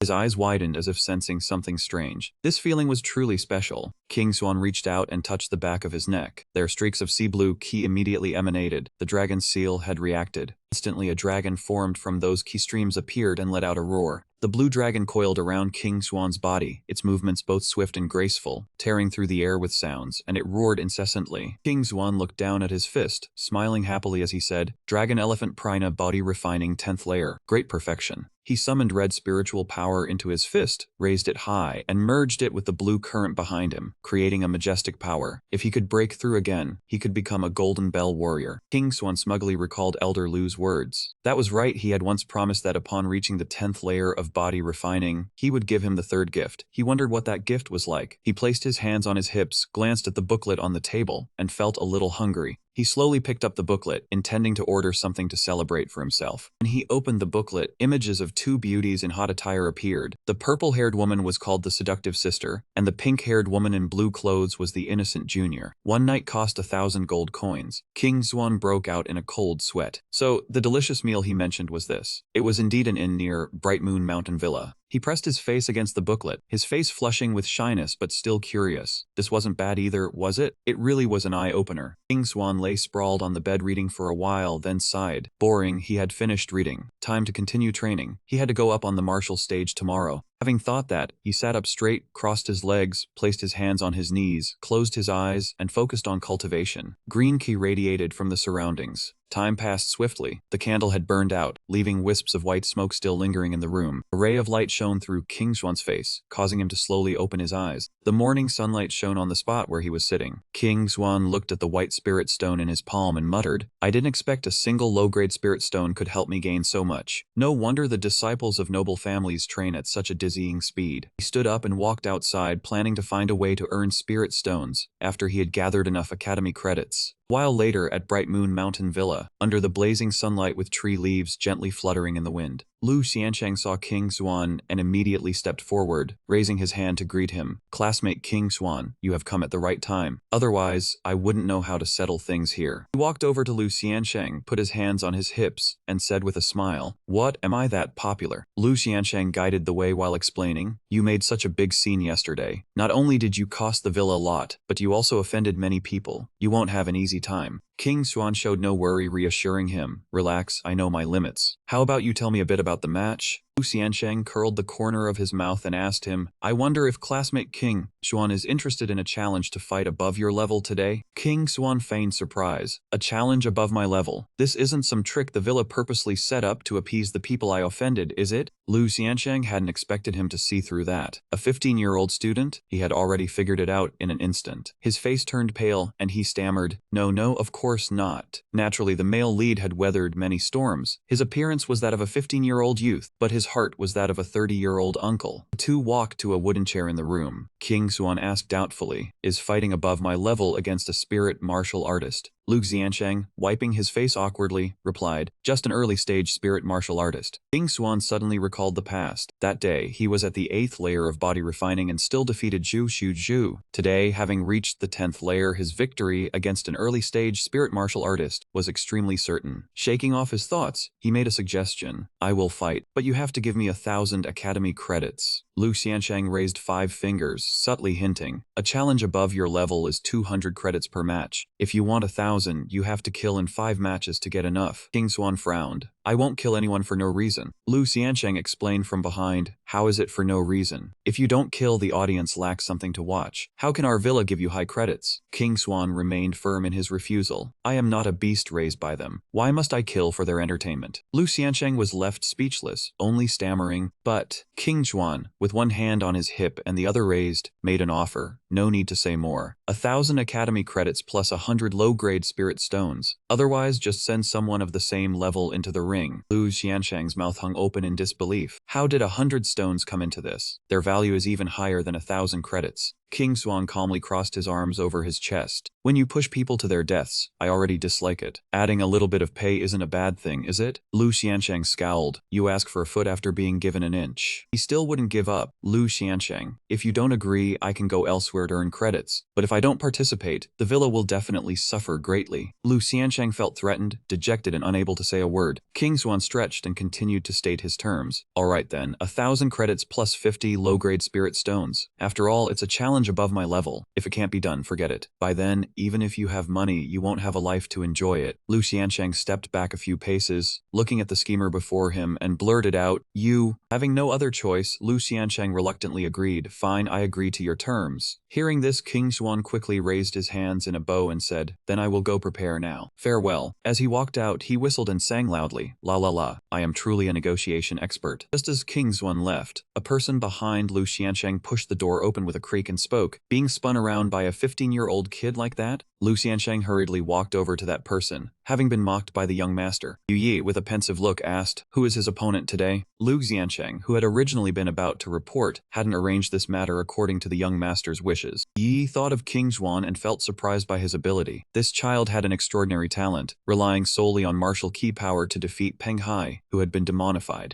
Yu Yi slowly sat down in his familiar chair, wondering whether to kill him or spare him. Lu Xiansheng reminded him that not killing would make it hard to explain to the client. Yu Yi crossed his legs to analyze. King Xuan was right. Those clients were just common trash. If there was something more valuable, it would be no loss to discard them. Lu Xiansheng caught on to the intention, tilting his head to ask if the young master planned to win King Xuan over. Yu Yi rubbed his face and thought. He still had to see if he was worth it. The corner of his mouth curled into a scheming smile. He would have Zhairong fight him to test his value. Lu Xiansheng was surprised. What Zhairong? Doing that was practically pronouncing a death sentence for King Xuan. He frowned as he spoke of the plan. If he won, he would be in the top 10 of the Qianlong board. Only then would he be worth investing in. Lu Xiansheng was still shocked. Top 10 of the Qianlong board meant someone like Fang Chen, a rare sight. Yu Yi tapped his fingers on the armrest. Before leaving the academy, he had to groom a batch of freshmen. Otherwise, the inner academy would spiral out of control. Lu Xiansheng suddenly thought of someone. Wasn't there still the Four Kings to command? Yu Yi looked disdainful. That brat became a Four King and grew arrogant. Next year, he would likely be pushed down by Zuo Chu. And there was King Yu, Yu, who was much stronger than Zuo Chu. Lu Xiansheng was startled by this. King Yu was really that formidable. Yu Yi frowned with a stern tone. King Yu's results topped the inner academy, winning 7 fights without using full strength. Perhaps only the 7 elders of the heavenly sect knew her true level, and Zuo Chu was chasing her. If they got together, it would be disadvantageous for him to seize the throne. Lu Xiansheng cupped his fists and bowed respectfully. I understand. I will go notify Zhairong. The rest pavilion of Mingyu Villa, red lanterns hung down from the roof. King Xuan summoned the green orb and closed his eyes to sense a fragrant scent. Someone was coming. As expected, Wen pushed open the door, surprising him. What was she doing here? Wen hurried in, bringing swirling rose petals. He had offended many people yesterday. How dared he come today? King Xuan flashed a sly smile. I need credit. What? Are you attracted by my power? Wen frowned and glanced over. Think too highly of yourself. You're about to lose your life, yet still so talkative. He leisurely sat cross-legged. Wealth comes from danger. Besides, I have no other choice. Wen ignored him, turning to leave but not forgetting to glance back indifferently. If that's the case, then I wish you good luck. As soon as she stepped out, she couldn't help but sigh. What kind of attitude was that? She angrily kicked a post in front to vent him. So infuriating, he really was a block of wood. This old lady showed her feelings so clearly, and he didn't notice. Wen silently blamed him. What a waste of my care and concern. I didn't expect him to be more optimistic than I thought. Her eyes grew sorrowful. Wen was worried about his safety. If he died, don't blame me for bringing him here. She looked at the glass card in her hand. If not forced by circumstances, who would want to be a maidservant here? At that moment, Zhairong and 2 girls walked by. Hey, isn't this little Wen, the dream lover? Wen saw the fat man in front and stepped back, showing disgust. Running into him at this time, truly a narrow road for enemies. Zhairong saw her about to leave and shouted, stop. He ordered the 2 maids to block her way. The 2 girls obeyed and stood before Wen, advising her not to leave. Zhairong slowly approached. Where do you think you're going? Wen replied loudly. Where I go has nothing to do with you. The fat man grinned, baring his teeth, leaning into her face. Don't you know the higher-ups sent me to tear King Xuan apart? Wen looked at him in shock. What? Her heart panicked. King Xuan's opponent was him. No, she had to stay calm. Thinking so, Wen tried to pretend indifference as she turned away, speaking coldly. King Xuan's life or death has nothing to do with me. Kill him however you like. But that act didn't fool Zhairong. He sneered behind her. Then why were you so anxious just now? Wen moved forward abruptly, saying whatever you want. It's none of my business. Her steps grew more hurried. That damned King Xuan was about to face this fat pig. She had to quickly warn him. Zhairong's large hand reached out. He shouted, trying to leave. The fat man summoned his martial soul. Streams of moss green energy appeared on his hands. He yelled, stop right there. As soon as he finished speaking, the streams of energy latched onto Wen's body. He quickly dodged to the side, but the fat man used the skill Muddy Silk Binding Water, causing her to cry out in surprise. Wen frowned and declared outright, don't dream of making me your woman. She swung her hand, using lightning speed to charge at him. Damned fat pig, I'll fight you to the death. Wen grabbed a sharp sword and unleashed her ultimate move, splitting Light Force Shadow die. Zhairong was unafraid, even sneering, want to kill me. Suddenly a ring of yin energy blocked the sword. Wen was shocked. What was happening? She felt as if sinking in mud, unable to move. The fat man withdrew the moss green energy and roared loudly. Within the early spirit martial realm, this old man is undefeated. He easily grabbed the petite Wen and pulled her back, causing her to panic. Your martial soul. The filthy fat man licked her cheek. This old man's martial soul is called Muddy Silk Binding Water. He wiped the drool off her face with his hand. Once you're trapped in my martial soul, no matter how strong your power, you can't use it. He bared his vicious teeth, his hand gripping her chin. He shouted, even a mid-spirit martial cultivator would flee from me, and you still dream of killing me. Zhairong pressed his reddened face close to hers and whispered, if you beg, this young master will be gentler. Come on, beg me. Wen's face turned pale as she glared at him.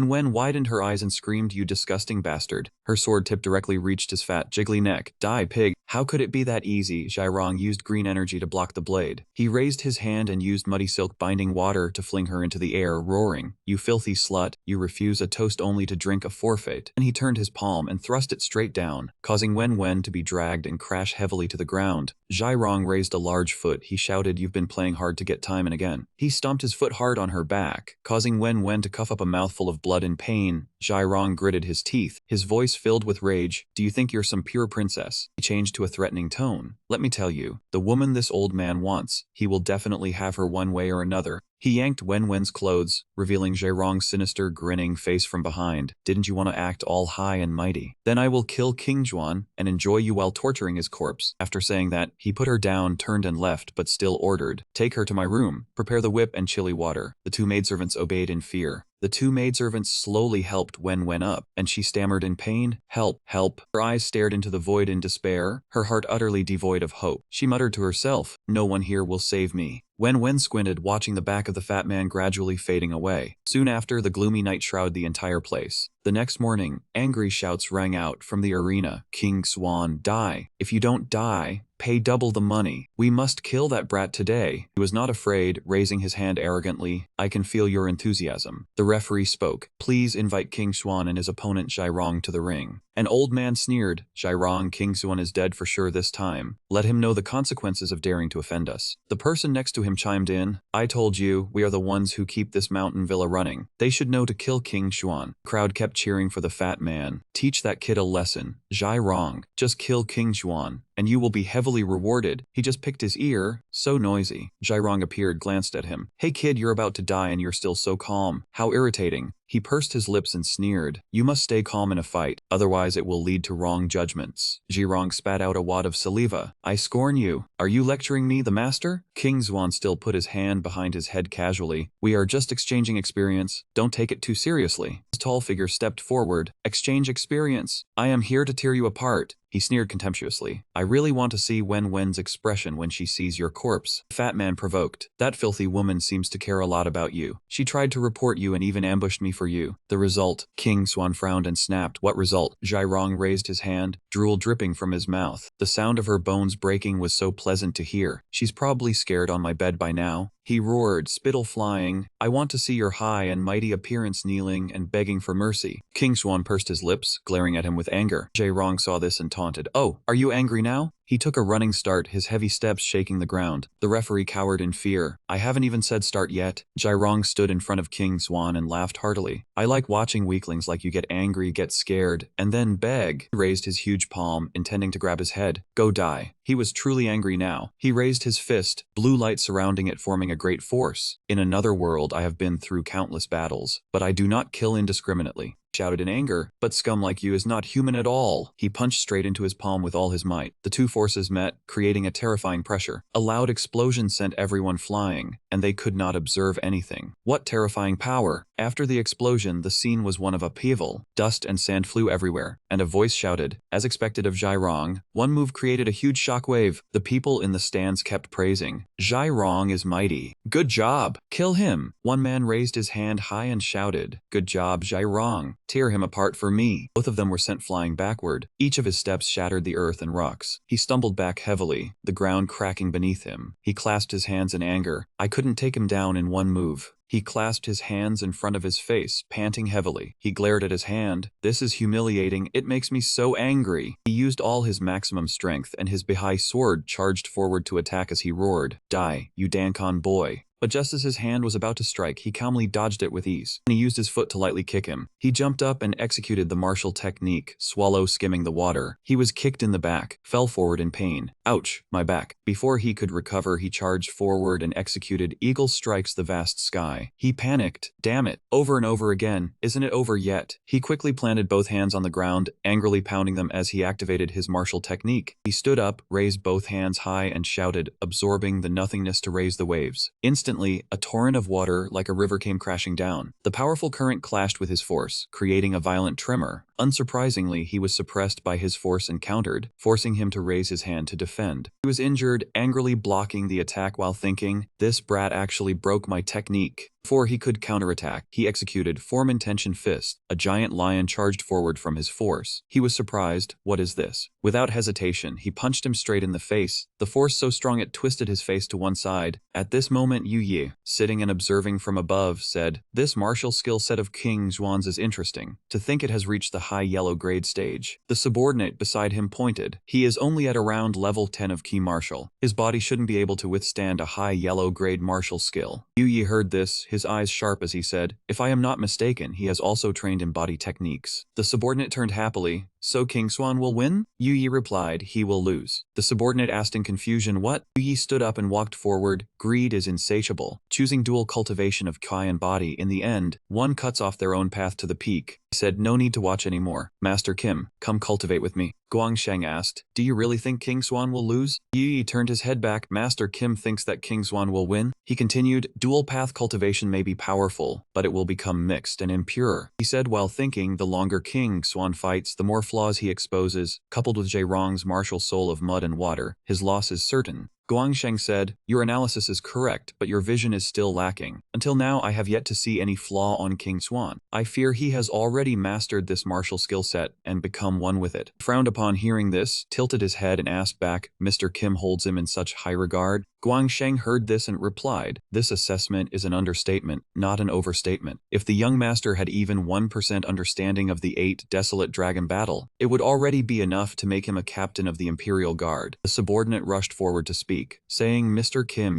but he suddenly raised his hand to stop him, saying it was fine. Then he said while walking away, if it is Mr. Kim's assessment, naturally it cannot be wrong. He decided to sit back and watch, saying, then let us see what surprise this King Swan brings. A massive surge of golden force howled as it charged forward. He wildly swung his attacks, yelling as he fought, that bastard Jaerong, do not make me lose my money. I bought the championship title, did I? Fight, counterattack, quickly kill this brat. He kept attacking relentlessly, causing his opponent to fall sprawling to the ground, thinking angrily to himself, this brat is truly strong. Struggling up, he cast a worried glance towards the upper seats, where the young master was silently observing. If the young master was displeased, his life would likely be hard to keep. He seemed to explode, pouring all his inner energy into the fight, shouting loudly, this old man still has many beauties I haven't slept with. They are still waiting for me. I cannot lose. Die! Having said that, he charged forward, unleashing a powerful attack called the Muddy Water Bend. He dodged swiftly but could not help being astonished. What? His martial soul is truly formidable. He turned gracefully to avoid the strike, clicked his tongue. Forget it. Do not touch it. This thing seems strange. Better to avoid it. Seeing this, he laughed smugly, trying to escape. Do not be so hasty. I will make it so you can neither live nor die peacefully. Having said that, he continued to launch his attacks. He lightly stepped on the puddle of liquid beneath his feet, saying in annoyance, has this thing spread everywhere like this? He attacked fiercely, shouting, you cannot escape. I will slowly grind you into dust. A series of attacks flew straight towards him. This time he could not escape, struggling and crying out, damn it, I am restrained. His martial soul is draining my energy. He laughed triumphantly. Once you are hit by my Muddy Water Bend, unless your cultivation is higher than mine, do not even think of escaping. He shouted loudly, your martial soul is useless now, die. Then he unleashed the waterfall slash aimed directly at him. The water blade slashed straight down towards his tightly bound face. At this moment, his bound hand suddenly emitted a powerful force, as if trying to break the shackles. He strained his body to break free using his energy, gritting his teeth, wanting to take my life. It is not that simple. He opened his eyes wide, staring straight at him, shouting mockingly, dream on, you pig. Immediately after, he used the Six Suns Fist to counter the attack. He frowned, channeling his power to execute the move One Key breeds the blazing sun. He was immediately overwhelmed by the surge of firepower, enraged. Is this brat using flames to cleanse my martial soul? A massive green whirlpool surrounded him, creating a piercing whooshing sound. He quickly escaped and then counterattacked, shouting loudly, trying to suppress me? Dream on. He also poured all his power into the attack, his face full of fury. One strike is not enough, then take another. His fist collided with the other man's fist, producing a booming sound. He roared, wildly unleashing the double sun manifestation. He was completely overwhelmed, struggling to resist but to no avail, hissing, you damn bastard. A ground-shaking explosion rang out, destroying everything around. He was currently bleeding from the mouth, gritting his teeth as he looked at him. That fat pig managed to block the double sun? He was covered in severe wounds, his clothes sizzling, gritting his teeth. Your martial skill, he shouted in fury, daring to hurt my precious skin. The people in the stands kept urging him on. Damn Zhurong, hurry up and fight. Their voices echoed down below, kill King Swan. This old man wants to see King Swan's appearance. Hearing this, he became even more furious, lifting his head to shout back, shut your mouths, all of you. He seemed to explode, pouring all his energy into a roar. This old man cannot lose to a mere key martial realm punk. Never. The energy emanating from him spread everywhere, causing those people to flee in panic. Run quickly. Zhurong has gone mad. His entire body was covered in a green slime, with only his head exposed. He rolled into a large mass and came charging over, shouting, I must crush you. Grind your bones to feel satisfied. He looked at him coldly. You are beyond redemption. You have long been rotten. Having said that, he also channeled his power to create a massive fireball, shouting loudly, if I do not rid the world of this evil today. He launched his attack, his face full of anger, roaring, there will be even more people condemning you. He shouted loudly, triple suns chases the sun. The two forces clashed against each other, a life or death struggle. His energy transformed into a surging stream of fire, howling as it rushed towards him. He laughed triumphantly at this moment. It is useless even if you risk your life. All of his energy surged straight towards him. He roared, "3 dragons merge as one." The 3 streams of force immediately combined, forming a massive fire dragon that devoured him. He was caught off guard by the sudden attack, horrified. What? How can a key martial realm punk unleash a profound grade marsh skill of such great power? The fire dragon opened its eyes wide, staring straight at him. It let out a sky-shaking roar before opening its mouth to swallow his sphere whole. He screamed in terror, "No, impossible. This old man is the invincible Jairong." But before he could flee, he was already seized by the fire dragon. Drops of green slime mixed with red blood fell pattering onto the ground. He waved his hand, and everything vanished with the wind. Jairong was now slumped on the ground, his entire body charred black and smoking. Someone screamed in horror, "Oh no, Jairong has been roasted black." The crowd was extremely surprised to lose again. They booed that this was not as promised, and demanded Sun Trang come out to explain why King Xuan was still alive. Those people frantically shouted for Sun Trang to explain clearly, while he calmly walked away, not forgetting to say one sentence. "What a fuss, so noisy it's annoying." Then he turned to look at his injured arm and muttered to himself, using triple Yang Sunseeker now was truly too forced. If he hadn't won earlier, he would have been the one to fall. Yu Yi, watching from a high vantage point, could not help but ask Kim Xian Sun in surprise about King Xuan's technique from earlier. Huang Sheng immediately replied that the technique King Xuan executed was indeed a Xuan-grade martial skill, and he had only used a part of it. He, upon hearing this, said that his Xuan-grade martial skill was progressing more and more, easier to train than 8 Wastelands Dragon Strike, but no less powerful. Huang Sheng saw his intention and shouted, "A Xuan-grade cultivation method was not so easy to learn. Do not be greedy." He frowned and said, "Many thanks for your warning, otherwise I fear ye would have developed inner demons." Huang Sheng replied, "It's nothing. It is common to feel greed upon seeing a Xuan-grade cultivation method." Guang Sheng placed his hand on his shoulder and said that when 8 Wastelands Dragon Strike is cultivated to its limit, its power would not be inferior to that man's method. He cupped his hands, his face solemn, and said respectfully, "I shall follow your teachings." A subordinate reported, "Young master, look, the people outside seem ready to rebel." He said sternly, "These people are just a nuisance. Rebel. If anyone dares to cause trouble, beat them to death. Call the guards to manage order, and severely punish anyone who breaks the rules." The subordinate hearing this obeyed. "Yes, I understand." King Xuan walked in from outside, letting out a sigh of relief. This bet was too dangerous. Luckily he had earned enough points and didn't need to go on stage again. He couldn't help but breathe a light sigh. Otherwise he would have surely died on that fighting stage. Lu Xiansheng had been waiting for him there for a while. Upon seeing King Xuan, he took the initiative to congratulate him on his complete victory. He was not used to such formalities. He got straight to the point, saying there was no need for congratulations. Just give him the points and spirit stones. Lu Xiansheng, hearing this, laughed and replied, "Of course I have to give them, but before that the owner of Sun Trang wants to see you for a bit. I wonder if you are free." King Xuan carefully considered the invitation, realizing they already knew about his Xuan-grade martial skill. If so, he might as well take advantage of it. After thinking it through, he tactfully declined, saying he had to go save Wen, who was captured by Jairong. Just as he predicted, as soon as Lu Xiansheng heard that, he took the initiative to take responsibility, happily replying that saving people should be left to me. Just go quickly to meet the owner. Since he had said that, he was not one to stand on ceremony. He agreed without hesitation. Inside the room, someone was already waiting there. Yu Yi, seeing him arrive, hurried forward to greet him. "I am Yu Yi, the owner of this mountain estate." He also emphasized that he was a student of the Heavenly Sect Academy, just like classmate King Xuan. King Xuan suddenly felt this name was somewhat familiar. "Yu Yi, huh?"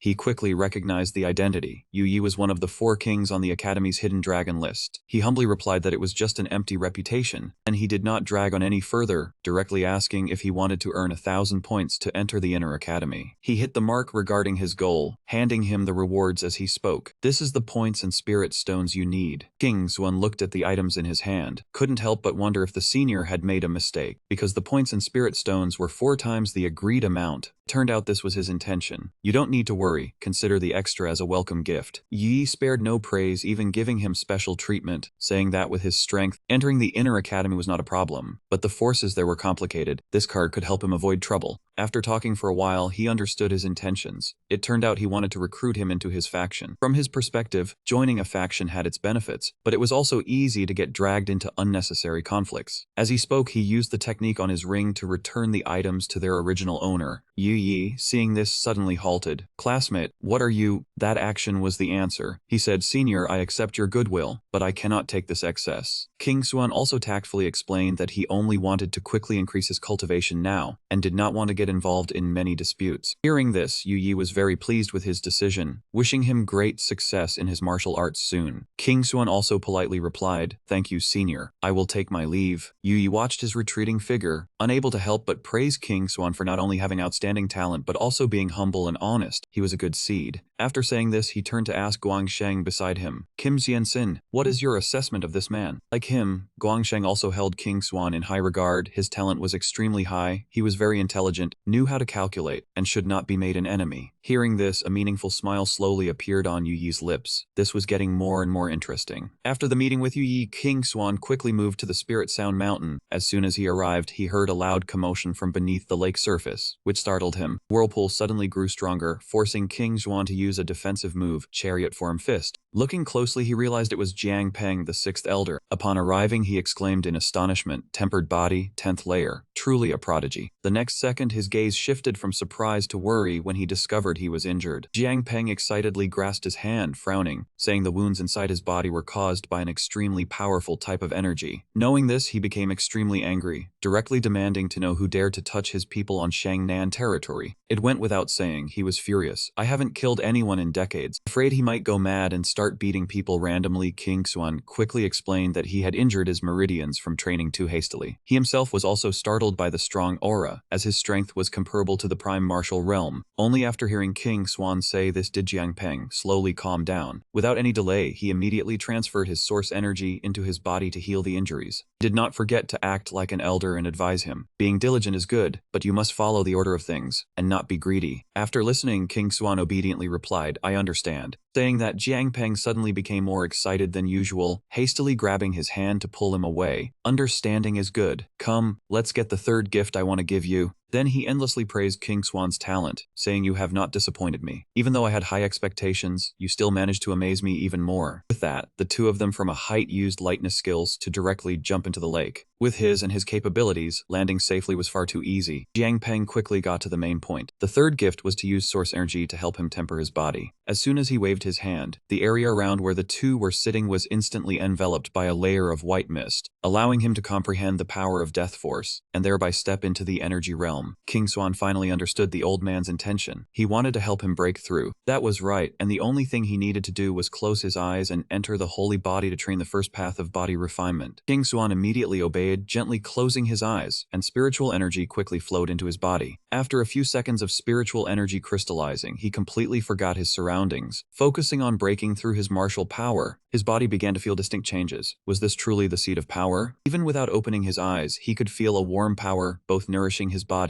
and restoring his damaged meridians. Jiang Peng, witnessing this from across the way, was also astonished, entering that state so quickly, truly a prodigy. Not only the old man, but he himself also felt everything was truly miraculous. The abundant source of spiritual energy continuously surged down into his body. He absorbed it completely, which contained the comprehension rules of the Bronze Core Warrior's first path of body refinement. In addition, there was also the martial insight of Elder Lu. Not only was spiritual energy surrounding him, but the dragon in the lake also coiled around King Xuan. Jiang Peng was so stunned at this moment that he was speechless, only able to exclaim, "This is..." Immediately after, an unseen spectacle occurred. The water in the lake surged and shot straight into the sky. The moment marked King Xuan's successful breakthrough. His eyes opened wide with immense spirit. Streams of water flew into the sky, creating a magnificent scene never seen before. Afterwards, they shattered and crashed back down onto the lake's surface with a roar. King Xuan sat amidst the strange phenomenon, calmly accepting it all. Jiang Peng could not help but be amazed, reaching Bronze Core Warrior in just half a month. He had indeed not misjudged the person. He smiled contentedly. King Xuan's power was very abundant, and he happily thanked the elder for his nurturing. His words put the old man at ease. Very good. Jiang Peng enthusiastically rewarded him further. If he won, the spirit fruit would belong to him. Hearing this, he asked if that fruit was delicious to eat, and was told its taste was like a rare rare delicacy. Jiang Peng looked at him with proud eyes, confident this bet would surely be won. After saying this, he handed him a book, instructing him not to practice blindly nor to let anyone see it. After handing it over, he hurried off to seclusion. King Xuan softly bid the elder farewell. In the meeting hall of the Tianzong Academy, purple glowing spirit stones were placed in the center. Their function was not merely decorative, but also to record events within the academy. Looking at the projected images, an elder spoke to the dean about the strange phenomenon in the inner realm. Din was well aware of this matter, indeed, but today he invited everyone to discuss the assessment. He hoped the two of them would handle all the work for this inner academy examination period. Bu Li calmly said, based on the records, this batch of students had good potential.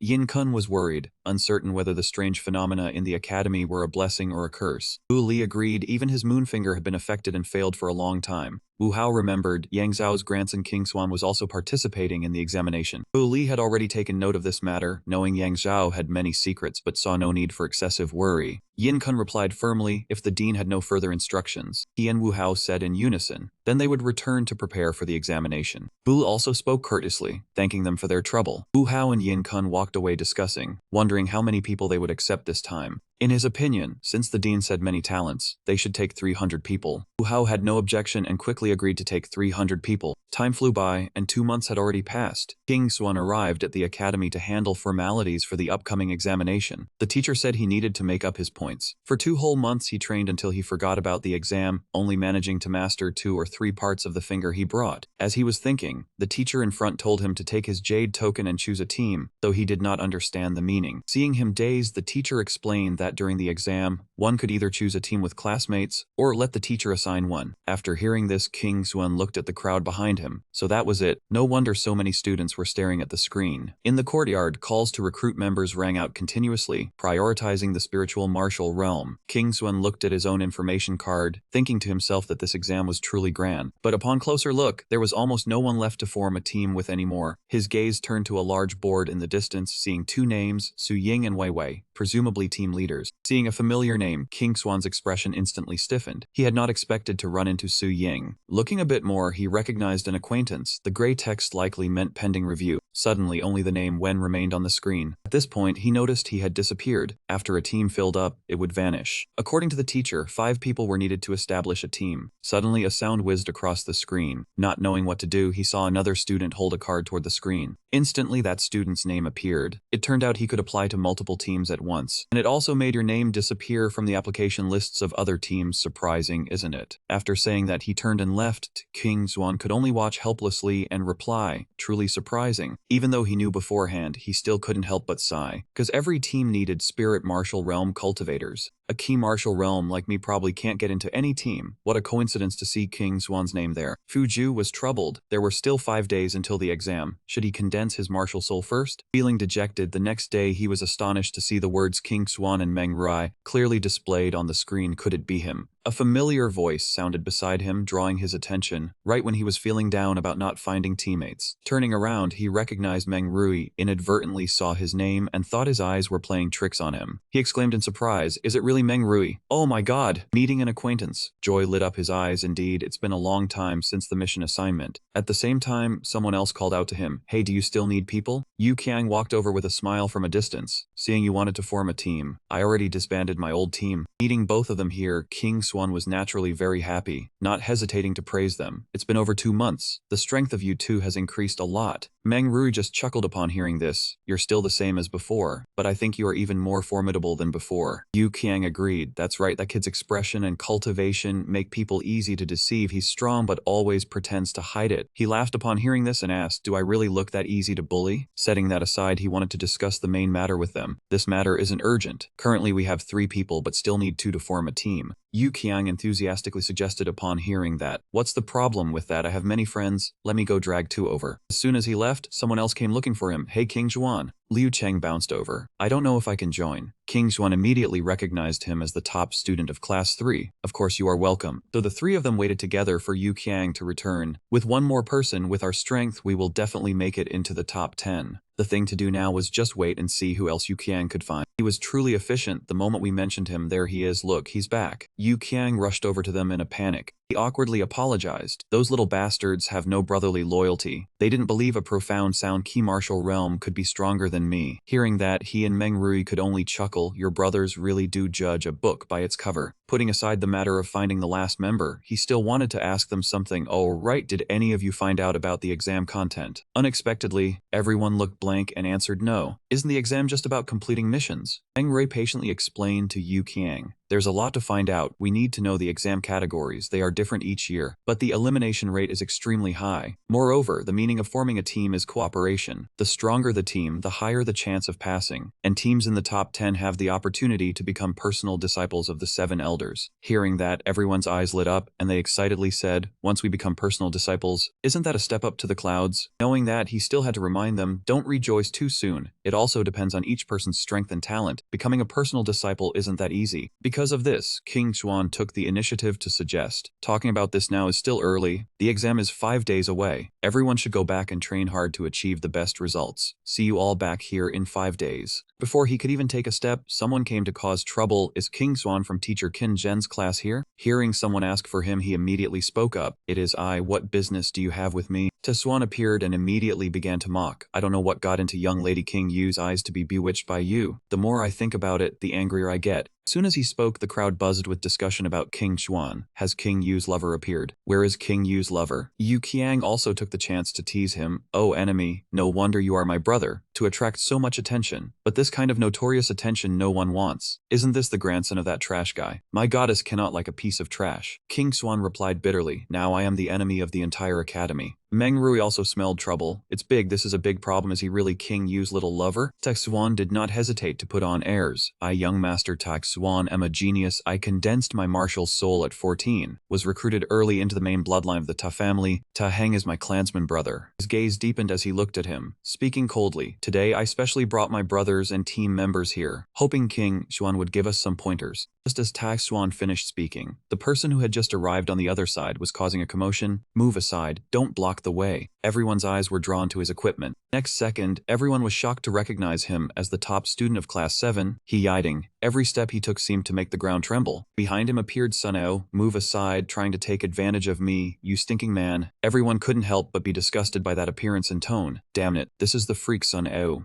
On the other side, people noticed Luan. Hey, isn't that Luan? Looking at the 4 of them, everyone had to admire them. This team is way too strong. Not only are they strong, but they are also arrogant. Are these 4 the opponents we want to teach a lesson today? I picked the man with the best looking appearance. They just look like a bunch of greenhorns. King Xuan immediately refused upon hearing this. Teach what lesson? We want to go back and rest. Do it another day. Yet Taiswan was already about to make a move. Do you misunderstand? I am not planning to ask for your opinion. A wave of his hand caused dust to swirl around. Today, as long as I stand here, don't even think about leaving. King Swan said seriously, you will regret what you are doing. He Yiding roared fiercely and charged forward. Those who don't want to die, get out of the way. Yu Qiang and the others were not to be outdone, charging forward to meet him. He snorted in provocation. The 3 worms of the Ta family also dare to boast in front of us. 2 sides glared at each other, while the leaders of both sides confronted each other in a tense standoff. Ta Xuan arrogantly spoke up, if you want to die, then I will grant your wish. He did not hesitate, coldly giving the order, go, if anyone dies, I will handle it. The 3 underlings immediately opened their mouths and laughed loudly. Did you hear that, you brats who don't want to die? Get lost now. Meng Rui scoffed in anger, life or death, just watch us make our move. The battle erupted. He Yiding jumped up, clenched his fist, and used Scorching Thunder Heaven Split to attack Yu Qiang, shouting loudly, you midget, watch me punch you to death. Yu Qiang immediately formed golden scales to cover his arm, throwing a dark sky fist punch, cursing back fiercely. Are you dreaming in broad daylight, you big oaf with a brain as dumb as a log? The 2 punches collided, producing a thunderous sound that was deafening. A powerful electric current emanated from He Yiding's punch, sending Yu Qiang flying backwards. Yu Qiang gritted his teeth in pain, holding his trembling hand, inwardly terrified by his opponent's strength, not expecting his martial soul to possess lightning power. His own hand was even electrocuted.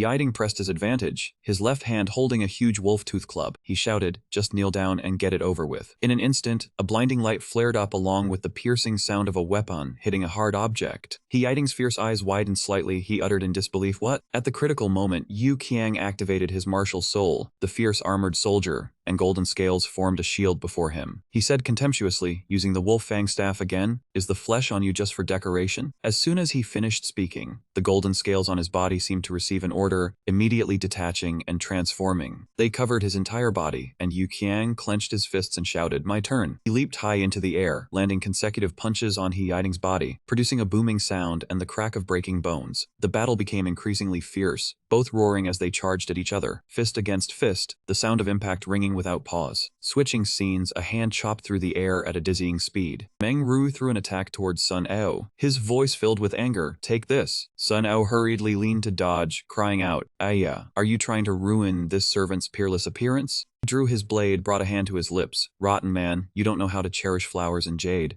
Immediately after, the blade in his hand swung, cutting through the air as fast as the wind. Without hesitation, Meng Ru summoned his writing brush, cast the siege flower formation, and chopped the blade in half. He controlled the brush, executing the chaotic mountain dot technique, shouting, "Stop being so disgusting, you damned delusional fool." Seeing him use his martial soul, Sun Ao also took out his folding fan, using the dance of the swarm fan slash to cut at the brush. He angrily roared, "Playing for real, huh? I'll fight you to the death." Sun O glared, pouring all his spiritual power into the technique. Meng Rui also unleashed all his strength, glaring back and roaring. On this side, Meng Rui and Sun Ao were locked in a stalemate. On the other side, Liu Cheng's battle was also in danger. Liu Cheng looked at that body in panic. If he were pressured any further, he would surely be crippled. He stomped his foot on the ground and flew backward to dodge. Luan missed his attack and plunged his spear into the ground. He quickly flipped in the air and then leaped high. Immediately, he used the mountain-crushing top technique, diving down from above. Liu Cheng looked up and saw this, sweating in terror. The attack speed is too fast. He decisively activated his martial soul and summoned his weapon. He thought gloomily, since I can't escape, the only choice is to fight back. Liu Cheng held a weapon resembling a double-ended sharp spear and executed the blood-draining stab technique, thrusting fiercely upward. Luan immediately raised his paired long spears to meet it, creating a thunderous explosion. The shockwave sent Liu Cheng sliding backwards. Luan opened his mouth and roared, "Obediently turn into a piece of meat paste, you weak chicken." Liu Cheng gritted his teeth and braced himself, trying to block his attack. Not far away, Zuojun and King Xuan faced each other. Zuojun said coldly, "What scared stiff? If you don't make a move, your teammates will die." King Xuan crossed his arms and sneered, "They won't fall here." Hearing him say that, Zuojun said in a deep voice, "That confident, huh?" King Xuan stared at him and said irritably, "Someone like you should worry about yourself first."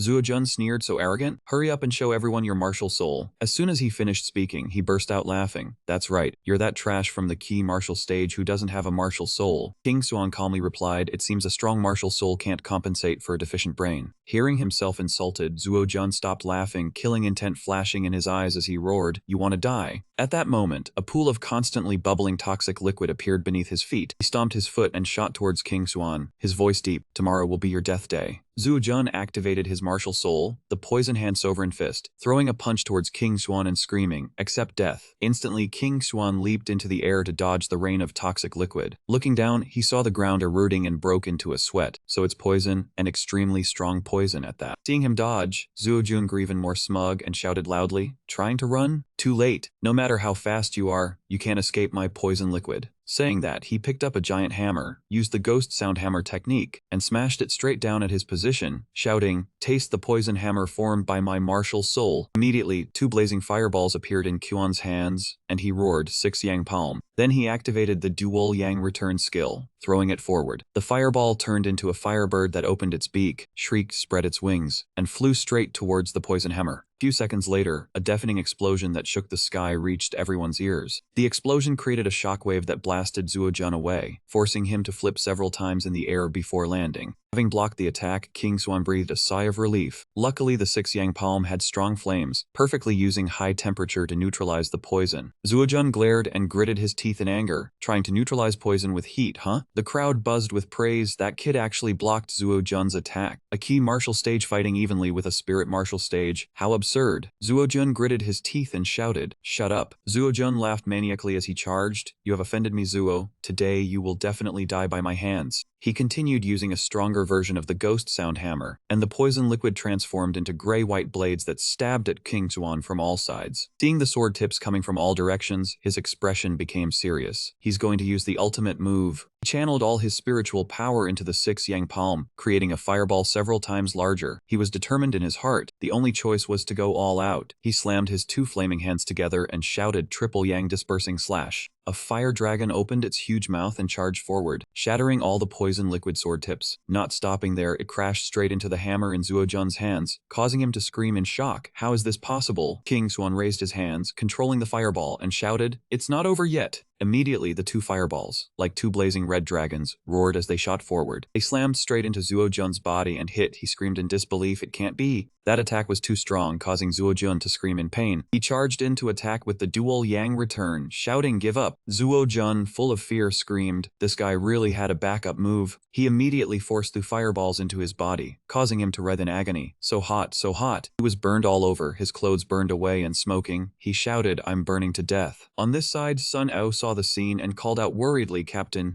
Luan also turned and shouted loudly, "Boss." The Yiting shouted in fear, "Young Master Jun." The watching crowd also exclaimed in shock, "What?" King Xuan actually defeated Zuo-jun. That moment of carelessness, He Yiting was hit with a very strong punch to the face by Yu Qiang. Yu Qiang laughed smugly as he saw that man sent flying. "Now do you know how powerful I am? Still daring to call the team leader weak?" Zuo-jun slowly stood up, raised a hand to wipe the blood from his lips, then bared his teeth and burst into loud laughter. Standing in the dust, he looked at his opponent and admitted, "King Xuan indeed has some strength." His eyes darkened, nearly able to take down someone of my level. He roared in fury, "Unfortunately, you can only do this much. The final victor is me." Green poisonous gas spread across the arena. The group of trainees panicked and scattered. They cursed as they ran. Zuo-jun has lost his mind. He can't tell friend from foe, hitting the guests too. Someone in the distance recognized Zuo-jun and muttered, "He attacked a spirit warrior middle stage. Is King Xuan really that strong?" Zuo-jun raised his hand to the sky, releasing green poisonous gas, and laughed loudly in mockery. "Those who don't know their place deserve to die." King Xuan's eyes widened in shock. Not good, I have to strike first. He immediately raised his hand to execute three suns straight to the sky, and a fire dragon charged out. The blazing red fire dragon flew over to block Zuo-jun's technique. Zuo-jun clasped his hands together, gritted his teeth, and shouted, "Go die." His eyes lit up, sharp fangs bared as he used the poison hand venerate fist. Next, he executed Heaven Earth Great Devil Plate, the poisonous spirit energy forming a massive tornado. King Xuan was just holding up the dragon to block the attack, and when he saw the tornado, he thought to himself, "I'm done for. That move is too strong." He gritted his teeth and endured, calculating to block it. Three suns aren't enough. I need to summon a fourth blazing sun. Having decided, he immediately mustered all his strength and unleashed four suns holding power. Zuo-jun also attacked with all his might, shouting loudly, still trying to resist. No way. His massive tornado pressed King Xuan down hard. He laughed mockingly. "Trash like you dares to touch Brother Zhou Xing's poison technique? Today I will cripple you." King Xuan was being suppressed, gritting his teeth and enduring. Damn it, even four suns can't hold out. He raised his hand, determined, "I'll take the risk." Clenching his fist, red spirit energy burst forth. Even if he faces backlash, he cannot let that man kill him. He clenched his hand so hard that blood flowed freely, a surge of powerful spirit energy welling up. Two fingers thrust forward with the hook finger technique. Suddenly a stream of cold spirit energy shot over. It was pink spirit energy with butterflies fluttering around. King Xuan exclaimed in shock, "This is..." A swarm of glowing pink butterflies charged in with the technique Butterfly Swarm Wraith Image. King Xuan stared at that scene, vaguely guessing, could it be? Seeing this, Zuo-jun could not help but be terrified, shouting, "What?" He was immediately struck relentlessly by that technique. Yu Yi recognized it from a corner and sighed inwardly. Didn't expect her to make a move. Things are getting more interesting. With just that one move, Zuo-jun was knocked unconscious, lying on the ground, blood flowing from his mouth. A foot landed from above right beside him. The person who arrived was none other than King Yu. She smiled in greeting, "King Xuan, long time no see." Yu Qiang saw his disciple knocked down and exclaimed in shock, "So strong using just one move." Liu Cheng saw Luan also defeated and froze. She took down four people. Meng Rui silently admired. King Yu's strength is truly profound. Sun O lying on the ground groaned, "It's all over." King Xuan was puzzled. "King Yu, why are you here?" Zuo-jun was beaten badly but still refused to accept it, struggling to resist. He raised his head, eyes full of resentment, and asked, "Why?" King Yu was angry. "No, why? The Academy Plaza forbids murder." Hearing this, he roared furiously, "What?" and spat out a mouthful of blood.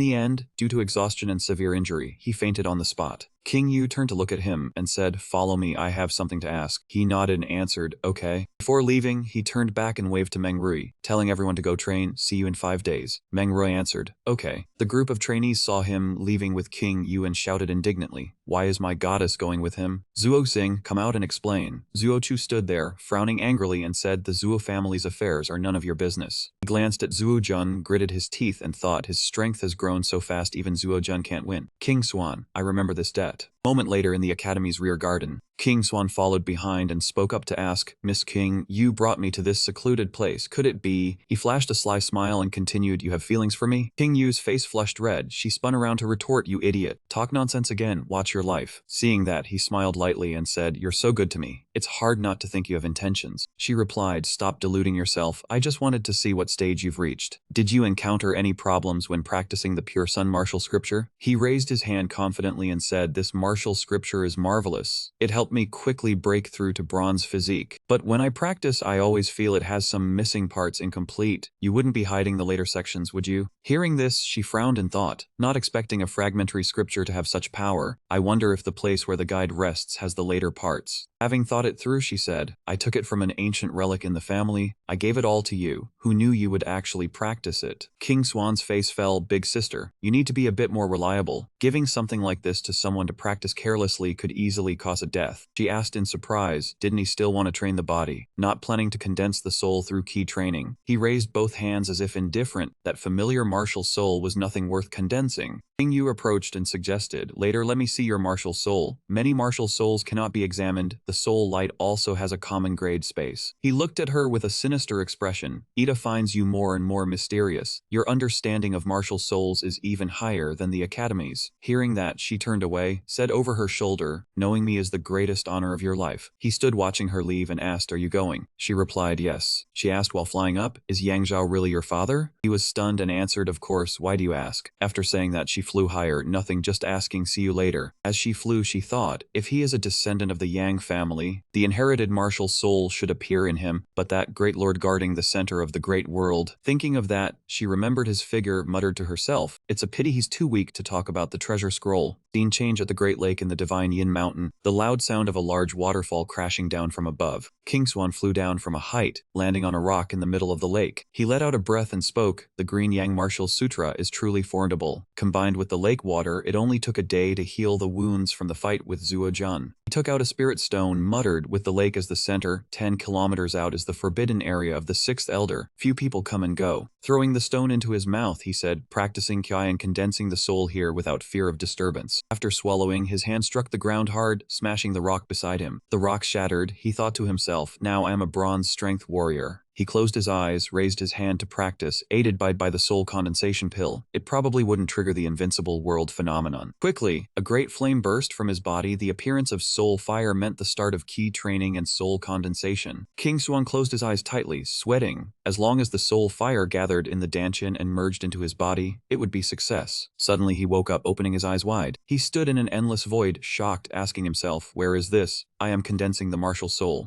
Blue light appeared before him. He was puzzled, fearfully exclaimed, "Could it be?" It showed an image of him dazed in the air. "Where is this?" He frowned. Not another soul transmigration to a different world, right? Suddenly a powerful whirlwind flew towards him. He cried out in fear. Struggled to ask, "What on earth is this?" King Swan stood in the desolate place, thought to himself, "This place is neither like the world of consciousness nor a soul transmigration." He looked at the black stain on his clothes, analyzed. "It's like my martial soul is connected to this place. What iron is this?" At that moment, the ground around him began to crack into many pieces. Rock fragments floated in the air. He was dazed. What is happening? He noticed many sharp golden swords appearing, said, "These swords." A swarm of swords rushed into his body. 2 lines of text appeared. The intense pressure felt like his head was exploding. It was too painful. He held his head. The power of the sword seed entered his body. He forced out the words, "Taiswan sword seed." Unable to bear the pain, he shouted loudly, "Heaven, the power of the sword seed is too strong." Golden swords continued to enter King Swan's body, unbearably intense. Blood shot from his nose and mouth, he thought. With my current cultivation, this power will tear my body apart. They burst violently into his body, blood flowed like a spring. King Swan's teeth were bared, revealing 2 sharp fangs. He had transformed into a large ape, roaring in agony. He leaped towards the swords. Then King Swan swung his staff powerfully in a counterattack. Collision created a brilliant golden light filling the sky. Back at the lake in the divine Yin Mountain, King Swan was lying in the water. A pink fish with sharp teeth bit hard onto his hand. In great pain, King Swan woke with a start, opened his eyes wide and cried out. Pulling his wits together, he swung his hand, flinging the fish into the air, and shouted, "Finally alive again." The arrogant fish flew right up to King Swan's face, opening its large mouth to bite. Seeing this, a light flared up from within him, a golden sword materialized, and he reached out and grabbed it firmly. He swung it lightly, swoosh, the fish was cut in two. He cursed, "Get lost, you damn fish." He watched the sword disappear, astonished, asking himself, is this the new martial soul? A fragment of a sword with a single strand of soul light. He raised his hand to look, said, "Could it be that I have refined this sword seed fragment?" King Swan summoned the sword, looked at it dejectedly. What use is something this short? Looking at the fish carcass in the water, he blamed himself. What a disaster, I condensed some weird thing and got bitten by a fish. Furious, he skewered the fish on a stick, lit a fire. I'll just eat it then. The fish was cooked. He stuffed the entire tail into his mouth. While chewing, he suddenly bit into something and said, clatter. He spat out a spirit stone. Bewildered, this monster had a spirit core inside it. Sunlight shone directly on his face. He raised a hand to shield his eyes and wondered why the sun was so harsh. Suddenly remembering he was late, he quickly stomped out the fire with his foot and yelled, "Damn it, the assessment is about to start. If I don't go, I will be late." The scene shifted to the courtyard of Tianqiang Academy, where a large crowd had already gathered. The girls following Su Ying fussed around, saying, "Finally the assessment is starting. Later we should go browse the jewelry stalls." King Swan hurriedly ran to the gathering spot, panting as he said, "Sorry I am late." Yu Qiang asked suspiciously, "Captain, with your popularity you could not find the last person." He stuck out his tongue and replied, "After the fight with Zuo Jun, too many people applied, I did not know who to pick." Suddenly, a laugh echoed from a distance, "I have a candidate for you." He turned around blankly. Chen Ting. He turned and pointed, laughing. "You are already an inner court student. How do you still qualify for the assessment?" Chen Ting led a young boy and explained, "I mean my younger brother, Chen Zhen." The boy replied arrogantly, "Big bro told me to join this team. Are you trying to drag my level down?" Seeing Chen Zhen's insolent attitude, King Swan thought to himself, is Chen Ting messing with me? This kid clearly does not want to participate. Liu Cheng ran over and asked, "You are Chen Zhen, the youngest genius of the outer court." Chen Ting laughed awkwardly. "What genius? I hope everyone can guide him." After observing for a while, Chen Zhen pointed at King Xuan. "This person's soul light is unstable. Clearly he just reached the spirit martial realm. Everyone in our team is stronger than him." Chen Ting rapped the boy hard on the head and scolded, "Too rude. Do you look down on your classmates like that?" Yu Qiang put his arm around his neck and laughed, "Kid, you are really a freak. You broke through to the spirit martial realm in just over 10 days. King Xuan looked at the jade pendant in his hand, seeing my condition in a flash. "You are truly a genius of the outer court. I accept this person." Chen Zhen's face turned grim. He raised both hands to block, saying, "No way." Chen Ting saw him accept his brother and smiled, "Good." As for the boy, he stood there as if struck dead. Chen Ting instructed the boy, "Be obedient or you will get a beating." Chen Zhen wept inwardly, "I am done. Everything is over." Suddenly, someone shouted loudly, "Look over there, it is Zuo Jun." Chen Ting and King Xuan glanced over in shock. The student yelled, "Zuo Jun's team is still healthy. Were they not all knocked down a few days ago? How did their wounds heal so fast?" Chen Zhen said seriously, "I cannot believe Zuo Jun managed to get Yensu into his team." Yu Qiang looked at Yensu and sneered, "I heard he is not only strong but also twisted. He fits right in with Zuo Jun's group." King Xuan placed his hand on Yu Qiang's shoulder and warned, "Do not let your guard down. They were severely wounded by King Yu the other day and now are fine. I fear something is off." Chen Ting looked at those four and nodded. Zuo Chu probably used potent medicine on them, destroying their foundations to kill in the assessment. Truly vicious. Zuo Jun, standing on this side, saw him, gritted his teeth, and cursed inwardly, "King Xuan, just wait until the assessment starts. I will definitely kill you."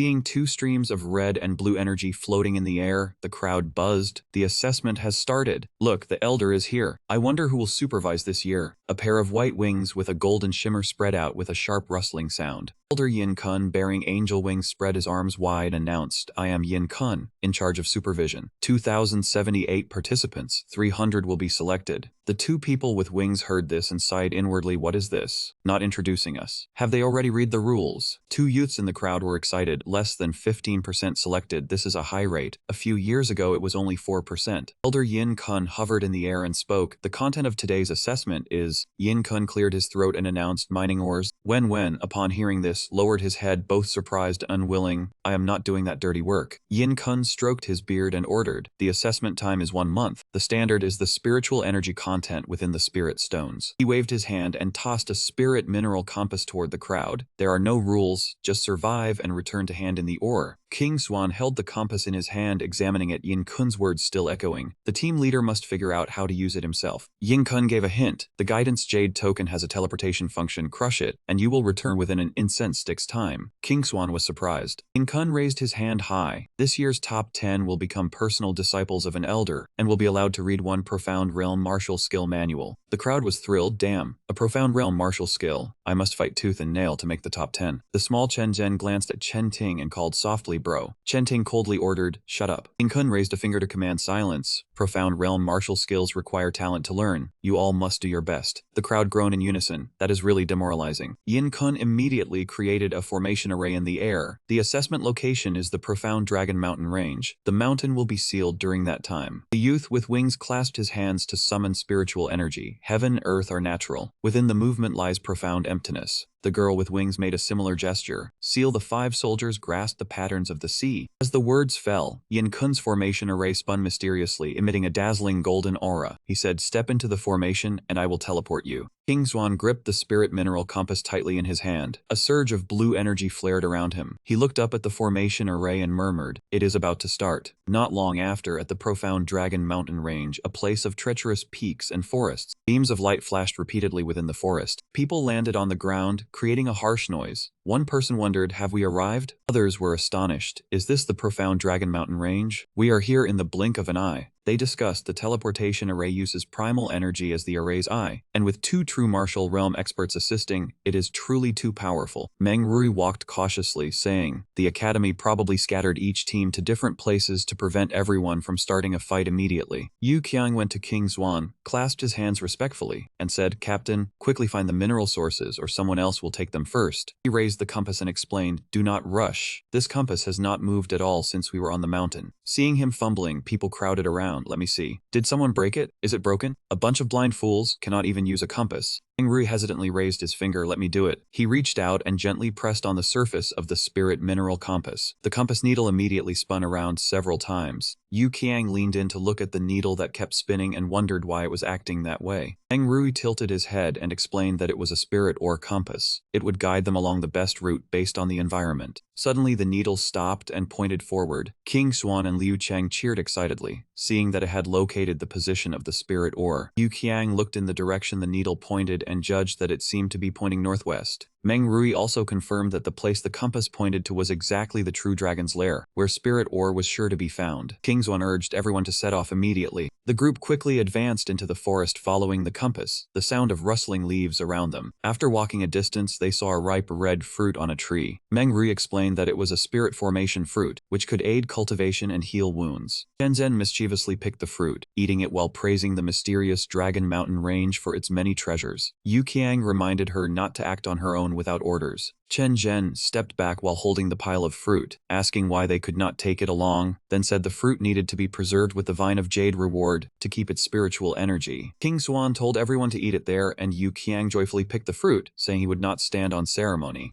King Xuan also picked 2 fruits, but as soon as he put one into his mouth, he felt something strange. Yu Qiang ate while muttering for everyone to eat quickly and not leave any for those behind. Meng Rui also sensed the strangeness and turned to ask King Xuan if someone was coming. He replied that they were 3 meters away. Those people shot up into the air, leaving Chen Zhen staring blankly even though someone had shouted loudly for her to hide. Chen Zhen held the spirit fruit, looking at them with an air of arrogance. If someone comes, he would charge forward. Why run? Meng Rui hid in the bushes anxiously. Did he know how many people were coming? Yu Qiang poked his head out in agreement. If there are many people later, how would they fight? Liu Cheng also advised, listen to the captain and run quickly. King Xuan stood on the tree looking down at Chen Zhen threateningly. If he did not want to cooperate, that was fine. But do not forget what his brother told him before the exam. Chen Zhen gritted his teeth in anger. How dare you threaten me? The boy took a running start and leaped into the air. Then he chose a hidden spot immediately. Chen Zhen stubbornly snorted, humph, run then. If no one comes later, I will see how you explain. The boy dove into the bushes, creating a rustling sound. As expected, a team quickly arrived, arguing, the compass points here. Look quickly, it is the spirit fruit, very nourishing. A purple-haired man licked his lips greedily, looking at the fruit cluster in front. Alas, it seems a few fruits are missing. Suddenly he stopped stiffly, looked up at the sky. He just felt something was strange. King Xuan's team showed up. He mischievously spoke, isn't this fun? A surprise, right? King Xuan's team immediately attacked, striking straight at the opponent's face. They were ambushed, only able to take hits and scream. Soon after, King Swan's team tied up that group of people. They complained they had not been in the exam for 10 minutes and were already caught. Truly bad luck. Yu Qiang frowned and ordered, "Sit still, do not move." The purple-haired man turned to King Swan and snapped, "King Swan, if you have the guts, do not sneak attack, fight a proper battle." King Swan sneered, "If it were you, you would probably ambush us too. Eliminating other teams is the fastest way to pass the exam." Liu Cheng nodded, "That is right." The elder only said to hand in the oars. He did not forbid attacking other teams. This match has no rules. Yu Qiang chimed in, "The elder put effort into training us after all." Meng Rui pointed at the purple-haired man and suggested dealing with them first, lest others come and cause trouble. The purple-haired man panicked, his face pale. "Deal with? You plan to kill us to silence us?" King Swan bared his teeth in a fierce grin. "Scared already? Hurry up and hand over all the good stuff on you." King Swan's teammates rushed in to search. Only Chen Zhen stood frozen watching the noise. The boy was afraid, too ruthless, not letting people live, going to rob their things. Not long after, each person opened their palm to show off the loot. One person exclaimed, "Got a decent amount of ores." King Swan threw a jade pouch towards Chen Zhen, instructing, "Who would have thought they had jade containers? Hurry up and take it to keep the spirit fruit. Do not secretly eat any." Chen Zhen reached out and caught it, calmly replied, "I know." Chen Zhen obediently went to pick the fruit, but soon wondered, why did he have to listen to him? King Swan paid attention to the tied-up group, unashamedly walked over to take the spiritual ores, then tied them up again. He said, "I have to bring you all back." The group protested, "You took our ores. You still want to take away our exam opportunity?" King Swan squatted down, pointed at the purple-haired man. "The registration fee of 1,000 points is indeed expensive, but I am not cruel. Just swear you will not oppose me and I will let you go." The purple-haired man quickly agreed. King Swan flashed a sly smile, ordered his brothers to rob. Chen Zhen saw this and darkened his face, his cheek twitching, muttering, "Demon, truly a demon." The others cried out, "This is too much. You rob our ores and make us coolies." Liu Cheng was happy. This time it is a huge profit. Yu Qiang hoped, "Rob a few more teams and we will be in the top 10. King Swan smugly said, "Exactly." King Swan's group created a heroic, gang-like momentum, declaring, "We will be back. From now on you follow us." The other group was scared. Dark forces. Yu Qiang wore sunglasses, shouldered a gun pointing ahead. "Boss, there is a target ahead." Chen Zhen also wore sunglasses, coolly ordered the brothers, "Rob them." King Swan heard this and knocked Chen Zhen on the head as a warning, "Do not imitate my words." He lowered his sunglasses a bit, loudly ordered to deal with them. The other group saw the palms raised, helplessly looked at each other. Are all strong teams like this? Probably. Following them, at least they would not die, and would even get a share. After a struggle, they gradually left. The winds blowing through created a whirring sound passing through the rock crevices. King Swan saw the compass needle spinning and asked Meng Rui, "Why is the spiritual stone compass suddenly like this?" Suddenly they noticed the people ahead were lying slumped over. One person shouted, "Look there." A purple-haired young man quickly ran over. "That is our classmate. What happened to you?" King Swan immediately raised his hand to stop. "Do not approach." He threw a stone that flew swiftly towards that direction. The stone fell to the ground, then rolled towards the slumped person, revealing a pale face, closed eyes, and mouth foaming at the corner. Liu Cheng saw white vapor emanating from that person's face and shouted, "It is poison. Lucky we did not go there. If we touched it, we would have ended up like this too." King Swan was silent. "Looks like it was Zuo Jun." Chen Zhen worriedly said, "The poison master of the venerable faction." Liu Cheng blamed Zuo Jun for being too vicious, killing people for spirit stones. King Swan gritted his teeth. "Those bastards treat human life like trash." Yu Qiang clenched his fist in anger. "Truly beasts at the square, we should have killed him." King Swan sensed the danger and quickly ordered, "The mineral source here is abundant. Many people have probably already arrived. Everyone advance carefully." Besides Zuo Jun, there are also dangerous spirit beasts. The whole team agreed, understood. Suddenly Yu Qiang shouted to call King Swan. He looked over worriedly and asked, "What is wrong?" Yu Qiang's mouth hung open as he stammered, "Look ahead." At this time, it was not just a few people, but an entire row of people lying scattered on the ground. King Swan's group broke out in a cold sweat. They could not believe it. Witnessing this scene, everyone's spine chilled. King Swan's team turned around to leave. Just as they heard him say, "That is enough," the tied-up group fearfully screamed, "Wait, you have not untied us." King Swan mischievously raised his hand and turned around to wave a few times, abandoning them to fend for themselves. The helpless group yelled, "You demon." King Swan's team walked away like that within the magic formation. Chen Zhen curiously asked him, "How did you discover those 5 people? Your spiritual sense cannot cover 3 miles. Even a true martial realm expert cannot do it." King Swan raised his finger to his lips in a secretive gesture, a secret. Chen Zhen snorted angrily, "If you do not talk, fine. Do not think using my brother to pressure me means you can act wildly." King Swan turned around and retorted, "When did I act wildly? I just asked you for a small favor."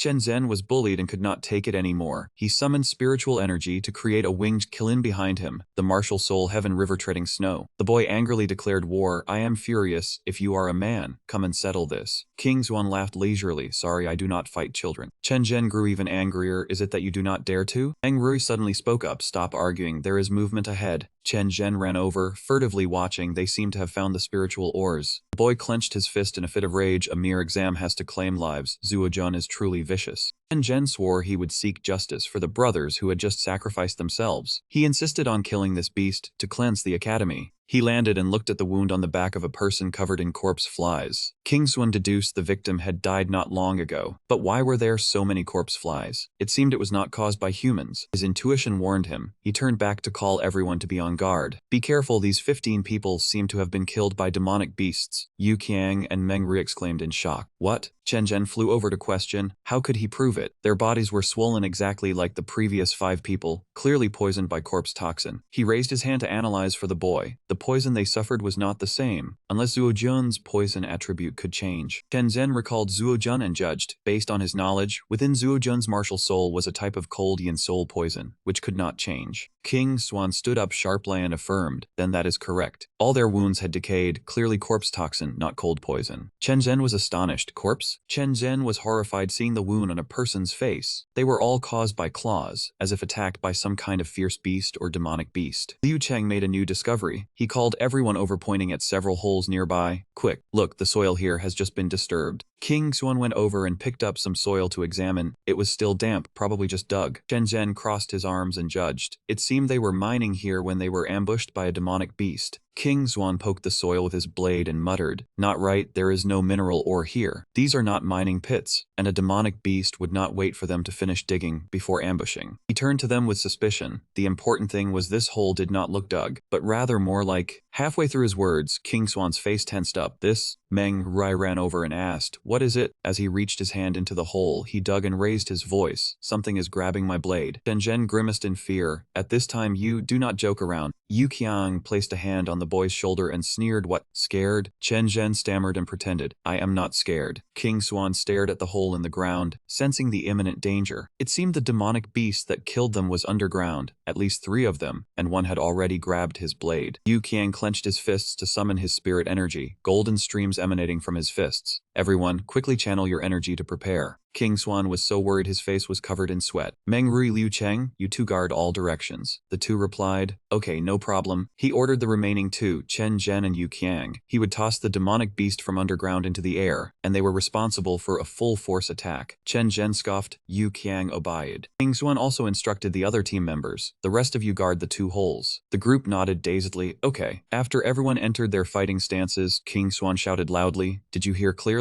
As soon as he pulled out, everyone attack immediately.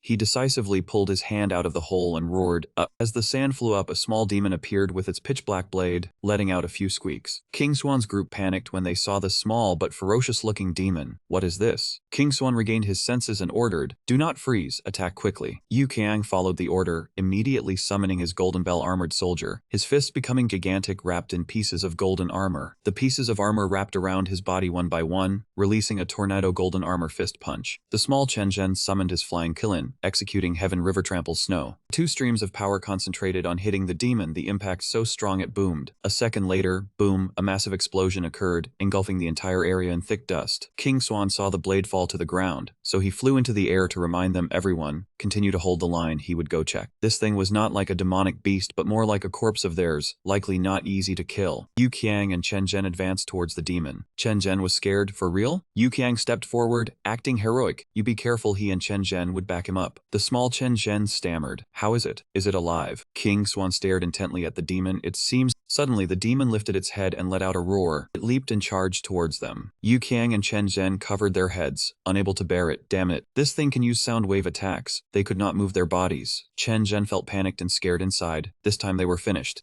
Suddenly a flame burst and streaked past the boy's face. It turned out King Xuan had summoned his dragon god to grab the demon, executing 3 suns chases the sun. Dragon bit the demon, and exploded instantly with a bang. King Swan finally spoke. No need to worry, he had prepared in advance. The others looked at him like a savior, happily saying, "Whew, that was a scare." King Swan was truly reliable. Suddenly, from behind the two holes, two other demons emerged. The group turned around and yelled, "There are two more here." The purple-haired man quickly grabbed his blade and roared, "Monster, take his blade." He unleashed his ultimate move, Crescent Moon Cleaver, slashing through half of the demon's body. His slash did not injure the demon, which lunged straight at him. Its sharp claws tore his clothes, and the purple-haired man panicked. They were screwed. The monster was not afraid of his attacks. On the other side, the blue-haired man raised his sword to fend off a demon, continuously screaming for help. Help. Meng Rui and Liu Cheng immediately unleashed two ultimate moves, Harp Camp Flower Formation, Sable Blood Full Sleeve. The two weapons flew accurately, piercing straight into the two demons, sending them flying back several meters. Liu Cheng saw the urgent situation and suggested classmate Meng Rui coordinate with him. Meng Rui quickly replied, "All right." They both prepared a formation. Once again, they combined their swords, unleashing the combined skill Harp Flower Sable C. Thousands of arrows whistled towards the demons, hitting the ground with thuds, then exploding. The purple-haired man then looked down at his arm that had been attacked by the demon, scared out of his wits. His arm was infected with corpse toxin. In less than a second, his arm burst into a huge flame, and he threw his head back, screaming in agony. Suddenly, a hand lightly tapped his wound. Turned out to be King Swan lending a hand. He held a glowing sword and instructed. He had removed the corpse toxin and temporarily sealed the pain. "Hurry and channel your energy to heal." The purple-haired man turned and thanked him.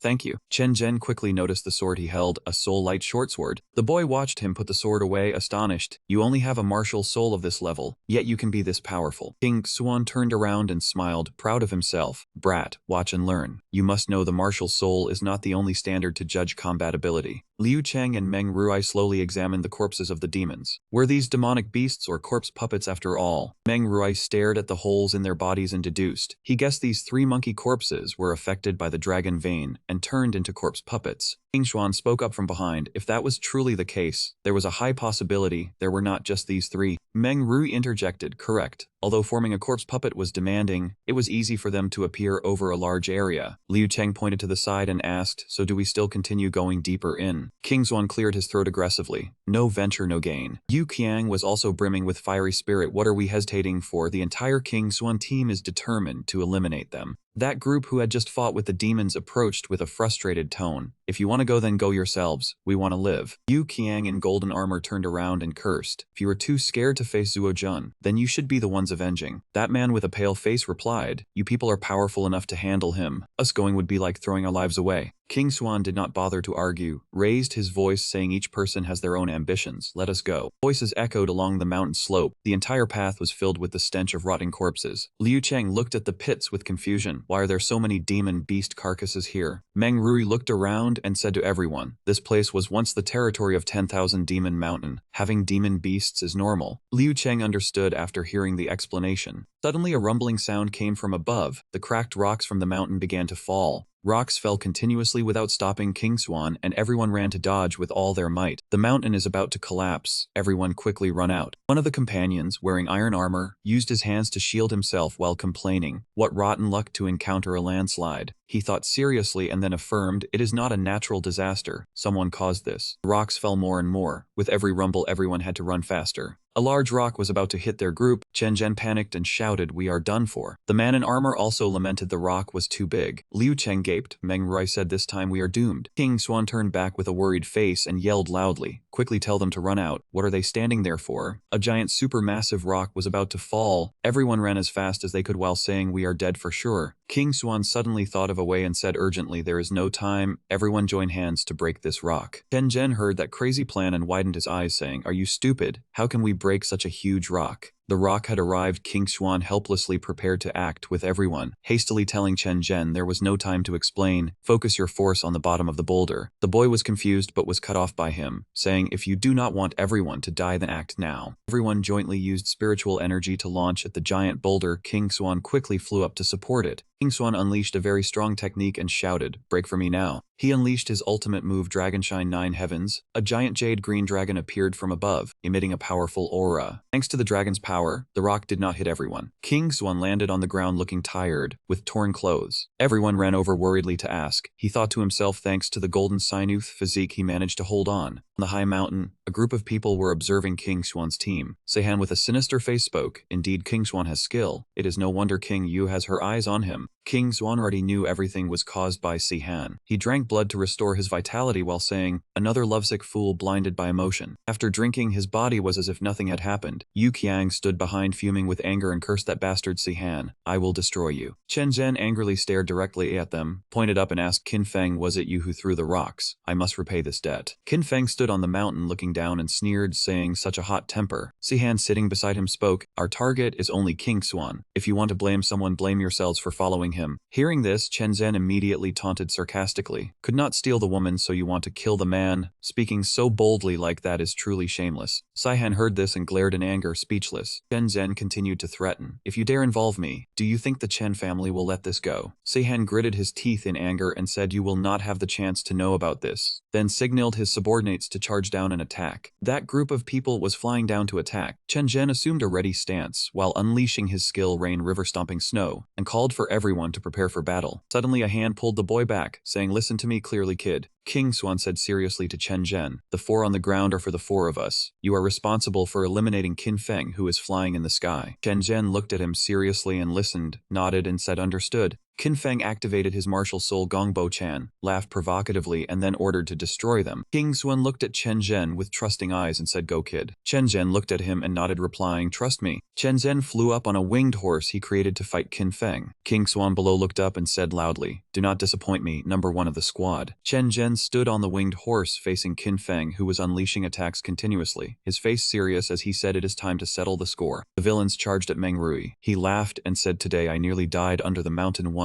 Dying one more time does not matter." The man in armor also added, "That is right, we have already died once. What are we afraid of?" The villain used a barrage of attacks on Meng Rui, but he used chaotic mountain slash to block them all. The man in armor also used sky-shattering halberd to attack the mountain fiercely, a loud bang followed by falling rocks. Liu Chang also joined in defeating those villains. He faced them while shouting to King Xuan, "Hold on until I kill this man, then I will come help," then turned back and unleashed his Silver Needle skill with his ultimate move galloping across the world. At this moment, Chen Zhen was also trying hard to take down the enemy. The boy struggled to use both fists to punch continuously at his opponent with his ultimate move Star Fist. Chen Zhen and Qin Feng fought in the air. Qin Feng sneered mockingly, "You only know how to dodge, daring to compete in flight with me." Chen Zhen angrily charged straight at him, telling him to shut his stinking mouth and accept death. In another place, King Xuan fought with Seihan. He stood firm waiting for him to charge. Seihan with an angry face that dying by the hand of the first outer reinforcement is already fortunate, then continued saying, "A troublesome brat only at the spirit martial realm from antiquity." Seihan quickly glided in front of King Xuan, stretched out his hand and attacked with force. He yelled loudly, "King Xuan, die for me." King Xuan calmly extended 2 fingers towards Seihan's spell, using Gumang finger to counter it. Seihan was startled and pulled his hand back, exclaiming in panic, "What?" With a swipe sound, King Xuan swung his hand aiming to poke his eyes, but Seihan nimbly dodged. He crossed his hands to block the move, his face grimacing as he said, "Poking eyes is a child's trick." A great force emanated from King Xuan's body. Seihan sensed something wrong and retreated far away. The two faced off tensely. He smiled sinisterly, changed his stance and unleashed his martial soul. In his hands were 2 blazing red blades. Seihan stared at King Xuan thinking, "This kid is truly skilled." Then he charged forward using his ultimate move Twin Blades drinking blood. King Xuan worriedly looked at his hand, which still had some strength, lamenting inwardly that the martial soul was too strong. If he had not pulled back in time, he would have been injured. Seihan approached, smiling smugly and mockingly, "King Xuan, I will give you time. Quickly unleash your martial soul." King Xuan was not affected, and even mocked him back. "Why would I need to use my martial soul to deal with you?" Seihan felt insulted, angrily gripped his blades and spun like a tornado, charging forward quickly, saying, "You do not know when to die. Taste the power of twin blades drinking blood." Seihan got close. King Xuan panicked and retreated, thinking to himself that was fast. He rushed in with all his strength, attacking continuously. Seeing him step back, he frowned and said, "Do not think of running." The blade whirlwind grew larger and larger, striking King Xuan. He growled, "Go die, you piece of trash." He was forced to use the move from just now, pointing 2 fingers at the blade, the soul binding finger. A loud explosion rang out out, King Swan was thrown back. The blade shattered into many pieces. Seihen was shocked and alarmed. What kind of finger art is this that can counter my blood-drinking dual blades? Turning the tables, King Swan smiled confidently and replied, "In this world there are countless martial skills that can suppress your dual blades." Seihen, enraged, charged forward madly. Even if there were as many as hairs on an ox, you would not learn a single one. He used the whirlwind blade to trap King Swan in the cyclone, forcing him to struggle to escape. Seihen continued with the blood seal technique that could break rocks, shouting loudly. King Swan retreated with all his might to dodge. His expression was tense, but he refused to give in, shouting, "My life is not yours for the taking."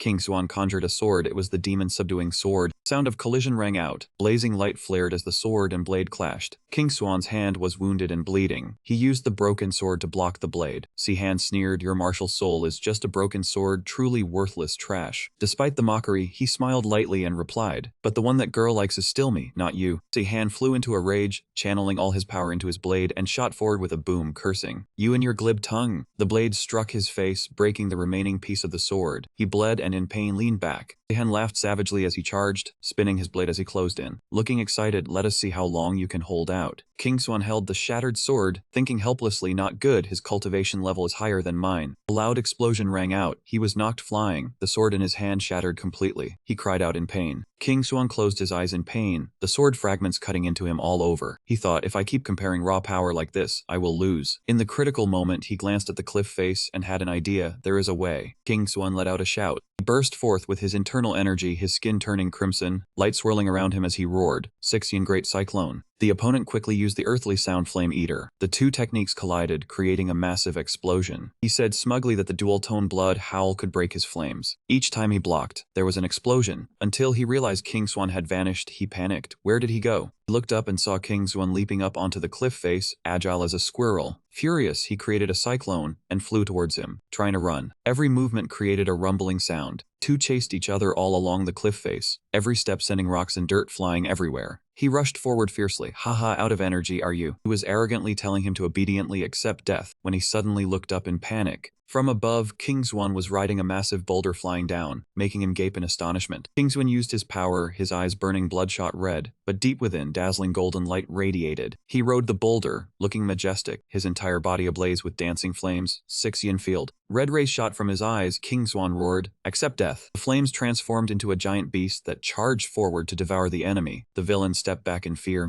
muttering, "Not good." He refused to be beaten, yelling, "I told you fire is useless against me." Suddenly he realized something was wrong. No, this time there is gravel mixed in too. Could it be? A glint of surprise pierced his eyes. "You little brat." The boulder shot down with immense speed, the wind howling terrifyingly, crushing his body. He cried out in agony. Meng Rui shouted from afar, "King Swan." His lackey screamed, "Captain!" The lackey went mad. "King Swan, I will fight you to the death." Chen Zhen rushed out to block him, grinning maliciously. "Your opponent is me." King Swan stood high above, his voice stern. "I will give you a chance. Leave now and I will spare your lives." That one still refused to give up.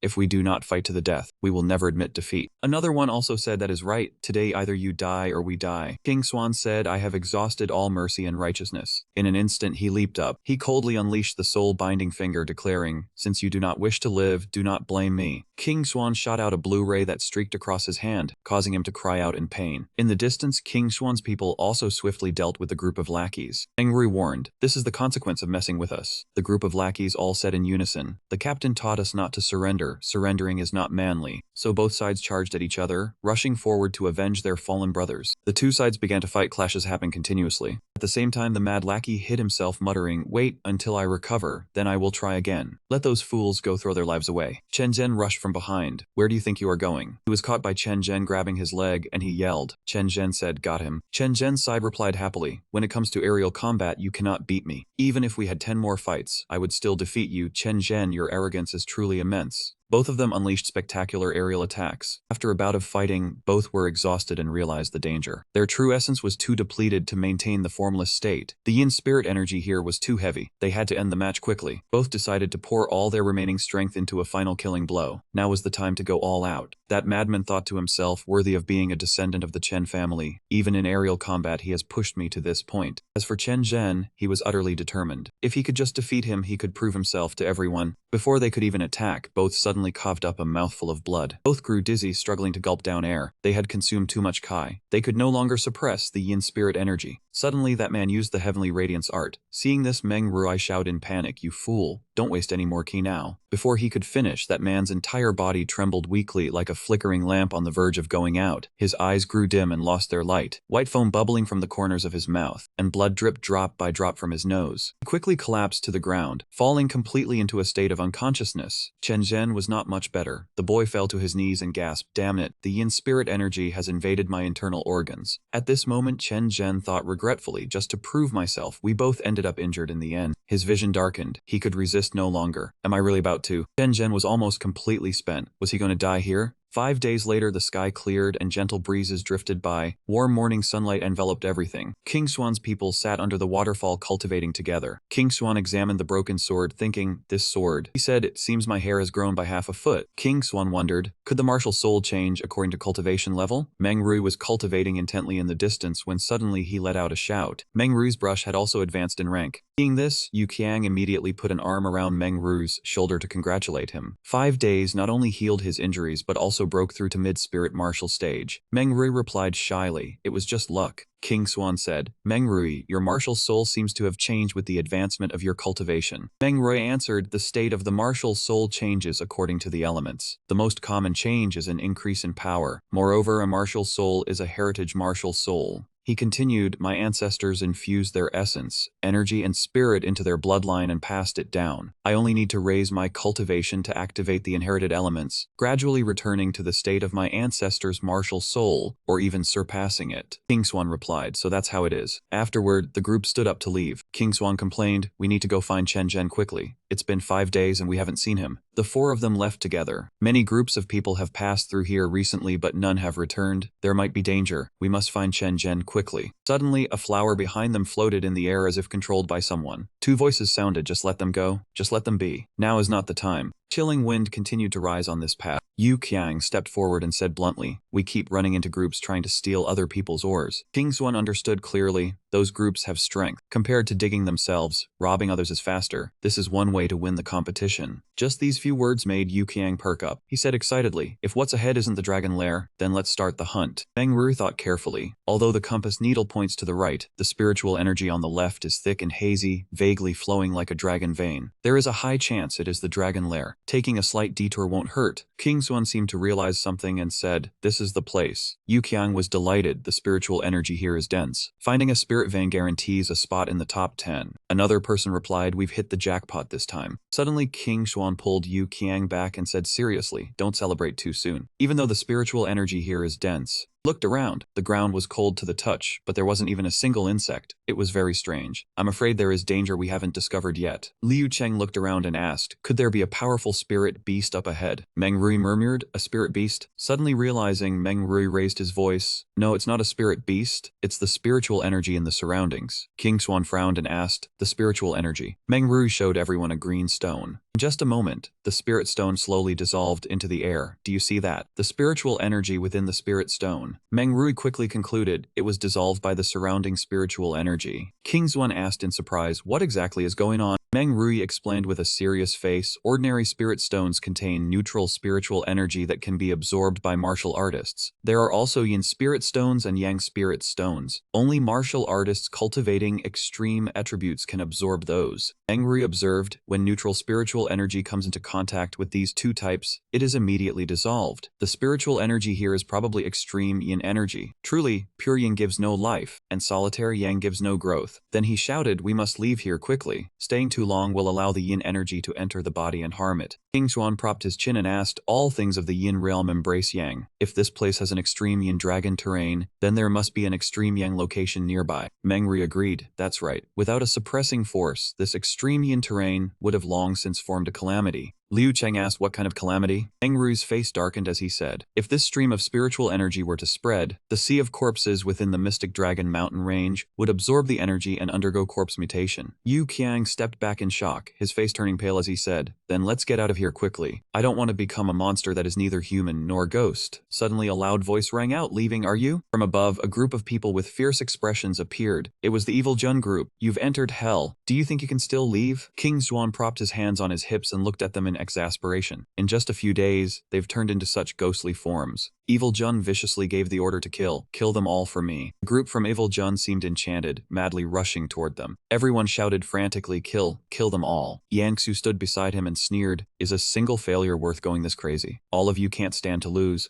Zuo Jun seemed to go mad. He stabbed a finger through Yensu's cheek, making him scream in pain. Evil Jun said madly, say one more useless word and I'll tear you apart. Yensu cried out in pain, ah boss, spare me. Evil Jun showed no mercy. He threw the lackey away and said, go help the Luwan group. Enro said to King Swan, the yin energy here is too heavy. It's very disadvantageous for us. King Swan replied, I know, so let's finish this quickly. Suddenly Mengrui leaped forward to fight Sun Ao, shouting loudly, your opponent is me. Sun Ao's eyes reddened, he counterattacked and cursed, die, die you bookworm. Mengrui was struck back, exclaiming in panic, this is… Yangsu rushed in to help Sun Ao, asking, you absorbed extreme yin spiritual energy for so long and it's still useless. Let me help you. Mengrui was pushed into a disadvantage, fearing that absorbing the spiritual energy had driven them mad. Mengrui jumped up to escape the chains. Yensu triumphantly said, block him. Sun Ao also said, don't think you can run. Suddenly the martial soul of the camp formation flew straight at Sun Ao. He blocked it with his fan, saving his life. At this moment a shout rang out, Yangsu, your opponent is me. Yu Qiang, who was charging forward, abruptly stopped. He Yiding suddenly threw a straight punch, shouting, no, your opponent is me. Yu Qiang, using his golden armor palm, confidently shouted, come on, let's see who wins. The two of them simultaneously launched a powerful punch. A huge explosion suddenly occurred. Luwan appeared from nowhere, laughing loudly. It's useless. Your martial soul can no longer pierce me. Liu Cheng attacked Luwan, panicking as he thought that his body was harder than before and could not be pierced. Lu Hua jumped to the cliff and then bounced back to Liu Cheng's location. He stabbed into Liu Cheng, causing him to cry out. Zuo Jun stood on the cliff, looking at King Xuan, laughing loudly. Heaven helps me, for you came to me yourself. He roared, as long as I kill you, I will break through to the primordial martial realm, and then send Zuo Xing to hell. He confidently shouted, and as for Wu King Yu, I will make her life a living hell. King Xuan calmly said, it's already dark, how can someone be talking in their sleep? He murmured, talking in his sleep. Then he unleashed his martial soul, saying, wait until it comes true, then it won't be a dream. He activated his martial soul, Poison Hand Python, Yin Solid Hammer. King Xuan also activated his Five Suns Wine Jaw. The two sides rushed forward and clashed. With a loud explosion, both of them were sent flying far away. King Xuan continued to unleash his Hook Vine Finger, saying, if one move is not enough, then I'll add another. He was about to retaliate when the sword pierced straight through his martial soul. He could not withstand it, his martial soul dissipated, and he fell to the ground. King Xuan was surprised, thinking that using mystic-grade martial techniques had only a slight effect. He thought, even with the blazing sun true ki protecting his body, continuing like this was very disadvantageous. Zuo Jun laughed triumphantly, praising him. You weren't killed outright, you didn't disappoint me. Something burrowed into his hand. He said, I will tear you limb from limb and soak you in poison liquid. Zuo Jun held a weapon as large as a person using the move Yin Marsh Scythe. He rushed to attack King Xuan, along with 4 fireballs. The two moves collided with a loud clang. King Xuan raised a fireball, cursing, you are truly disgusting. He swung it straight at Zuo Jun's chest with the move Six Suns Palm. He dodged, jumped high, spun his weapon and mocked. This is the end you deserve. Created a purple vortex above his head, using the move Poison Handlord Fist. That move converged above King Xuan's head. It was the Heaven Earth 6 Demon Plate. He broke out in a cold sweat, thinking, this is bad. He spun his hand and used the Five Suns Wine Jar. Zuo Jun's move created a huge vortex, while King Xuan's was just small fireball. He struggled, thinking that the demon plate was stronger than when he was at the square. Zuo Jun proudly laughed and mocked, let's see how long you can hold out. Meng Rui worried about him. Yen Su, seeing this, sneered, the team leader is really strong. He Yiding smirked and said, I'll send you to accompany King Xuan.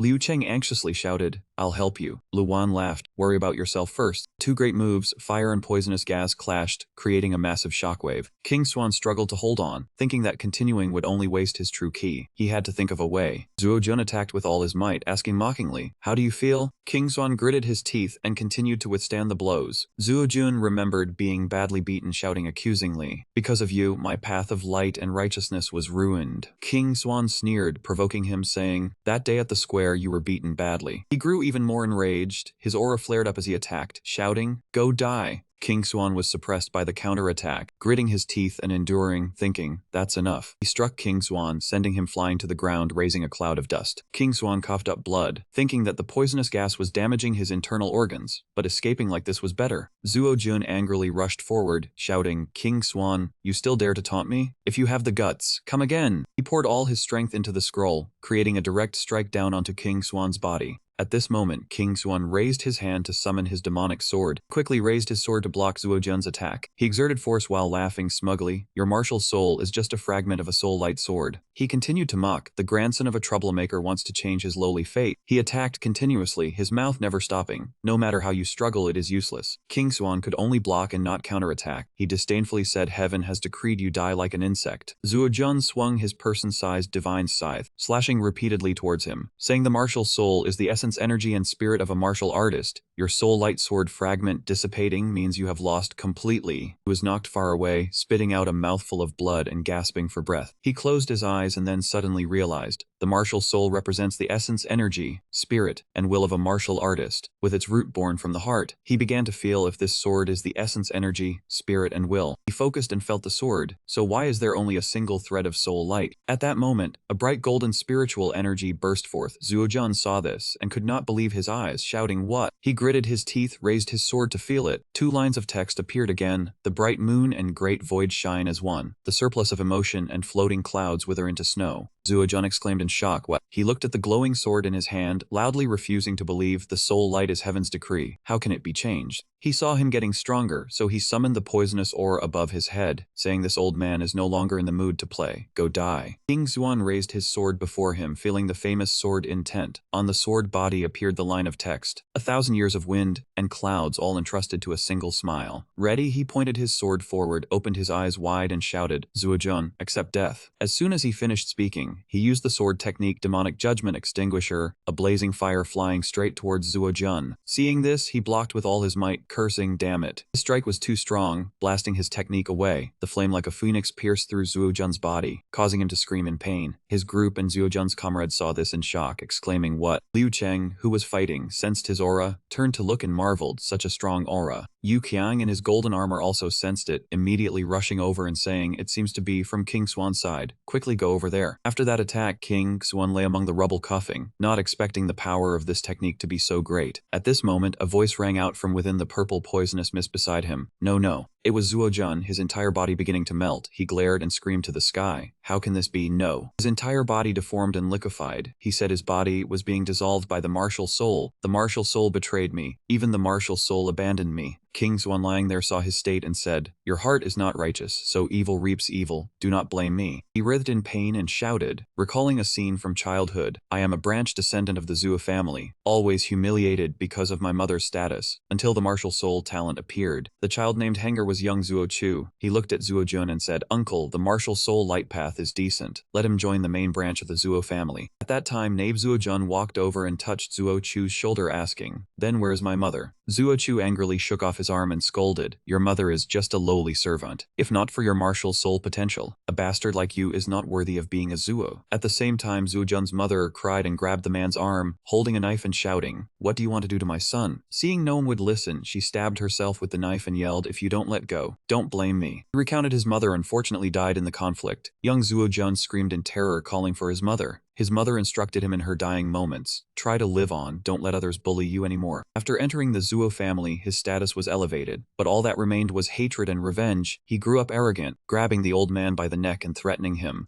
At that time, he showed no mercy, shouting orders for his subordinates to attack. Zuojun continuously attacked those who insulted him, thinking in this dog-eat-dog world, one must be on top. After being defeated by King Xuan, Zuo Chu beat him harshly and cursed him as useless, disgracing the Zuo family. Zuojun, beaten and bleeding, hugged Zuo Chu's leg and begged, big brother, please give me another chance. He mercilessly kicked Zuojun away and scolded, don't touch me with your filthy hands. Few guards came over to tie up Zuojun and said everything was ready. Zuo Chu raised his hand to command, let's see what fortune this waste has. Zuojun was thrown by the guards into the boiling purple lake. He screamed in despair, what are you trying to do? He sank deep to the bottom, bubbling and crying out in pain. His body swelled, his mind cursing Zuo Chu. Let my strength be elevated, crush King Xuan in the inner court qualifying exam. Zuo Chu on the shore said, you probably won't have a complete corpse to be buried next to your pitiful mother. When the transformation became utterly desperate, Zuojun blamed King Xuan, screaming, kill you. He silently watched him shout, his entire body gradually festering. He said he would not let his mother die in vain. He would climb high, take everything, and kill all those people. His eyes were wide open, blood vessels showing, his whole body festering into large round lumps. The lumps grew larger and larger, surrounded by deep purple aura. He screamed, the martial soul wants to abandon me. I will make it explode. He used his bloodshot eyes full of hatred, raised both hands and shouted, "I want everyone to die with me." The people below scrambled to run, shouting, "Quickly flee, young Master Jun has gone mad." At this time, he was severely injured lying on a rock. Gritting his teeth in discomfort from exhaustion, everyone fled. Yu Qiang was asked to take King Swan away. On the other side, he went berserk, glaring and laughing loudly, his face covered in dense lumps, shouting down to hell. Then a series of fireballs came flying.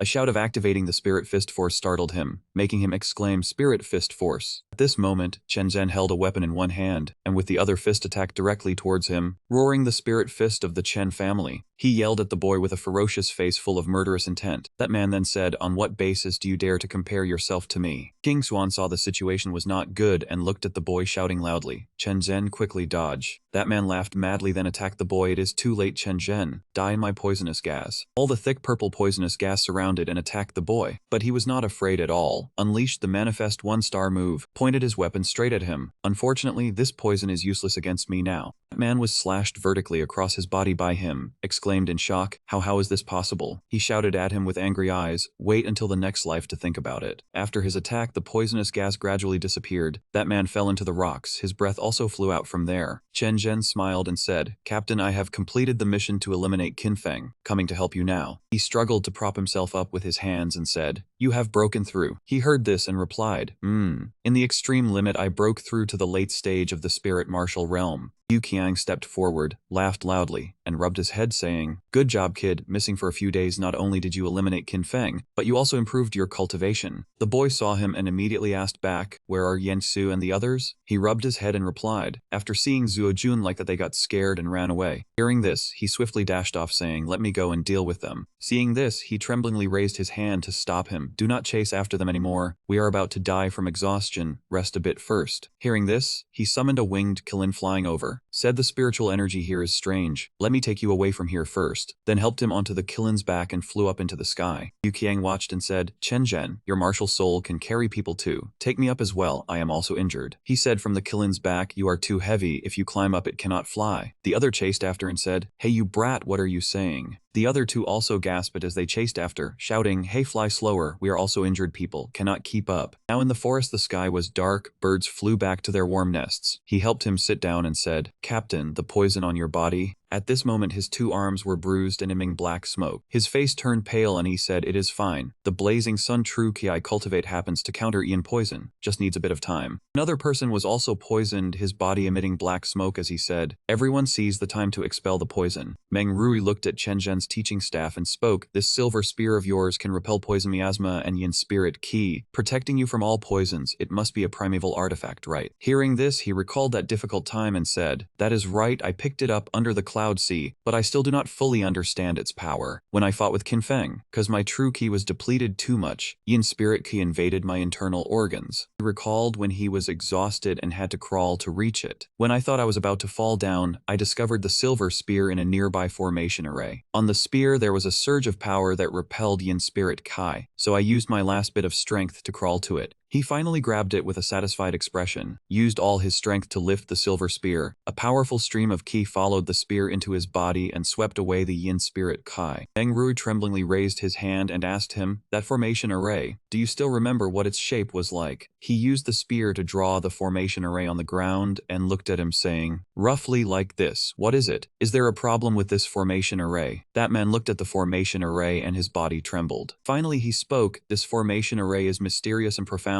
I have never seen it before, but it is likely the dragon eye of a true dragon lair." Hearing this, he asked in surprise what this true dragon lair formation is actually not formed by nature, but is man-made. Meng Rui's eyes were glazed and weak. He trembled and gasped, "It is to make a person." Before he finished his sentence, he collapsed, his body trembling nonstop. Seeing this, he said, "Are you stupid? Can we not expel the poison and heal first before discussing? Quickly expel the poison now." And all three sat on the rock to expel the poison in their bodies. At this time the sky was full of bright moon and stars, the sound of wind blowing, whisking leaves everywhere. He jumped onto a nearby tree to think, taking this opportunity to study the silver spear thoroughly. King Swan was currently channeling his internal energy to expel the poison in his body. After a while, he exhaled a breath, spitting out a thick black vapor from his mouth. Then his body seemed to explode, suppressing the poison within and forcing it out. Finally, he gently landed his feet on the ground with a thud. Meng Rui saw this and said, "That power just now, you broke through?" He exhaled a breath and replied, "Vajra Powerhouse ascending key stage." He looked at the remnants of the battle and said, "Such a terrifying martial soul. If Zuo Jun had trained to the prime martial realm, I am afraid even the 7 elders would not be a match." Meng Rui heard this and agreed, "That is true, lucky we killed him in the cradle." Yu Qiang seemed to remember something and asked, "Speaking of which, how long has the assessment time passed?" The other replied, "2/3 of the time has passed." Hearing this, everyone hurriedly ran off saying, "What, there is no time left. We must set off quickly." He said while running, "Otherwise all our previous efforts will be in vain." The scene shifted to a new day. King Swan held the spirit hairpin case in his hand, looked in the direction it pointed and said, "The place the spirit hairpin points to must be here." In front of everyone was a great hall with many people queuing up. One person spoke, "I did not expect so many people are still alive." Yu Qiang seemed to see something and said in great surprise, "What is this?" Chen Zhen spoke, "I have never heard of such a great hall in the mystic Dragon Mountain range. This matter is too strange." Meng Rui replied, "I have never heard of it either. This architectural style is not like that of the Shangnan Kingdom." A person walked up, pointed at the carvings on the pillars and said, "Look at these sunken animal patterns on the hall. They are not like ordinary objects. Could it be a great hall left behind by the demon race back then?" King Swan observed the surroundings then spoke, "This hall is extremely strange. We must first understand the situation clearly." At this moment, some people recognized him and kept gossiping. "Quickly look at him. King Swan, the common enemy of the academy. This brat is actually still alive. After all, a man who cannot be defeated by Zuo Jun must have some skill." Chen Zhen heard this and said to him, "Captain, I did not expect your popularity to be so high." Suddenly a shout rang out, "King Swan, what are you doing here?" He turned his head and said, "This voice is..." At this moment 5 girls appeared, namely Wei Wei, Su Ying, Mo Lan Deruo. When thinking in doubt, King Swan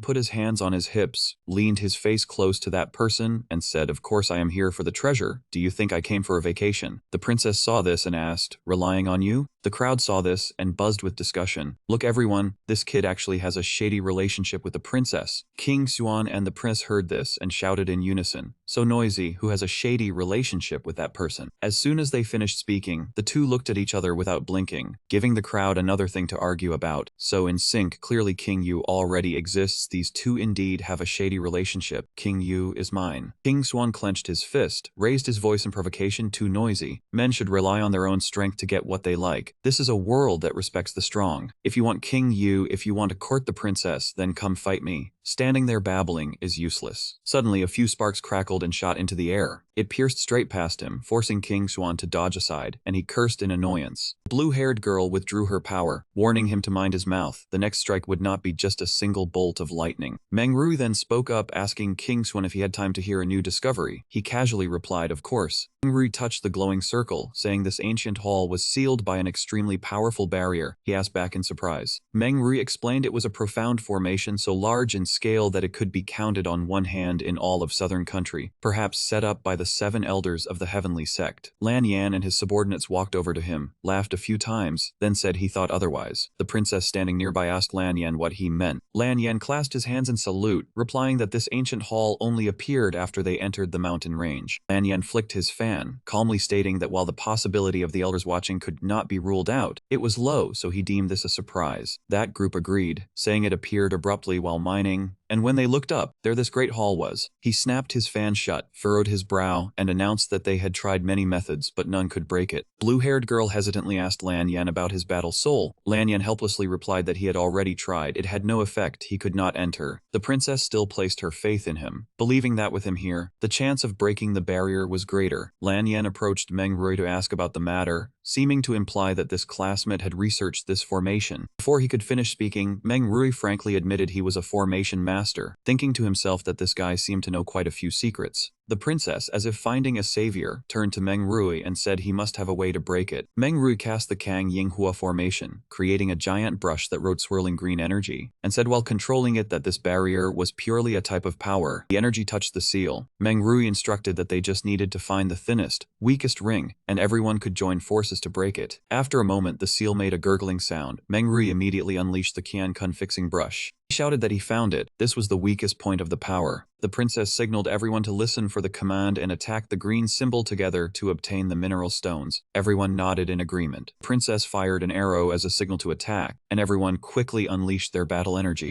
All the energy streams concentrated, striking the weak point of that sealing formation. Shortly after, the sealed door shattered into small pieces. The crowd surged into the main hall. Meng turned to look and shouted that it was too late. Someone else had beaten them inside. Meng sensed something stopping them, saying it was already bad. Quickly fall back, do not. As soon as he finished speaking, the formation erupted with a boom, sending everyone flying backward. Everyone crashed to the ground. A subordinate worriedly asked about the princess. She knelt panting, replying she was fine. King Sun asked in surprise what was going on. The group also did not understand how could it explode. A death had occurred. Do not be afraid. The trial was inherently dangerous. Yu Qiang placed a hand on Meng Rui's shoulder, silently thanking him, saying it was fortunate he warned them early, or they would have paid the price here. The crowd looked around in confusion again. The ancient hall had vanished. King Xuan's team turned pale, seeing the hall had turned into a plot of land filled with tombstones. Was this actually a cemetery? One person in the cemetery group suddenly spoke loudly, wondering why it turned into a graveyard like this. Were they being toyed with? Another said fearfully that this was indeed an unexpected twist. Meng Ru touched a tombstone and stated this was a cemetery of the demon race. He turned back to look at everyone, raising his hand in alarm, saying those with low cultivation absolutely must not read the words on the tombstones, lest their minds go out of control. Everyone stepped back in fear. King Xuan looked at the tombstones worriedly and said there were not only demon race but also human race graves. The long-haired brown man standing behind Liu Cheng asked what was really going on. Liu Cheng fearfully said it was clearly a memorial hall but had no scent of death. Could there be a spirit vein? Su Ying turned pale upon hearing this, saying in a trembling voice that they were not being forced to dig graves. They could not dig graves. She could not do it. King Xuan picked up something, seriously saying he was not sure about a spirit vein, but the tombstones seemed to all be made of rough spirit stones. Hearing about spirit stones, the crowd rushed over. The purple-haired man shouted, "What, really?" The others also yelled that they were sure to win this time. Hurry and move them. Yu Qiang also rushed forward, saying let's go, but before he could finish his sentence, King Xuan hurriedly pulled him back. King Xuan was eerily calm, pointing in another direction, saying that a wise man should act last. It turned out the direction King Xuan pointed was towards the long-haired brown man. He added that it was better to join forces with them to steal the limited high-grade martial skills. Meng Rui glanced over, adding that the demon script written on the tombstones used the spiritual energy to trap souls, and touching them carelessly would be dangerous. Yu Qiang was surprised to hear this. Suddenly a miserable scream rang out. The white-haired young man had his feet buried as the ground sank. He struggled and tightly hugged a tombstone. A white object shot out and slashed the white-haired young man's leg, drawing blood. King Xuan quickly shouted it was corpse poison.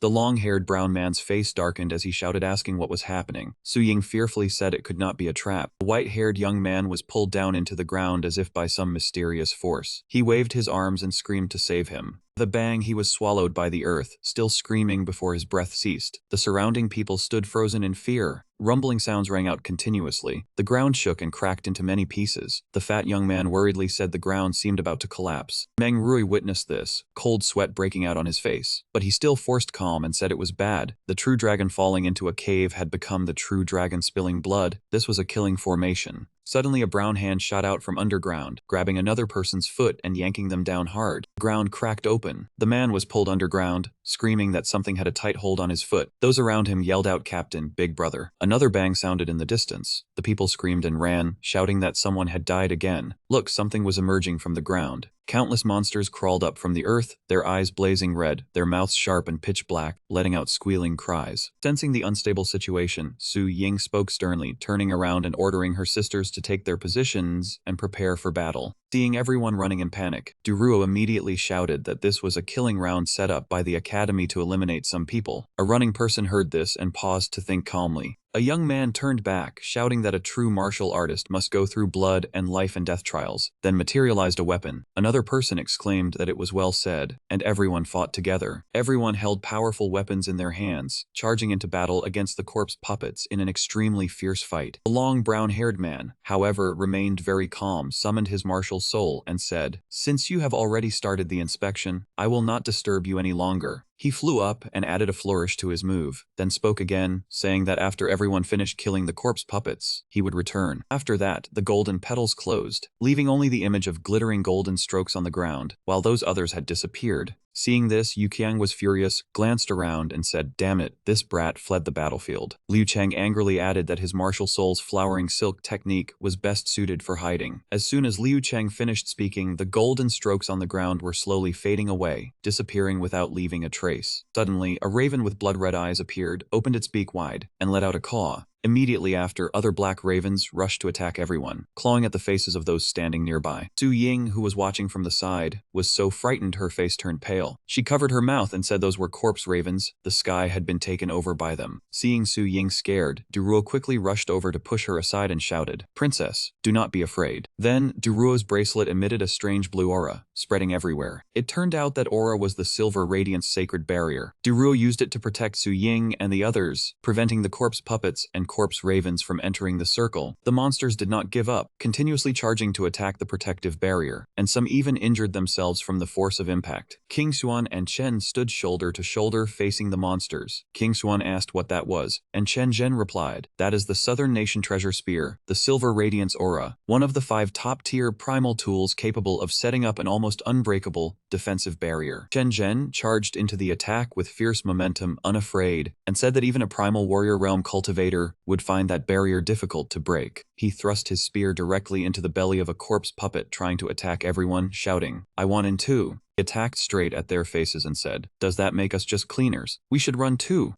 Meng Rui attacked while holding his weapon and replied, "It is useless, the formation has shifted, the exit is probably blocked. If we do not kill all these corpse puppets, no one can leave." He stomped on the corpse puppets, gritted his teeth and roared, "Then how long do we have to keep killing?" He looked at the sphere enclosing those inside, panting as he said, "Once we exhaust our strength killing these, we will be finished off by those who hid themselves." At that moment, the figures of the girls appeared, sticking their thumbs in their mouths smugly and saying, "Dealing with these is not worth wasting our stamina. Leave them to you, keep it up." He heard this and angrily shouted, "You bunch of women." Meng Rui kicked the corpse puppets away, saying they are affected by yin spirits and produce evil kai, and will ambush any living being with yang qi. He explained while attacking that the silver spear in Chen Zhen's hand might be a primal tool suppressing the dragon eye core. After it was removed, the mountain range's yin spirit ki became chaotic, along with the barriers breaking, leading to the appearance of numerous corpse puppets. Chen Zhen turned and said, "Are you blaming me?" King Xuan decapitated a corpse puppet with one hand and said, "Whether it is Chen Zhen's fault or not, continuing like this we will die for sure. We have to split the pressure." He continued, "We cannot let those women just sit back and enjoy." Chen Zhen, can a full power strike from you break the Silver Radiance sacred barrier? Chen Zhen killed corpse puppets as he replied, "Unless you are a true warrior realm cultivator, forget it." The kid beside him asked, "Then can we lure these corpse puppets away?" Meng Rui turned back and answered, "Right, the beast core. The Yao race and Yao beasts share the same ancestor, and after becoming corpse puppets, the beast core holds a huge attraction for them." He heard that, blew a white breath from his mouth, and a yellow stone bead slowly appeared as he said, "Is this what you are talking about?" Meng Rui turned and saw the yellow stone in his hand, saying, "That is exactly it." Hearing that, he and the fireball flew forward swiftly, shouting as he ran, "You 4 hold out for a bit, I will be right back." Then, he quickly dashed through the crowd of corpse puppets, heading straight to where the protective formation was defending everyone. The girl standing inside saw him and lifted her head to ask, "King Xuan, what do you want to do?"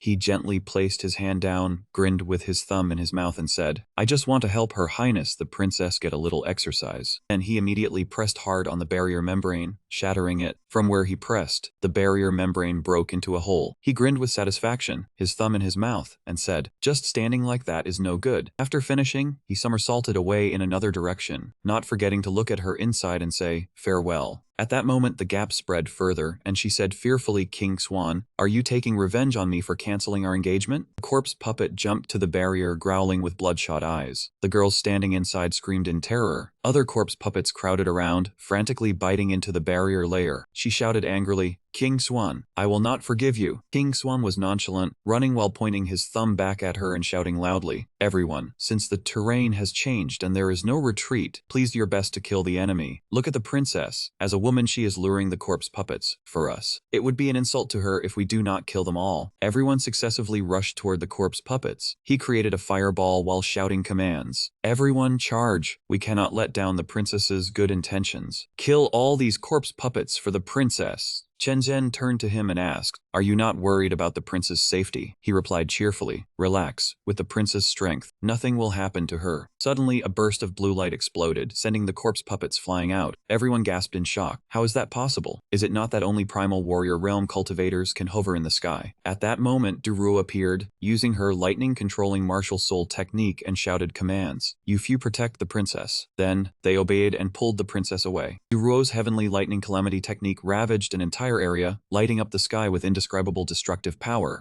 Immediately after, perhaps due to overexertion, she quickly fell down. A few of them quickly ran over to support Duruo, shouting, "Big sister Duruo." Duruo quickly sat up and said, "Princess, do not worry about me. I have only exhausted too much of my primal energy. Please focus on eliminating those corpse puppets." Su Ying immediately turned back and shouted commands. "Sisters, eliminate all the remaining ones for me." Xi and Wen raised their bows and unleashed techniques filled with starlight, falling flower arrow silhouettes, and ice mirror attacks toward the corpse puppets. After exterminating all the corpse puppets, the trainees lay sprawled on the ground, gasping and sighing. Phew, finally done killing them. So exhausting. Su Ying turned to remind the trainees. "Everyone, check if you were wounded by the corpse puppets. If not treated in time, the consequences will be severe." Wei uncomfortably raised her hand and complained, "Ugh, so dirty. And it even stinks." Su Ying said wearily, "I heard that if you get infected with corpse kai, you will have no romantic luck for life." Wei covered her face in panic and cried loudly, "No way, I do not want to become a nun." Rui on this side raised an eyebrow full of doubt, asking why, even though all corpse puppets were eliminated, the dragon butterfly blood formation remained unchanged. He turned and questioned, "What do you mean by that?" Rui analyzed the scene. The so-called true dragon sheds blood terrain is often born by borrowing ki. That the formation has not been broken means that this yin corruption corpse ki has not been fully resolved. The group of trainees heard this and panicked, shouting, "Does that mean there are still corpse puppets?" King Xuan turned seriously and instructed, "Everyone,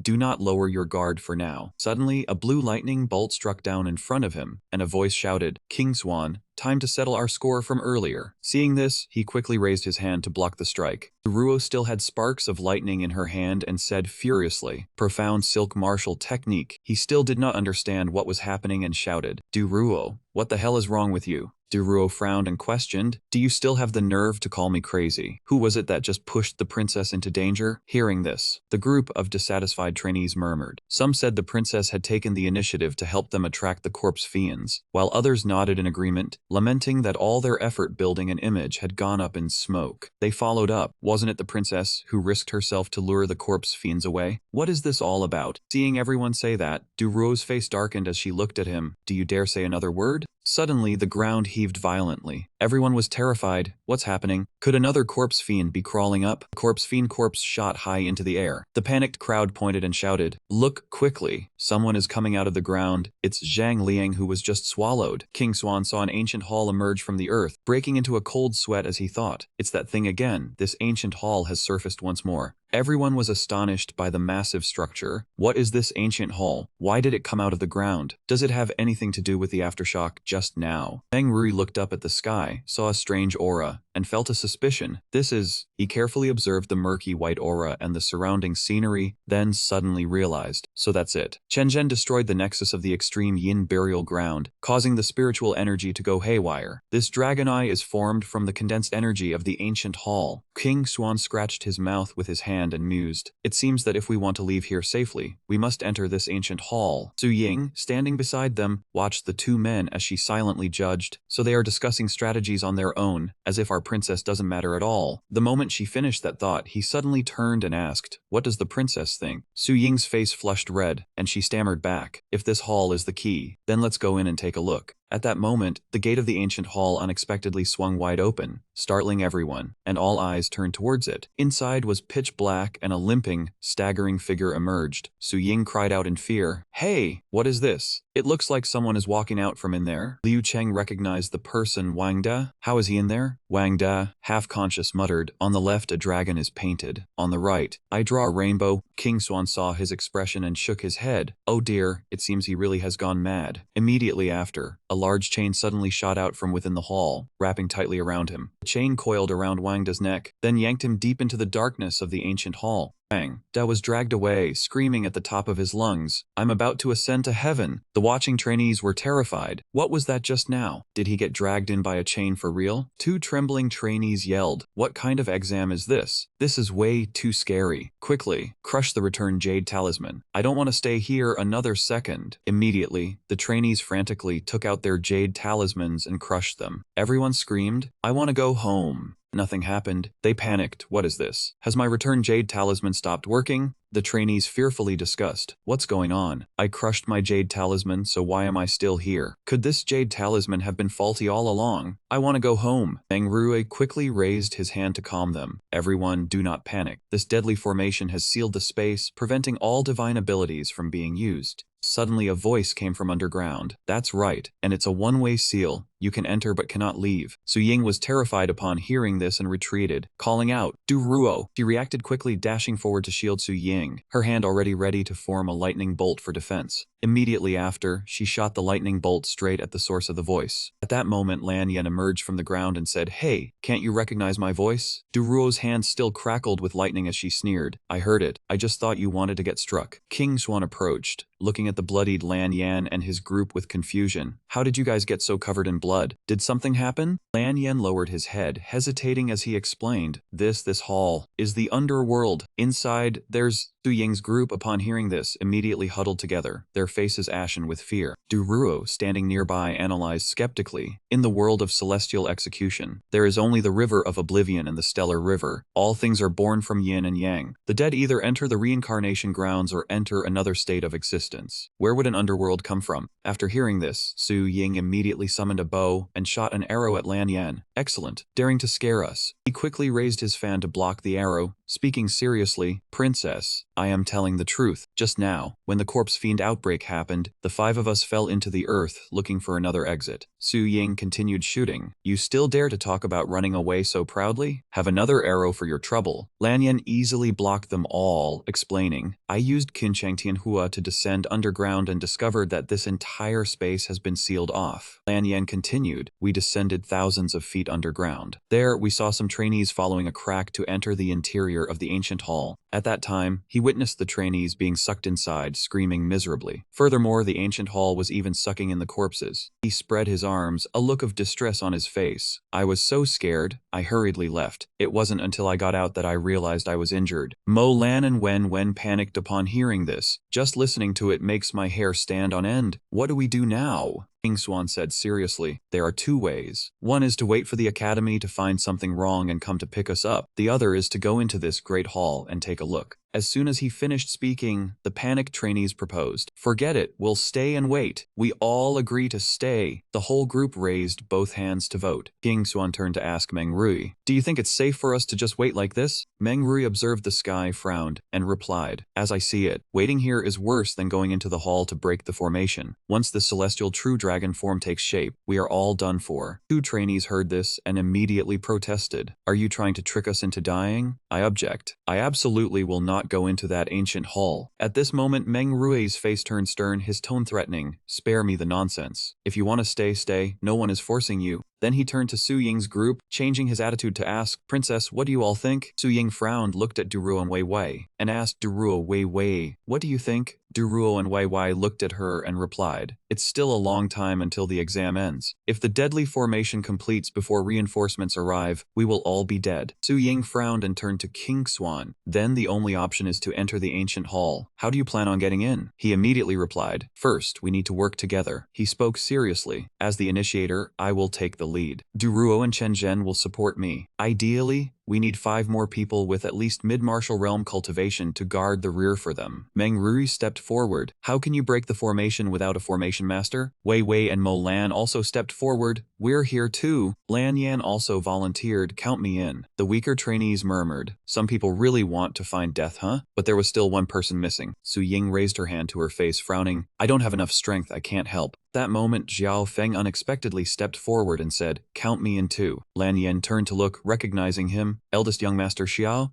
Feng." Xiao Feng approached and suggested, "My martial soul has already sensed the danger from that cloud dragon." King Xuan was curious when he heard this. "Your martial soul can sense danger?" Xiao Feng replied, "Not only that, it has a psychic connection and can also read hidden things. How about I take Du Ruo's place?" King Xuan pointed as he arranged. "Then you go into Du Ruo's position. Your martial soul has the ability to predict, while Du Ruo's lightning martial soul has speed, which is just right to protect everyone." Xiao Feng stepped closer to Du Ruo, cupped his hands and said, "I look forward to your guidance." She nodded and replied, "I hope you don't get in my way." After arranging the team, King Xuan took the lead and announced, "Everyone maintain a distance of 3 paces. We are entering the ancient hall to investigate the truth." Having said that, everyone began to step into the ancient hall. Amidst the silence broken only by footsteps, someone in the group suddenly spoke up, "This place, why does it have such a strange smell?" He looked around and said, "It seems to be the scent of century-old sea bones." Xiao Feng, following behind, gestured a warning, and King Xuan paid attention to his feet, sensing an extremely strong, resentful energy as if walking on a graveyard. Chen Zhen, who was behind, noticed many raised marks on the ground and immediately asked if this was a formation. Rui waved his hand to dispel the stench, expressing that it was not. These raised marks were irregular, completely the result of twisted power, not like a curve made by humans. Wei Wei's group turned pale upon hearing this, their bodies frozen. Their eyes were wide and mouths agape. They screamed in fear. Could it be that we are stepping on human corpses? King Xuan raised his hand and waved it to calm them. "Everyone, don't be afraid, just treat it as walking on uneven ground." Suddenly, Xiao Feng turned pale and said in panic, "King Xuan, we should retreat for now. My spirit soul senses that we might be stepping on our classmates." Before he could finish, King Xuan frowned and retorted, "Even if what is beneath our feet is a corpse, it must be a century-old corpse, not a classmate." Xiao Feng's face darkened, and he stammered while sweating profusely, "My spirit soul would not lie to me. I can sense a familiar aura underground." He did not believe it upon hearing this. He took out a shovel to dig the ground, and said with displeasure, "Since you are so sure, let me check." Seeing him act so recklessly, everyone was horrified. "Classmate, could you at least consult the others first?" After digging for a while, he lifted a female corpse. He was shocked but not at all afraid, and said, "This is, you all come and see. I am not very familiar with the classmates in the academy." The others stood far away, their eyes tightly shut and hands covering their mouths, protesting, "No, no way. This is too nauseating." Wei Wei secretly glanced at the corpse and stammered in fear.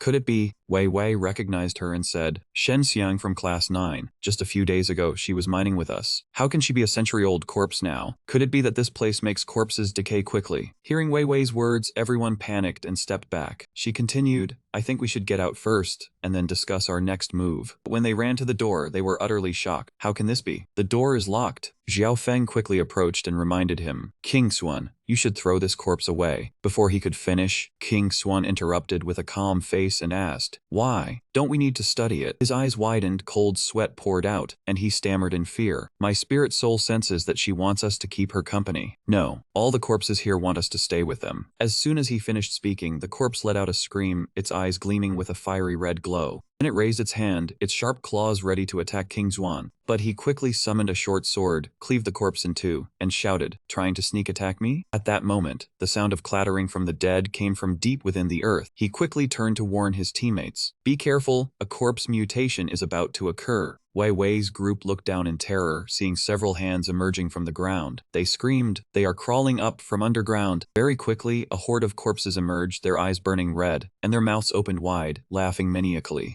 King Xuan fought the corpse group while wondering how so many had suddenly appeared. Wei Wei, fighting on this side, shouted, "Be careful not to let them bite you." Mo Lan cowered in fear, while Duruo bravely used her technique, Spirit Soul Lightning Control. Duruo quickly used the technique Silver Radiance Sacred Body Origin Energy, and called out to everyone, "Get inside the defensive barrier quickly." She struggled to maintain the technique while saying, "This group of corpses attacks relentlessly. The barrier will break sooner or later." The horde of corpses continuously lunged forward, shrieking and clattering. King Xuan, sweating, frowned and said, "There is definitely something in the darkness ahead. At least a monarch is hiding there." Xiao Feng, can your spirit soul sense it? He focused and used his spirit soul combined with a psychic connection, then replied, "Let me try." He looked at Xiao Feng and pondered silently, only that his spirit soul activated brain energy to sense the unknown entity. Suddenly, Xiaofeng's spirit soul shattered, and he opened his eyes in shock. He fell backward, spitting blood from his mouth. King Xuan reached out to catch him and said in panic, "Xiaofeng." Seeing this, everyone ran over and asked, "What happened?" Xiaofeng struggled to stand up, his face full of terror as he shouted, "Primordial nest." From that darkness came a call from a primordial nest. King Xuan gritted his teeth. Could there be a primordial nest in the darkness? Xiaofeng, sweating profusely, answered, "It is possible. That call was a summoning. I have always had a bad feeling about this." Duruo turned and asked, "Leader, should we advance or retreat now?" He made a serious decision. "First, we need to clear the scene." Hearing this, everyone exclaimed in terror. "Huh? What?" He quickly explained, "We are in a dilemma now. If we don't deal with these corpses and add a primordial nest to the mix, we will be in deep trouble." Meng Rui agreed after hearing this. King Xuan is right. The killing intent here is extremely heavy. We must kill all these corpses. Duruo shouted, "I am removing the defensive barrier now. Everyone be ready for an all-out slaughter. Each person has a task." Hearing this, everyone shouted in unison, "Understood." Having said that, she immediately removed the barrier and shouted her technique, Silver Radiance Shatter. King Xuan charged out first, raised his fist, and punched a corpse while roaring with the technique, Form and Will Fist. Zhen and Meng Rui rushed forward quickly and slashed at them with the technique, Star Sea Apparition. Lan Yan and Xiaofeng attacked on this side with sharp slashes. Ruo's group attacked from another corner, the three of them using different techniques, Iceling Mirror Sky Charm. Duruo used all her strength to leap high into the air, her body erupting with lightning bolts from the technique Spark Thunder, and then she slashed down. Die! After a while, everyone had almost killed the horde of corpses, their bodies stained with a green liquid. Wei Wei looked up at her hair and complained, "Finally almost done. It is so dirty." Suddenly, a beam of red light shot straight down in front of them. Everyone heard the noise and turned around, asking in confusion, "What was that sound?" King Xuan looked at the several corpses kneeling before the light, and then said in realization, "Finally, it has arrived." Xiaofeng, standing beside him, said in a terrified voice, "That is right. This sound is the primordial nest calling. It must be the language of the demon race." King Xuan looked at Xiaofeng with a puzzled expression and asked, "What are these corpses howling about?" Xiaofeng gritted his teeth and replied, "It seems they are calling for Lord Water Marshal." Wei Wei looked confused at this, put her hands on her hips, and asked, "Is it that you cannot understand what they are saying?" Xiaofeng replied, "I only heard them calling that out." At that moment, King Xuan said seriously, "Water Marshal and Primordial Nest must be the titles of the Yang Corpse. It holds an immense amount of power." Xiaofeng nodded. "Correct. That is an extreme Yang power source, so strong that even my spirit soul dares not sense it too deeply." Meng Rui heard this and asked, "Extreme Yang power source? Then that is right. There is a saying circulating outside the ancient hall about extreme Yang power, where solitary Yin fails to be born, solitary Yang fails to grow." He looked at the beam of light and analyzed. It seems this killing formation is external Yin, internal Yang, creating a state of balance. If we can break the extreme Yang power source, we can break the balance and resolve the killing formation. Upon hearing this, King Xuan raised his fist with force to gather spiritual energy and shouted a command. "Then let us charge in and strike first." Duruo launched an attack with both hands and gave the order, "You all support me. Mo Lan will attack with me at the same time." Yes! Coupled signature. Everyone simultaneously unleashed their techniques at the horde of corpses. Drink, ice, spark, thunder. Everyone's attacks angered and lured the blue ghouls. A horde of zombies engaged in battle with King Xuan, Meng Rui, and Xiaofeng. King Xuan ordered, "Everyone around, continue the attack here. Leave these to us." Suddenly, from a distance, something glowing emerged from the ground. King Xuan pointed and told everyone that something was rising. A pair of hands and a capped head with black eyes appeared from the light. Everyone was startled to see that thing emerge. When it fully climbed out, the aura it released terrified everyone, and King Xuan exclaimed that its presence was too strong. A red aura enveloped the area around that thing. Seeing this, King Xuan asked Xiaofeng if it was summoning elemental energy, and Xiaofeng confirmed it. King Xuan then asked if its pure Yang power was so overwhelming that this master might be a corpse fiend. Meng Rui suggested that during its formation as a corpse fiend, it had been influenced by the pure Yang power in the hall, turning it into a Yang corpse. The Yang corpse opened its blazing red eyes and stared fiercely. It flew straight toward Mo Lan, releasing a stream of red aura at her. Mo Lan used the ice barrier technique to create sharp ice blocks to block it, shouting that it should not dream of getting through. But the Yang corpse was too strong, shattering Mo Lan's technique with just one hand. At that moment, Duruo's spear was about to be summoned successfully. Duruo held the spear and thrust it straight at the Yang corpse, shouting loudly to take my lightning halberd. The Yang corpse was too strong, the lightning halberd did not affect it. It turned and grabbed Duruo's ankle with one hand, lifting her into the air. Seeing this, King Xuan grabbed his sword and charged forward, scolding everyone for standing dumbfounded and telling them to act quickly if they did not want to die. On the other side, Lan Yan used her fan to launch the ocean calmed forward. At the same time, King Xuan was attacked by the Yang corpse's aura. The Yang corpse was about to rush toward Lan Yan when a sudden shout ordered it to stop. Wei Wei from behind used the soul binding thread technique to tightly bind the Yang corpse's hands, telling it to obediently stop for her. Lan Yan continued attacking with the ocean calm nail, but was blocked by the Yang corpse's energy. Suddenly, the Yang corpse used elemental energy, and Xiao Feng frantically told Wei Wei to retract her hair. Meng Rai said it was fire elemental energy that would burn everything. The elemental energy was too strong, draining Wei Wei's stamina, and she could not make it in time. Xiao Feng grabbed his sword and charged up, shouting for her to get out of the way. Wei Wei turned her head and thanked Xiao Feng. Xiao Feng said if she wanted to thank him, she should wait until they were still alive. Everyone charged forward together to fight the Yang corpse, shouting for it to back off and die. Aura spread everywhere as the Yang corpse madly rushed to attack. The Yang corpse rushed forward, and Chen Zhen immediately activated his martial soul to respond. Everyone attacked simultaneously, unleashing the heavenly river-treating snow technique. Chen Zhen used his silver spear to stab the Yang corpse's body, but to no effect, worrying that they could not harm it. Chen Zhen switched techniques, creating spheres of condensed energy and shouting a shockwave to shatter it. The Yang corpse used elemental energy to counter Chen's shockwave technique. The elemental energy struck directly, sending Chen Zhen flying far away. Seeing this, Meng Rui frantically called out his name. Meng Rui tightened his grip on his blade handle and swung his hand to unleash the mountain collapse thrust at the Yang corpse. Seeing this, the Yang corpse panicked and stepped back, its aggressive demeanor vanishing. King Xuan noticed something unusual and shouted that it feared Meng Rui's blade, urging everyone to join forces and block it. An Yan and Sai Feng quickly unleashed the mountain-splitting strike, and the three combined their strength to create an overwhelming force. But the combined technique seemed insufficient, as the Yang corpse roared and released a burst of power that sent the three flying. A surge of power suddenly appeared, unleashing a powerful binding technique. It turned out that surge of power came from Duruo, who shouted for everyone to take this opportunity. Meng Rui quickly rushed forward and stabbed straight from behind, the blade piercing through the body, causing the Yang corpse to stagger. Meng Rui realized the Yang corpse's bones and flesh were too hard, preventing him from stabbing deeper. As soon as he finished speaking, a strange string of beads shot out from the Yang corpse's body with blazing red light. The string of beads, like a blazing red ring of fire, suddenly hurtled toward Meng Rui. He cried out in pain and was flung away. Chen Zhen did not hesitate, unleashing the Star Sea illuminating technique, stabbing into the center of the ring of fire. But the ring of fire grew larger and larger, spreading like a gale force wind and flinging him backward. A large, rough hand suddenly appeared in midair, firmly grabbing the flying ring of fire.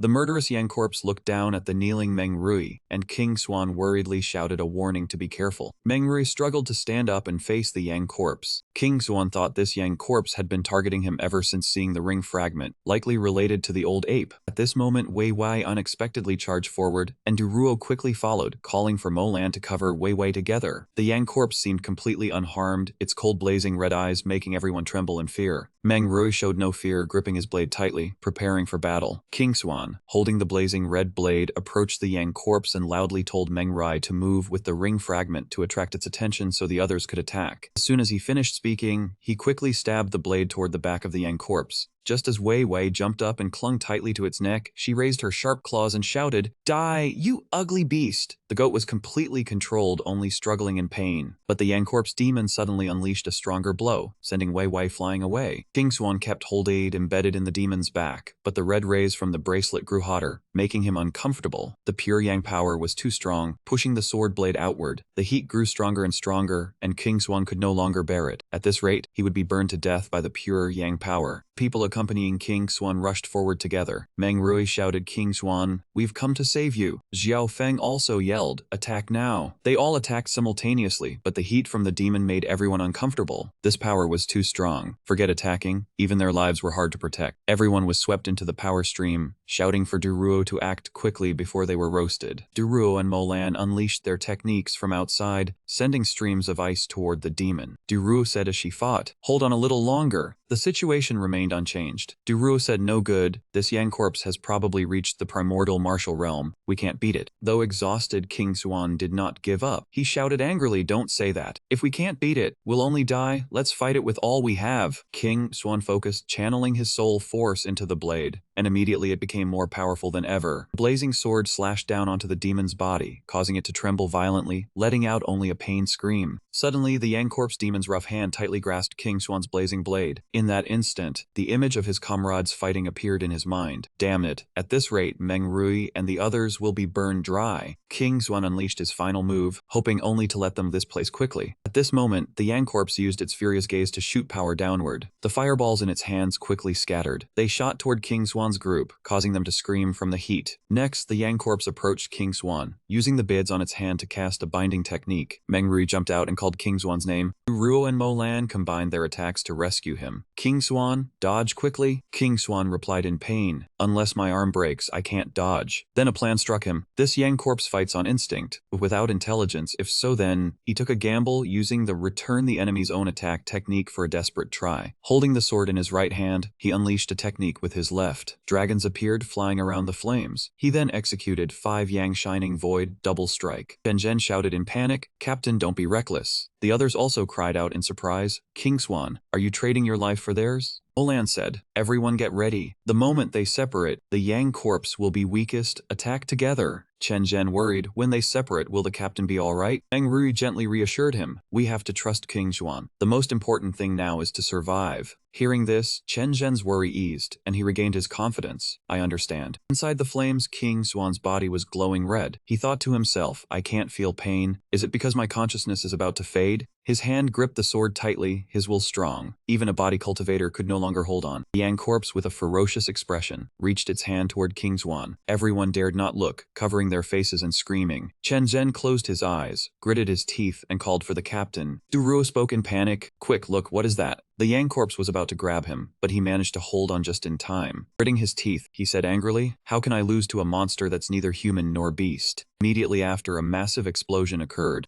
The explosion was so huge that everyone was terrified. Suddenly, a giant monstrous ape appeared before the Yang corpse. The Yang corpse was terrified as it heard the monster let out a deafening roar. Overcome with fear, the Yang corpse used an escape technique and fled into the wilderness. Everyone gathered together, simultaneously unleashing their power. Duruo spoke, his pure Yang power has been provoked by King Xuan. Now is the time. Their techniques all surged forward in one direction, causing that spot to erupt with a booming sound. The Yang corpse was now destroyed, lying sprawled among the rubble. Everyone rejoiced. The Yang corpse is finally dead. Xiao Feng anxiously urged them to check on King Xuan. Chen Zhen and Meng Rui panicked, calling the captain's name. Meng Rui ran over and saw King Xuan lying unconscious and breathed a sigh of relief. He's still alive, just passed out. Chen Zhen questioned, what just happened? Could the captain have turned into a corpse? Duruo replied, that was a demonic transformation. In the history of Changi, there has been intermarriage between races. His ancestors must have had someone from the demon race. Duruo continued, the dire situation just now triggered the demonic power in his bloodline, causing his transformation. Meng Rui murmured, demonic transformation? Could it be because of that blood essence? At this moment, a group of corpse fiends jumped down from the sky. Ruo said wearily, we're fighting for our lives here. Xiao Feng said dejectedly, I never thought we'd kill the main boss only to die at the hands of these corpse fiends. Wei Wei cried out in panic, I don't want to turn into a corpse fiend. The group of corpse fiends was advancing. Chen Zhen and Meng Rui were exhausted, saying wearily, there's no hope left. Suddenly, a hand unleashed a martial soul, golden armor fist, punching straight into the face of the corpse fiends. Ruo shouted, Princess. Su Ying said confidently, Duruo, you all rest easy. Let us handle these corpse fiends. Duruo let out a tired breath. Got it. A moment later, King Xuan slowly opened his eyes, seeing Yu Qiang calling his name. Yu Qiang asked with concern, King Xuan, you're finally awake. How do you feel? King Xuan sat up and answered wearily, basic movement is no problem. Anne stood by the side, disgustedly saying that these corpse fiends were disgustingly dirty. King Xuan picked up the string of beads, saying that within these beads contained a fierce Yang power. King Xuan stored the bead string into his ring, stating that this was a precious treasure for cultivators of pure Yang techniques. King Xuan suddenly asked Xiao Feng if his martial soul had any other sensations. Xiao Feng was startled and replied that there was nothing for now, and he would sense it again. Xiao Feng used his martial soul, heart linked with the aura. He said he could sense something strange inside, but he could not say what exactly. King Xuan recovered his strength, stood up, and said that since it was strange and not dangerous, it meant the inside was not too dangerous. King Swan produced something and said that everyone had rested enough, so they should go over and take a look. An area was opened, inside which a coffin lay directly in front, and Tuan exclaimed that it was an ancient coffin. Xiaofeng curiously ran forward and looked into the coffin, exclaiming that this was... Something made Xiaofeng jump, and he suddenly stepped back. King Xuan asked in confusion what was wrong with Xiaofeng. Xiaofeng replied in fear, saying that he was scared to death. The aura on the coffin was too strong, and touching it pulled him back to the ancient times. The coffin suddenly made a sound calling for help, and Xiaofeng stuttered in fear, saying that voice was... Van spoke up in surprise, saying it was Wang's voice, the specialist who was inside the coffin.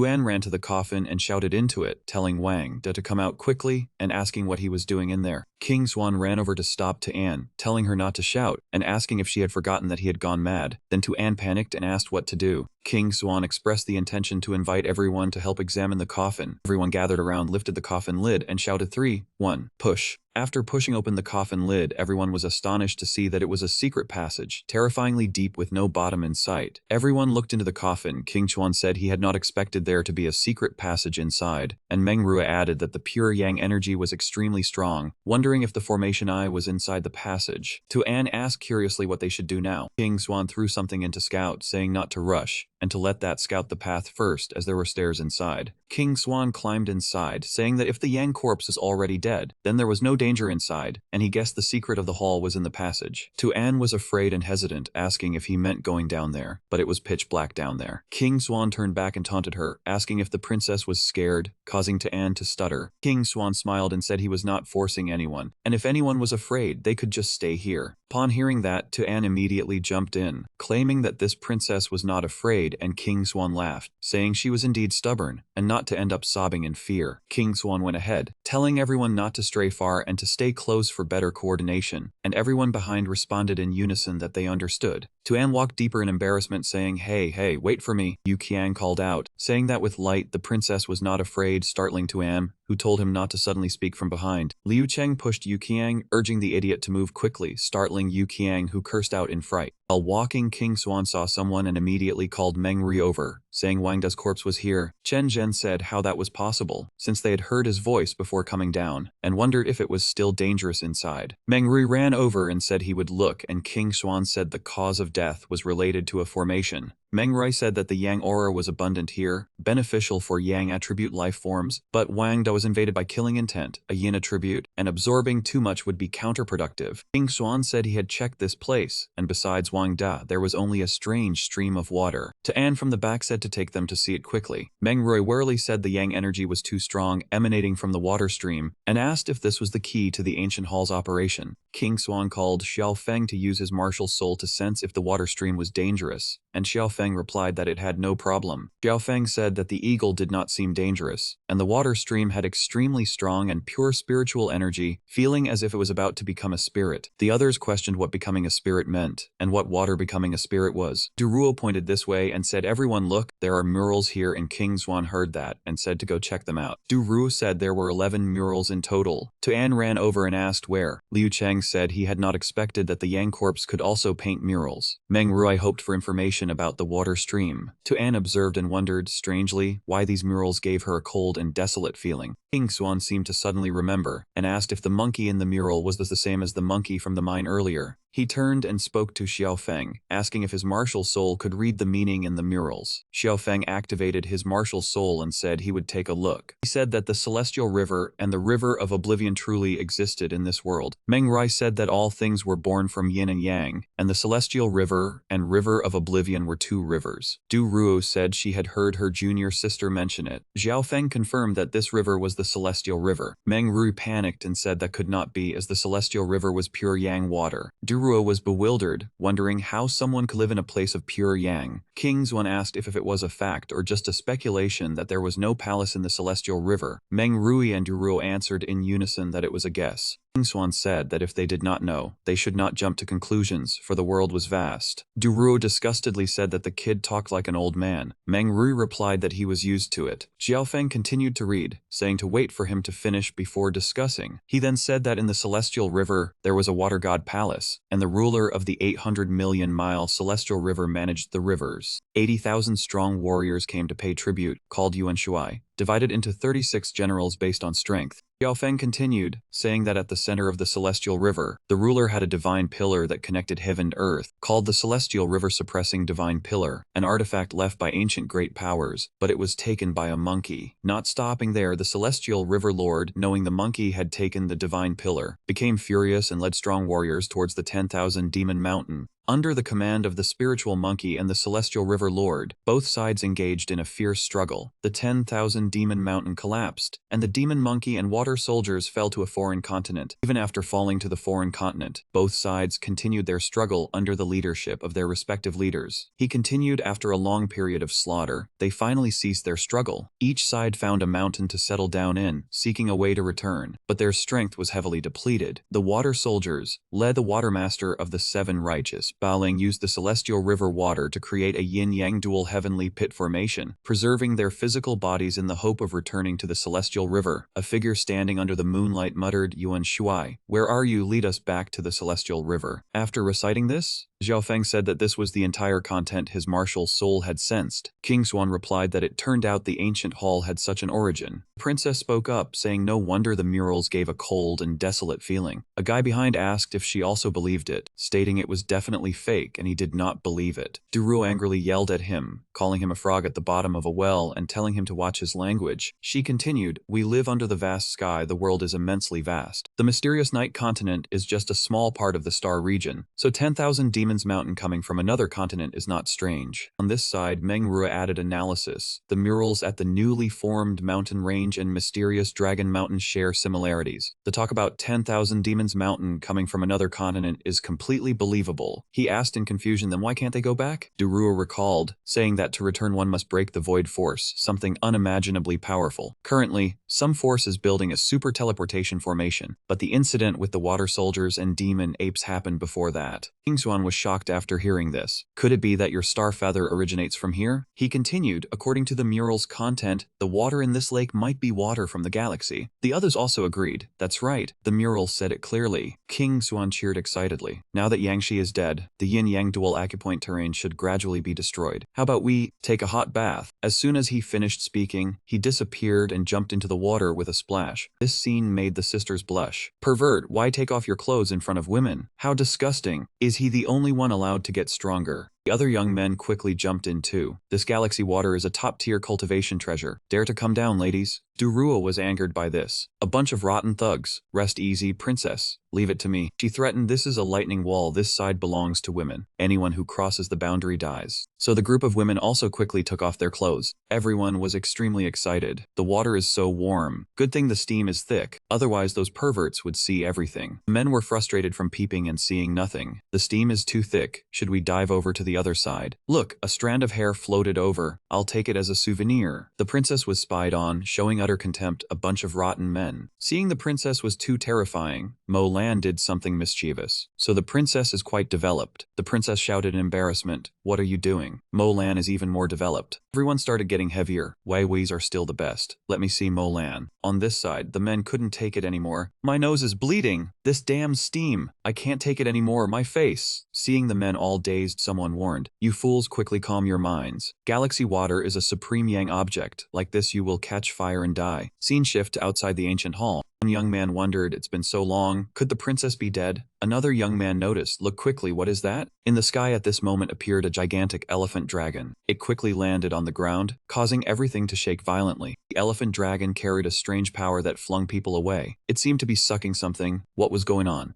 Someone dazedly examined it. What kind of monster is this? It seems to be heading towards us. Run. Everyone run. Before they could finish, they were caught and swallowed by the elephant dragon. The rest frantically fled. It is absorbing life energy. It wants to drain everyone dry. Very quickly, countless people had their life force drained dry by the monster. So it was Zuo Jun. He shouted loudly, "King Xuan, I have returned from the gates of hell to send you down to hell." He asked angrily, "Have you seen King Xuan?" Hu Ding answered fearfully, Don't kill me." Zuo Jun flung Hu Ding far away. He screamed in terror. Didn't answer the question correctly. Go die. Afterwards, Zuo Jun saw a group of 3 to 4 people and said, "You all are here too." They answered fearfully, "See Captain." Zhuojun's eyes were full of dark aura. He smiled ruthlessly. I suffered on that cliff, yet you four turned your backs and left. Sun Ao and He Yiding stammered in fear. Yangsu made excuses. We rested to avenge the captain. Didn't expect the captain to be safe. Great. Luan echoed. Zhuojun sneered, his eyes terrifying. Heaven is that nice? I'll send you all to heaven. That group was terrified, not good. Run. From Zhuojun's body appeared strange threads, which tightened and lifted Luan high. His face turned green. He Yiding shouted, Luan. Luan's face distorted from round to gaunt. Boss, spare me. I am very loyal to you. Zhuojun kept a terrifying face, said angrily, loyal? Then prove it by contributing your strength. He struck while speaking with satisfaction. This sound is really pleasant. Luan went from chubby to skinny. Yangsu begged, young Master Jun, spare us. Jiding also pleaded, we won't dare again. Zhuojun's anger did not subside. He roared, your turn, the three of you. That group was horrified and begged, young Master Jun, no.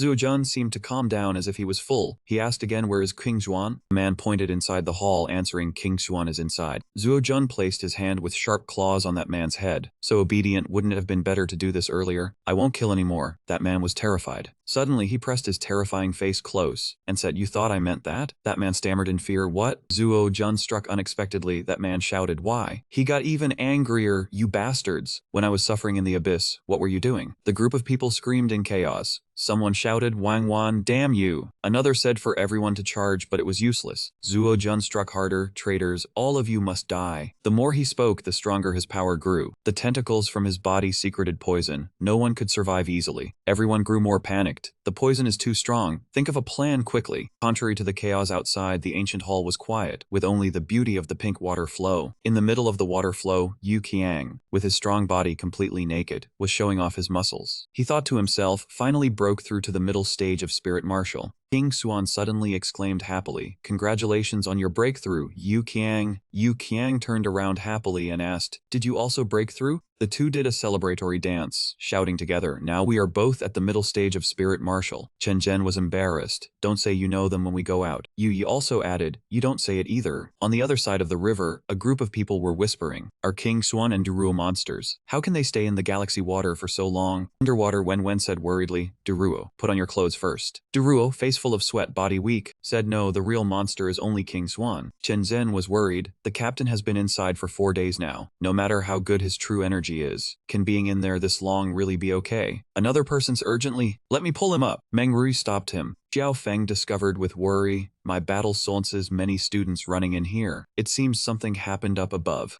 Meng Rui was also worried what happened. Is that Yang Shi not dead yet? Xiao Feng doubted, not sure, but my battle soul does not sense his existence. Ruo spoke up, it might not be Yang Shi. We beat him to a pulp earlier, how could he still be alive? It might be something else. Everyone was silent. Duruo shouted, go, let's go up and see. Then she ran off, and that group quickly followed. From a distance came the sound of miserable cries for help. Help, help me. Zhuojun has come. Chen Zhen could not believe his eyes. How could Zhuojun be like this? Was he not already dead? Xiao Feng asked with a dark face. Dead, Chen Zhen. Or is it you? Ruo was also startled and asked what was going on. What happened to Zhuojun? But no one answered. Hu Ding lost his composure and only managed to yell, save me, he has killed everyone. After he spoke, the toxic miasma from before wrapped around him again. He only let out a scream, and then did not say another word. The scene before them terrified everyone. Seeing Hu Ding being corroded away, Duruo realized something. He has been consumed by the plague poison. A wave of yin energy arrived and enveloped the area, accompanied by a bone-chilling laugh. Found you all, fortunate that you are all here. The princess looked at the person in front of her and exclaimed, is that Zhuojun? How did he become like that? Meng Rui frowned, this is not good. He has merged with yin spirit energy to transform into a dragon. His strength must have skyrocketed. Ruo, who stood beside, was also worried. The yin energy emanating from his body is unbearable even for me. It seems he has entered the true martial realm, or even higher. Yu Qiang's aura was blazing. Even if he is at the grand completion of the true martial realm, it is nothing to fear. With so many of us here, how can we be afraid of him? Meng Rui remained worried. The problem is that the poison on his body has become stronger due to the yin spirit energy, enough to corrode our bodies. Zhuojun floated in the air, his voice cold. If you are all here, then King Xuan must be around too. Call him out to die. Chen Zhen held a weapon in one hand and pointed the other straight at Zhuojun's face, shouting, do you think you can see the captain whenever you want? Who do you think you are, you monster? As soon as he finished speaking, Zhuojun's hand shot out towards Chen Zhen. Chen Zhen quickly raised his weapon to block. He yelled, shut up, you short runt. Chen Zhen was also surprised. What, the speed is too fast. His hand grabbed the weapon and forcefully flung Chen Zhen aside. causing the boy to only manage a panicked cry. The boy somersaulted and landed on a nearby pillar with his feet. Chen Zhen crouched down, gritting his teeth while holding his weapon with both hands, thinking too strong, several levels stronger than at the valley grounds. Zuo Jun, with his grotesque form and purple wings, looked down on him.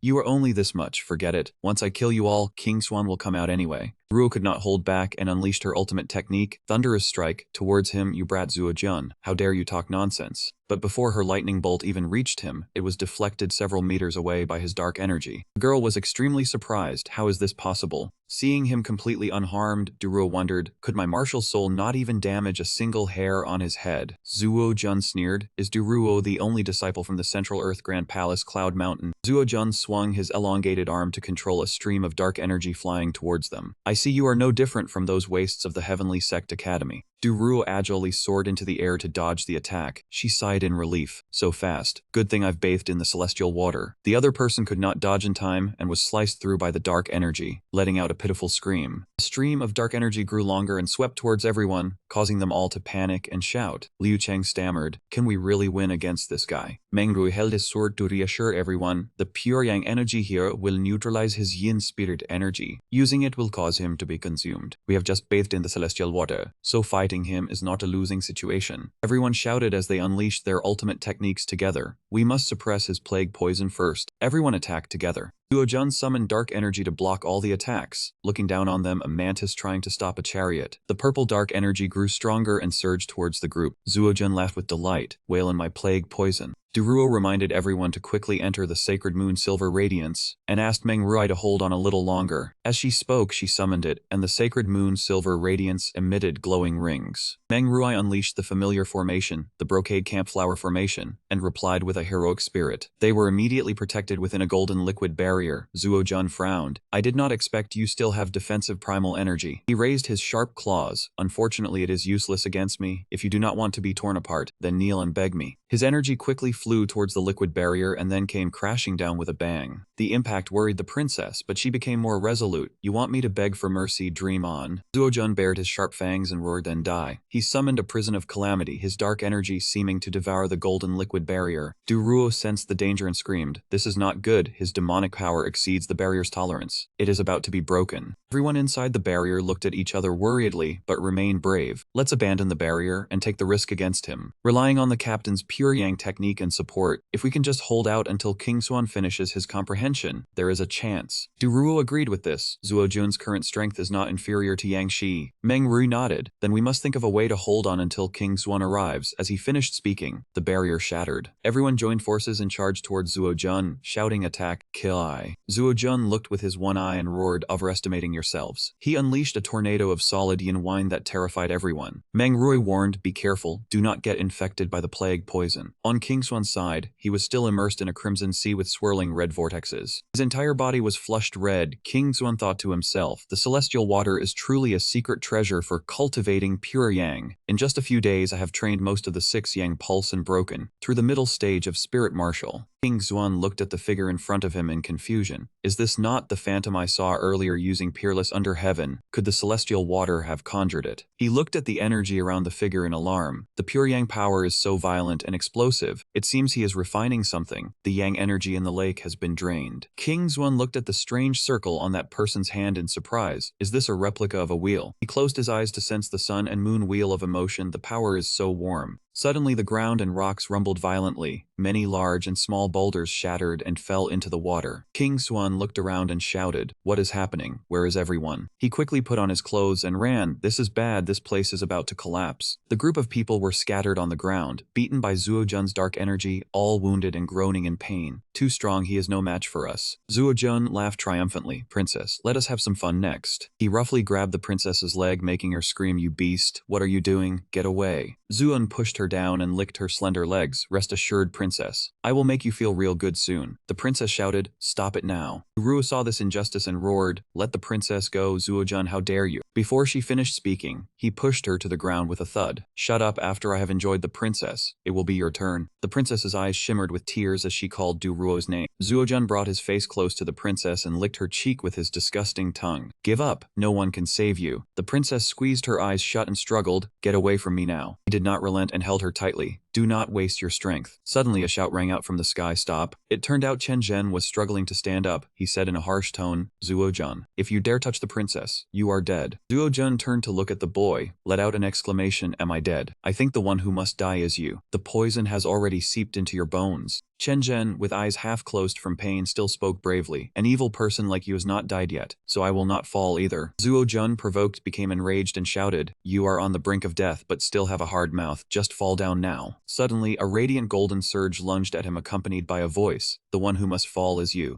Zuo-jun squinted at the source of light, wondering, is that voice? King Xuan dove out within a palm-shaped surge of energy, calling out, Sixth Yang palm, Sixth Yang opens heaven. Zuo-jun was delighted to see him. King Xuan, you finally deigned to show up. He summoned his shadow sound flute towards the man's energy surge, screaming, go die. King Xuan raised his brilliant golden palm towards the sinister energy, gritting his teeth. Who lives and who dies is not yours to decide. Zuo-jun arrogantly yelled, the strong are respected. I will send you to your death by the third watch. King Xuan replied, do you really think you are the Lord of Hell? The two surges of power immediately collided, creating a terrifying explosion. King Xuan landed behind Chen Zhen. It seems you are not as strong as you claimed. Chen Zhen slumped down. Captain, you have finally come. Zuo-jun saw his power had no effect. He was surprised. Impossible, you are only an early-stage spirit warrior. How did you block that move? King Xuan sneered, blocking one move is nothing. Do not forget, more than 10 days ago I once killed you. He recalled his shadow weapon, tracing a long arc. King Xuan, I will definitely kill you. King Xuan brandished his sword and rushed forward, instructing, everyone, heal your wounds quickly, leave the rest to me. The crowd cheered, kill him, go for it. Two fought a fierce battle. Zuo-jun said ambitiously, you are the demon in my heart. King Xuan replied, dream on, with me here you are destined to fail. Zuo-jun spat, you are just the nephew of that madman Rijiao, what right do you have to stop me? King Xuan unleashed his ultimate technique, manipulating the green energy based on the fact that I am stronger than you. In this world, the strong prevail. Zuo-jun refused to lose, recalled his shadow weapon and roared, die for me. The two powerful surges collided, creating a brilliant flash across the sky. King Xuan defended while taunting, too weak. Zuo-jun unleashed the shadow sound water, stop being so smug. He fiercely sliced through the shadow weapon, is this your strength after being revived? Even weaker than before. Chen Zhen knelt and asked, can the captain win? Meng Rui replied, probably. He has already expended energy from killing people. Meng Rui analyzed, King Xuan's blazing yang true energy is immune to all poisons, countering the shadow energy. Their current strength is about equal. Yu Qiang squinted. Zuo-jun really should find a fortune teller, what luck. Zuo-jun worried, damn it, his true energy is not depleting. He summoned a fierce beast, this move will send you to the afterlife. King Xuan raised his sword, true energy appearing between his brows. He raised an eyebrow. You keep saying the same thing, do you have nothing new to say? Golden energy surrounded him. He shouted bravely but was fearful inside. If I do not win with this one move, I will die. He took momentum and flew into the air along with a fierce dragon. Sixth Yang opens heaven. Zuo-jun charged with his dragon fighting technique, laughing arrogantly. It is too late. Everything is over. Get back to the garbage heap. The crowd shouted in fear, Captain King Xuan. Go for it, otherwise we are all finished. Everyone gasped, oh no, is King Xuan about to lose? They watched Zuo-jun's dragon fighting technique overpower and bite into King Xuan's fierce dragon. Zuo-jun flew swiftly. You forced me to use my essence blood, you can die satisfied. Meng Rui panicked. Oh no, King Xuan's true energy is almost exhausted. Liu Cheng looked up and asked, will he lose his strength once the poison enters his body? Yu Qiang lay on the ground sighing, so it was hopeless from the start? King Xuan exhausted his strength. Zuo-jun gloated. You are about to die. This time I will not let you turn things around. The crowd closed their eyes. It is all over. Even King Xuan is no match. Chen Zhen stilled on to hope, shouting, no, the captain has not lost yet. Zuo-jun was about to devour King Xuan when he suddenly awakened, holding a red sword, floating in the air. Now, his eyes had changed color and were no longer there. Bring the power to me. King Xuan slashed out once. Sun Moon Star Wheel. A magic circle and a giant golden dragon appeared. He slashed powerfully at the dragon, cutting it in two. Zuo-jun screamed, impossible. You are just that man Rijiao's nephew. How can you defeat me? He was about to die from the sword's force but refused to accept his fate. I am a descendant of a noble family. The peak of the world is my place. King Xuan descended, pointing his sword at Zuo-jun. You can keep dreaming in broad daylight. Then he accelerated. A loud explosion rang out, the clash of the magic sword impacting the wicked one. When Zuo-jun was killed, he turned to dust and smoke. King Xuan said, no corpse left is the place for scum like him. Everyone rejoiced, we are alive. King Xuan went to check on everyone's condition. He intended to treat Yu Qiang Qiang, who refused. I am fine. Treat the others first. Meng Rui lay motionless and spoke. You lost an arm and still pretend to be tough. You are the most pitiful one. Yu Qiang laughed tiredly. It is just the loss of one arm. I still have my brother. At worst he will take care of me. Tu An was exhausted to the point of fainting. Wei Wei called King Xuan to treat her. She cannot take it much longer. He turned back. Okay, I am coming. King Xuan forced the poison out of Tu An's body. The poison has invaded her entire body. Any later and she would have died. After the treatment, Tu An woke up, her face red, stuttering, thank you. He gently advised, next time, do not show off your conscience. Tu An rested on Wei Wei. Someone in the distance shouted, hurry and save me. I cannot take it anymore. King Xuan hurried over to treat the most severely injured first. Despite being heavily injured, that person still managed to thank him. King Xuan treated him, do not say anything, quickly circulate your energy to heal. Everyone waited their turn one by one. King Xuan was nearing exhaustion, fatigue showing on his face. Too many people, my true energy is insufficient. Suddenly debris from the ceiling fell down with a clatter. Dust also fell continuously, as if the place was shaking violently. King Xuan was bandaging everyone's wounds when he heard a strange noise. What was going on? Gravel fell slowly at first, then in large chunks, until finally a hole collapsed in the floor. Meng Ru sensed the danger and turned back to warn that this place couldn't hold much longer. Huge boulders came crashing down, and everyone hurried to dodge. Chen Zhen was caught off guard, his face filled with terror. They just escaped death, only to almost be buried alive. Chaos erupted as everyone scattered in all directions. The rocks fell for a while, and then stopped, leaving everyone stunned. Hurry, use this chance to run outside.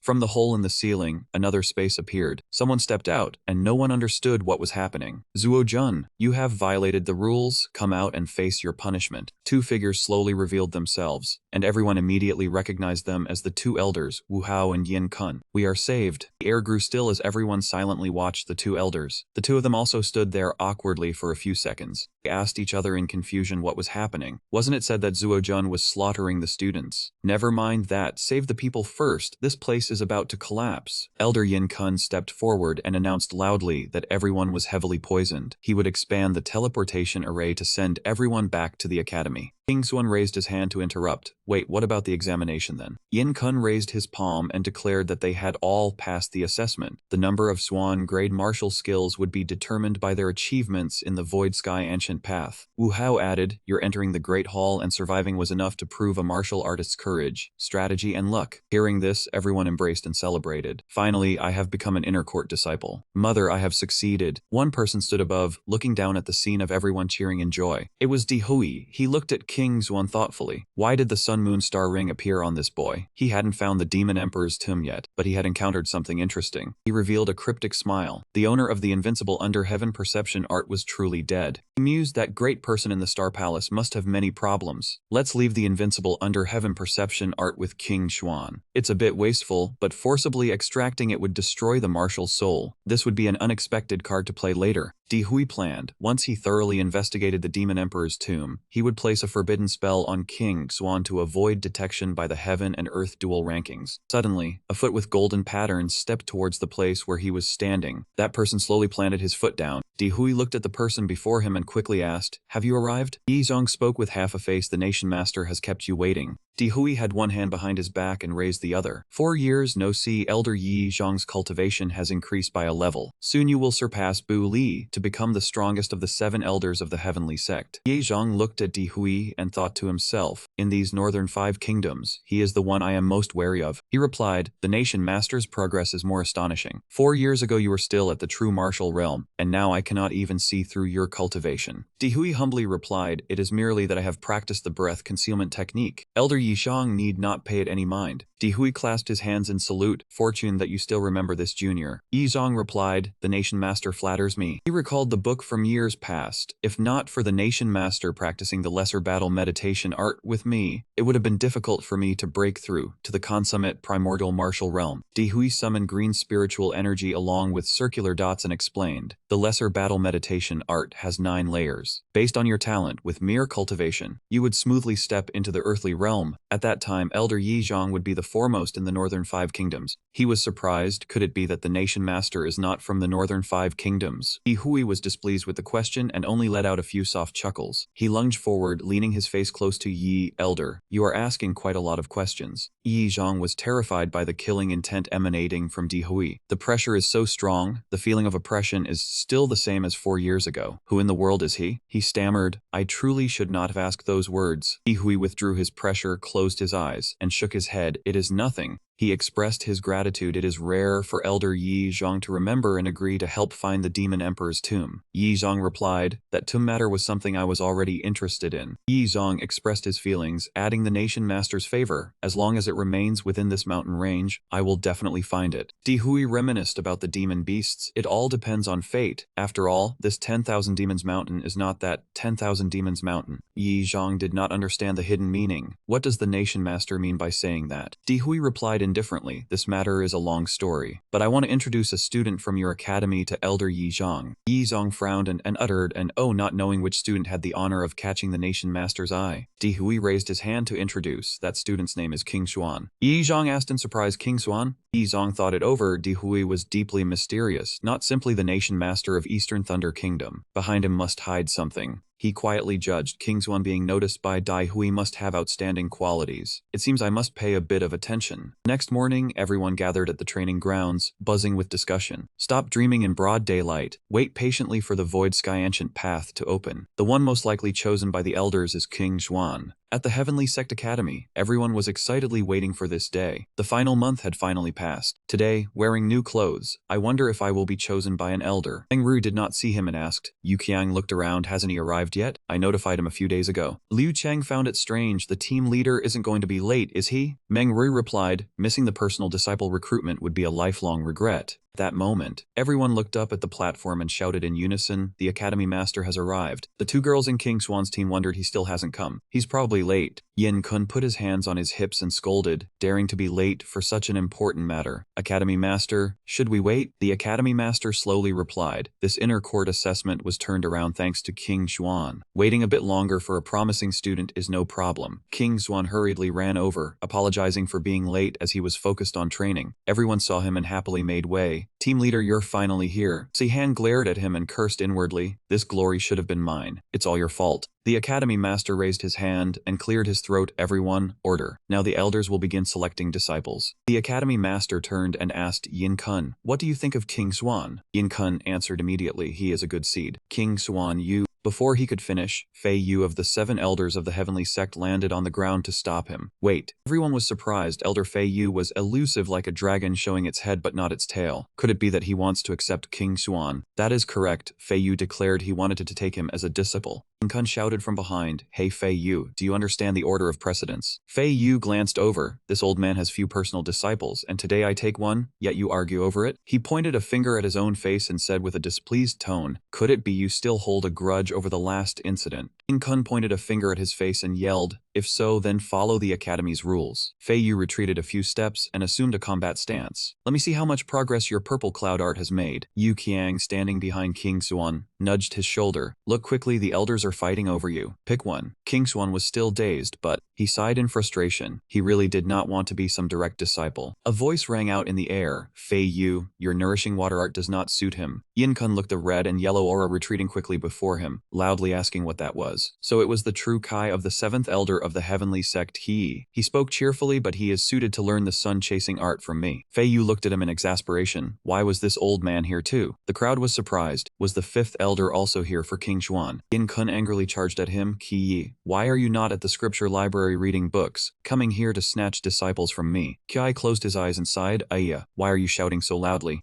Qi Yi intended to compete. You already have many disciples. I only want to take King Xuan in. Why be so petty? Yin Kun quickly retorted. This is not a matter of pettiness, but Wu Hao stepped forward from behind to mediate. Elders, do not argue anymore. Just ask King Xuan who he wants to choose. Is that not simple? The elders turned and nodded in agreement. A good idea. In terms of appearance, I win for sure. Yi Zhang also slowly flew over. In my opinion, none of you will be chosen. Everyone was surprised. Yi Zhang, have you ended your seclusion? They sighed inwardly. Could this undying old man also be coming to vie for the person? Crowd was hit with one surprise after another. What, he is Yi Zhang, the most mysterious elder, with strength equal to the academy head? Surely he is not also here for King Xuan. Qi Ye shouted in annoyance, you old monster, you have been in seclusion for 4 or 5 years, why are you coming out now? Yi Zhang declared clearly, this King Xuan is mine. The crowd buzzed endlessly. This is truly infuriating. Why is no elder looking at us? What background does King Xuan have that all the elders want him? King Xuan muttered in exasperation. Is this over or not? A jealous person rushed forward. Elders, do not be fooled by King Xuan. He only has mid-stage spiritual martial realm cultivation. Killing Zuo Jun was entirely luck. There are plenty of disciples here with more talent than him. Hearing this, the crowd also shouted, that is right. I heard Zuo Jun was exhausted, which is why he let him win. In terms of cultivation, I am far stronger than him. If I had been in the ancient hall then, I would have made Zuo Jun kneel and call me grandfather. We are unconvinced.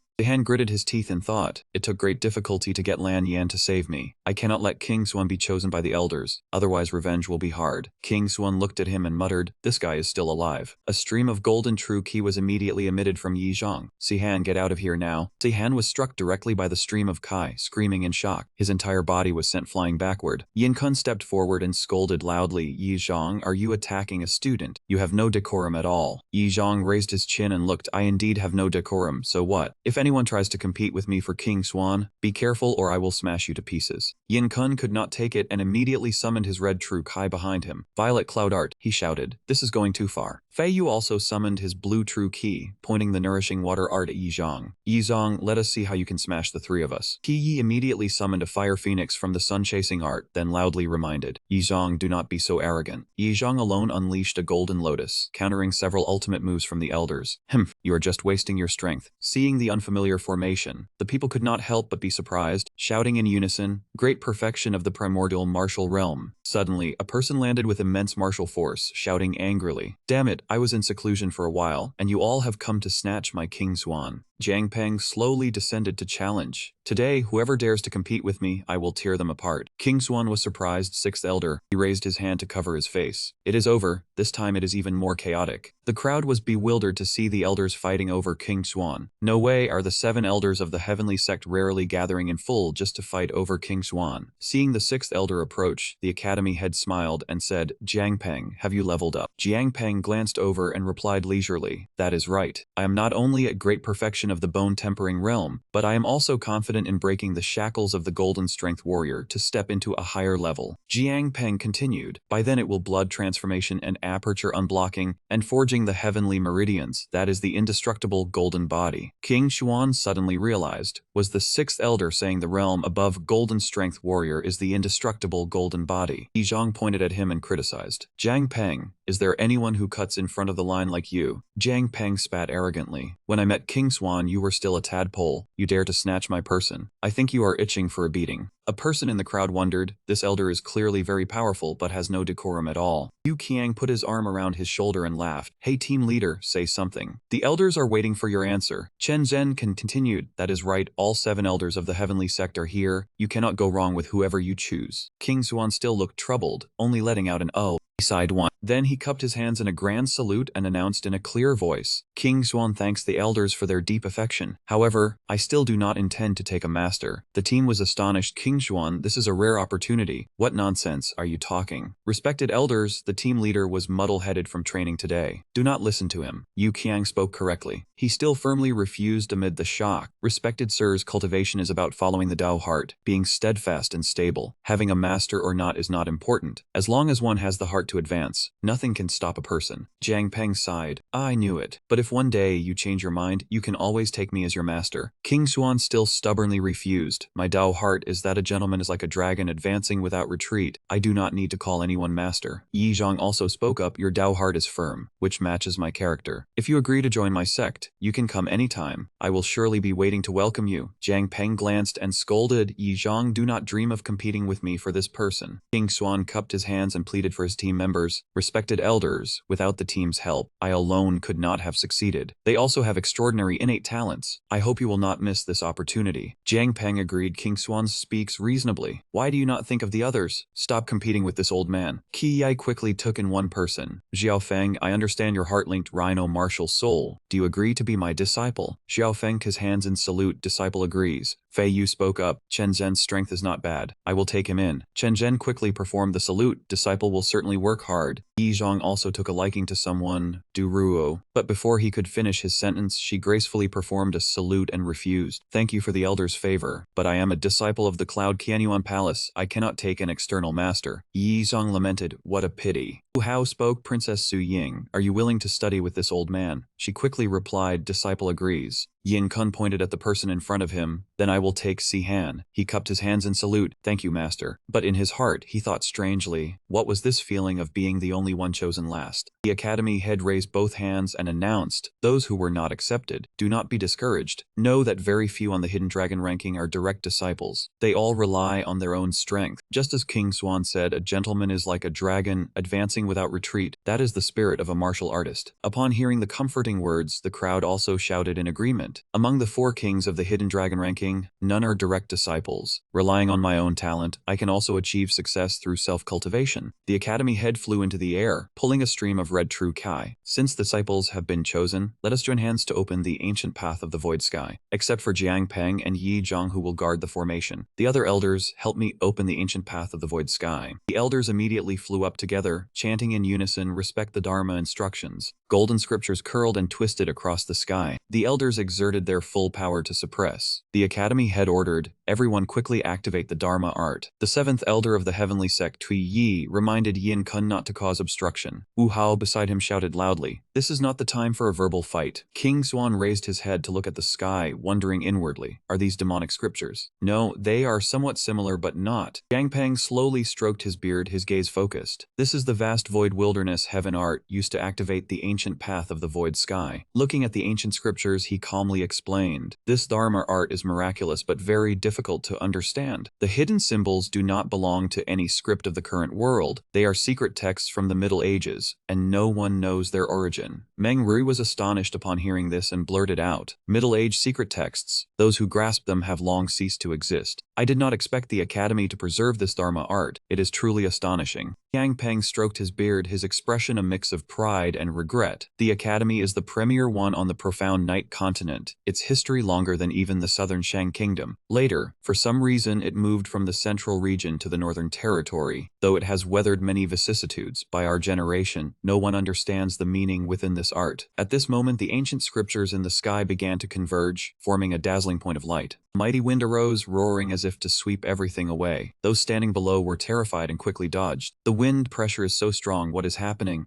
Jiang Peng stepped forward, spreading his arms to calm the raging wind. Everyone do not panic, the ancient path has been connected. It is about to descend, get ready. Those behind said to each other, did you hear that? The 6th elder has spoken. Hurry up and prepare. King Xuan spoke up to ask about the void ancient path on the square. Jiang Peng pointed at the streak of light in the sky, explaining that it was another space, a watermark located within the academy. The elders used the void wasteland heaven art to find and connect to it. This technique could only be grasped by experts at the primordial martial realm. King Xuan pondered, asking if space laws were the reason primordial martial realm experts could fly without support. Jiang Peng smiled, praising his quick understanding. The ancient path was a crack from the void heaven ancient battlefield, moving on its own but within a stable range. One only needed to sense the spatial crack to connect. At that moment, a brilliant beam of light shot straight down from the sky. The academy master placed his hand into the beam of light, his voice echoing as he invited the students to enter the ancient path, telling them to leave immediately if they could not endure. He instructed that no one was to attack their fellow students within the ancient path, or they would face severe punishment. Jiang Peng reminded them that after entering, they must walk straight to the ancient desolate area before they could cultivate. The ancient desolate aura was very beneficial for body cultivators, but only once. If they could not persevere, they must leave immediately, lest they be killed by the strange energy or the desolate aura. Hearing this, King Xuan understood and said he got it. In the void heaven ancient path, a hazy desert spread out before their eyes, desolate and silent without a single person. King Xuan and his group were teleported here to a gravity domain. King Xuan's gaze stopped on the strange tombstones emitting a faint purple aura. He exclaimed that the aura of these stone tablets was too strong. Just one look shook his soul. With that, he shouted loudly, urging everyone to move forward quickly, and those who could not endure should turn back. The others replied in unison that they understood. Suddenly, a dissenter stood blocking their path, sneeringly asking where King Swan wanted to take them. What kind of crazy idea he had, since there was only one road here. Chen Zhen grumpily told him to move along and not mind that idiot. Yu Qiang also mocked him, saying his intelligence was truly limited. The young man who was scolded ground his teeth in anger but could not retort. At this moment, Lan Yan spoke up calmly, her voice cold, saying that saving his life was not for him to go and provoke King Xuan. If he continued, the Lan family would no longer need to invest. Those words were like a blade stabbing his pride. His eyes bulged as he silently cursed that it was all Yang King Xuan's fault. He had trained hard for a year. If not for King Xuan, he would have been the leader. He tensed up, releasing a fierce aura, his eyes bloodshot as he growled in anger that it was all King Xuan's fault. The elders watched with surprised expressions, asking if his martial soul had evolved, that he had stirred the power of an ancient soul without even entering the ancient desolate area. Yin Kun mused, saying Si Han's martial soul was rare and could evolve through cultivation. He believed that this trip to the Void Heaven ancient path would help him become a military rank. Buli interjected, admiringly saying that a military rank martial soul was enough to command a region. If it continued to grow, it could become a king rank or emperor rank. If Saihan underwent a complete transformation, the academy would nurture many more. Yin Kun laughed heartily, saying the Void Heaven ancient path was useful for body cultivators, but was also a great opportunity for key cultivators. Jiang Peng stroked his beard and said they had to wait for him to finish evolving before talking. Yin Kun teased, saying if he was jealous, he should just say it outright. King Xuan had talent, but compared to Saihan, he was far behind. He said to look quickly. It seemed there were 10 soul lights. Jiang Peng looked into the distance and told him to stop talking nonsense. He had already walked more than 300 steps. How could anyone possibly see that from here? In the Void Heaven ancient path, King Xuan advanced to the wooden stakes in the desert and stopped, wondering if this the ancient desolate area. The others ran up, all panting heavily. Chen Zhen complained that walking 300 steps meant 300 times gravity, feeling like he was about to be crushed. Suddenly, a violent sandstorm struck, sweeping one person far away. King Xuan shouted a warning, saying this place was a spatial watermark where time-space power was chaotic. That fellow student was simply pushed out by the power. The sandstorm grew fiercer, the dense desolate aura pressing down on their hearts. One person spoke up, saying the desolate aura was too strong. They should find a quiet place to cultivate. Finally, they found a place to rest. One person lamented if they really had to cultivate here. It felt too uncomfortable. Another said that before, Yu Yi and King Yu had managed to stay for a full 3 days. That person turned pale and continued, but he heard that King Yu left because she did not want to stay, while Yi left because he had reached his limit and staying would cause harm. Meanwhile, Su Ying and Duruo were drenched in sweat, their breathing rapid. Duruo tried to stay calm, her voice firm as she ordered everyone to be quiet. Though the desolate energy entering the body was painful, it had great benefits for cultivation. They should grit their teeth and persevere. If they could not endure, they should leave quickly. Su Ying brushed aside her wet hair, complaining that this place was really hot and uncomfortable. Meanwhile, in another corner, King Xuan silently sat down and entered a meditative state. This place tested not only cultivation but also the mind. He closed his eyes. In the dark recesses of his consciousness, tiny green particles of light suddenly appeared, sparkling like stars in the night sky.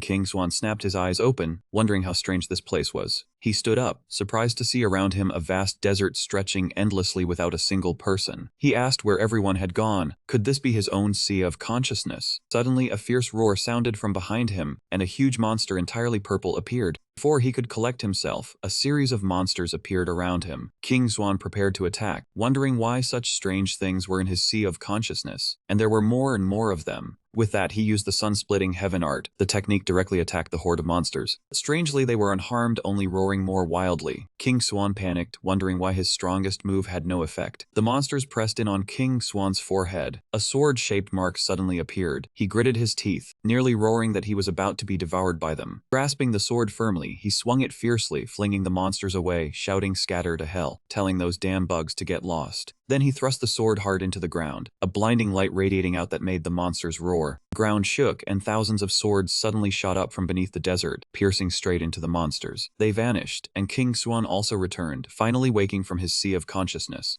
Looking around, he saw everyone was still cultivating, but he was shocked to see a floating, glowing brick appear above Xiaofeng's head. Xiaofeng exclaimed excitedly that he had gained the power of the soul. Ruo glanced at the brick, a hint of envy in her voice, saying this was the second person to receive an ancient soul's power. Why did she not get one? Beside her, King Xuan was surprised, his gaze fixed on the brick, asking if the brick above Xiaofeng's head was an ancient soul. She regretfully said he had also come out of his sea of consciousness, but had not stimulated an ancient soul. What a pity. King Xuan curiously asked what an ancient soul was. Ruo patiently explained, her voice sinking into memory, saying that under the desolate aura, if one's mind entered a meditative state, they would fall into their sea of consciousness, and the ancient souls were the lingering souls of the distant past. She used the example of souls escaping from the young man, continuing that they were the souls of living beings after death, or martial souls drifting after their host died, carried by spatial cracks to find a new host. Du Ruo continued, saying Wen was lucky, not only being the first to have a martial soul but also starting the fusion process. After possessing a host, a soul could infiltrate the original martial soul, coexist with it, or replace it. Either way, it was the best choice. After listening, King Xuan thought, so that is it. The monsters in his sea of consciousness were ancient souls, and then he wondered how to get one to possess him. Duruo gently replied, according to the records of the Cloud Mist Palace, an ancient soul would constantly attack a person and then infiltrate their body, just like Xiaofeng. When one woke up, the ancient soul would also be brought out. Hearing this, King Xuan broke out in a cold sweat and hastily asked what would happen if he was killed by an ancient soul in his sea of consciousness, especially when hundreds or thousands of them appeared at once. Duruo put her hands on her hips and replied, hundreds or thousands. Did he think ancient souls were weeds? And killed too. Ancient souls had survived the Void Heaven battlefield and were indestructible. Meeting one was already a blessing from heaven. Su Ying spoke up softly, her voice pensive, saying that year the Academy Master was lucky enough to fuse two ancient souls, successfully raising his martial soul to military rank and becoming the strongest in the North Mountain nation. Hearing this, King Xuan scratched his head, mocking himself, boasting that tears had appeared in his eyes. Everyone had their own fate. He should focus more on cultivation. Then Su Ying spoke up tiredly, telling the others to continue on. She could not take it anymore and would leave first. The person beside her reminded the princess that her body functions were not yet complete. They should support each other. Others worried that if the martial soul power protecting her heart was eroded by the desolate aura, it would be over. One person mused that not everyone was like King Xuan, who had primal force to expend. Hearing this, King Xuan frowned in confusion and replied bluntly that if they wanted to leave, they should just say it, pretending to save face for what? Suddenly, someone pointed at a strange phenomenon in the sky and asked if it was the end of the world. Seeing that Sihan's ancient soul was a tiger, Duruo exclaimed in surprise. Sihan already has the power of the ancient soul. Though exhausted, Chen Zhen struggled to say, Captain, to prevent him from causing trouble later, should we? King Xuan replied calmly, he has lost all bodily functions now. Do not waste energy on this man. After summoning the tiger martial soul, Sihan's face turned pale and he collapsed from exhaustion. Wen gasped in shock, covering her mouth. Two martial souls. Could that scene in the sky have been caused by Sihan? Sihan summoned two more ancient souls, iron boots and a wooden trout, and laughed loudly. Open your eyes wide and see clearly. Everyone dropped their jaws in astonishment. This Sihan will surely become invincible in the future. Thunder and lightning rose around Sihan. He threw his head back and laughed smugly. King Xuan, do you see that? This is my talent. Even the heavens tremble. Duruo was stunned. Sihan's martial soul is about to break through from mortal grade to lord grade. Sihan grew even more arrogant, but Duruo realized the severity. A martial soul transcending grades is forbidden by heaven and earth. Chen Zhen worried, given Sihan's condition. He definitely cannot withstand the lightning tribulation. Will his soul be shattered? Duruo reassured him, no, the lightning tribulation only targets the martial soul. It is dangerous but not severe. Sihan arrogantly raised his hand and laughed loudly. You want me to die under the lightning tribulation? Dream on. Watch me become the strongest. Chen Zhen could no longer bear it and coughed up blood, forcing out the words Sihan you. King Xuan immediately said, Chen Zhen, you are in bad shape, leave quickly. Meng Rui came to support Chen Zhen and urged, let us go, I am also at my limit. But Chen Zhen stubbornly insisted, no, I can endure. Meng Rui forcefully pulled Chen Zhen, who shouted, let me go. Meng Rui replied, stop struggling, King Xuan, be careful. He nodded, rest assured. Sihan with his three ancient souls laughed loudly. Lightning tribulation come, help me step into Lord Grade and complete my grand ambition. As his words ended, a bolt of lightning struck down. Strangely, the bolt did not hit Sihan but aimed straight at King Xuan. Everyone was startled. King Xuan frowned. What is happening? A second golden lightning bolt rumbled down. The target was still King Xuan. Sihan was bewildered. What is this? Did it hit the wrong person? He pointed at the sky in dissatisfaction and shouted, I will give you another chance. The one who wants to level up is me. Hit me. The third golden lightning bolt coldly descended upon King Xuan. Sihan could not believe it. How can this be? And Wen watched King Xuan being struck repeatedly by heavenly lightning and could not help but sigh. He looked so pitiful in every aspect. Sihan stubbornly pointed his thumb at himself. Wrong. The one who wants to level up is me, the #1 genius of North 5 Nation. Oh heavens, hit me. However, 3 golden lightning bolts struck King Xuan in succession. He looked up and cursed, hitting like this will give me a concussion. Enraged, King Xuan drew his sword to block the incoming lightning tribulation. Realizing that Sihan liked being hit, King Xuan used his sword to deflect the lightning toward him. You want to be hit, I will give you a hand. Sihan screamed in terror. Unable to react in time, Sihan took a full bolt of lightning and howled in agony. Ruo looked at King Xuan pointing his sword and exclaimed in astonishment. Did his martial soul evolve after being struck by lightning? Wen and Duruo felt they had reached their limit. Wen said weakly, I cannot take it anymore, I will go ahead. Duruo added, let us go together, I am also exhausted. King Xuan blocked the heavenly lightning with his sword and complained, you are all leaving me to deal with all this lightning alone. The group finally left the desert. They quickly swallowed medicinal pills. Suen reminded them, everyone use the water spirit pill to regulate your bodies. Elder Yin Kun raised his hand and said sternly, Dean, I suggest we focus all our resources on cultivating Sihan. As soon as he finished speaking, King Xuan blasted Sihan out of the desert, and he landed sprawling right next to Yin Kun. Sihan sat on the ground with a pale face, muttering, it is over, everything is lost. Yin Kun frowned and asked, what is wrong with you?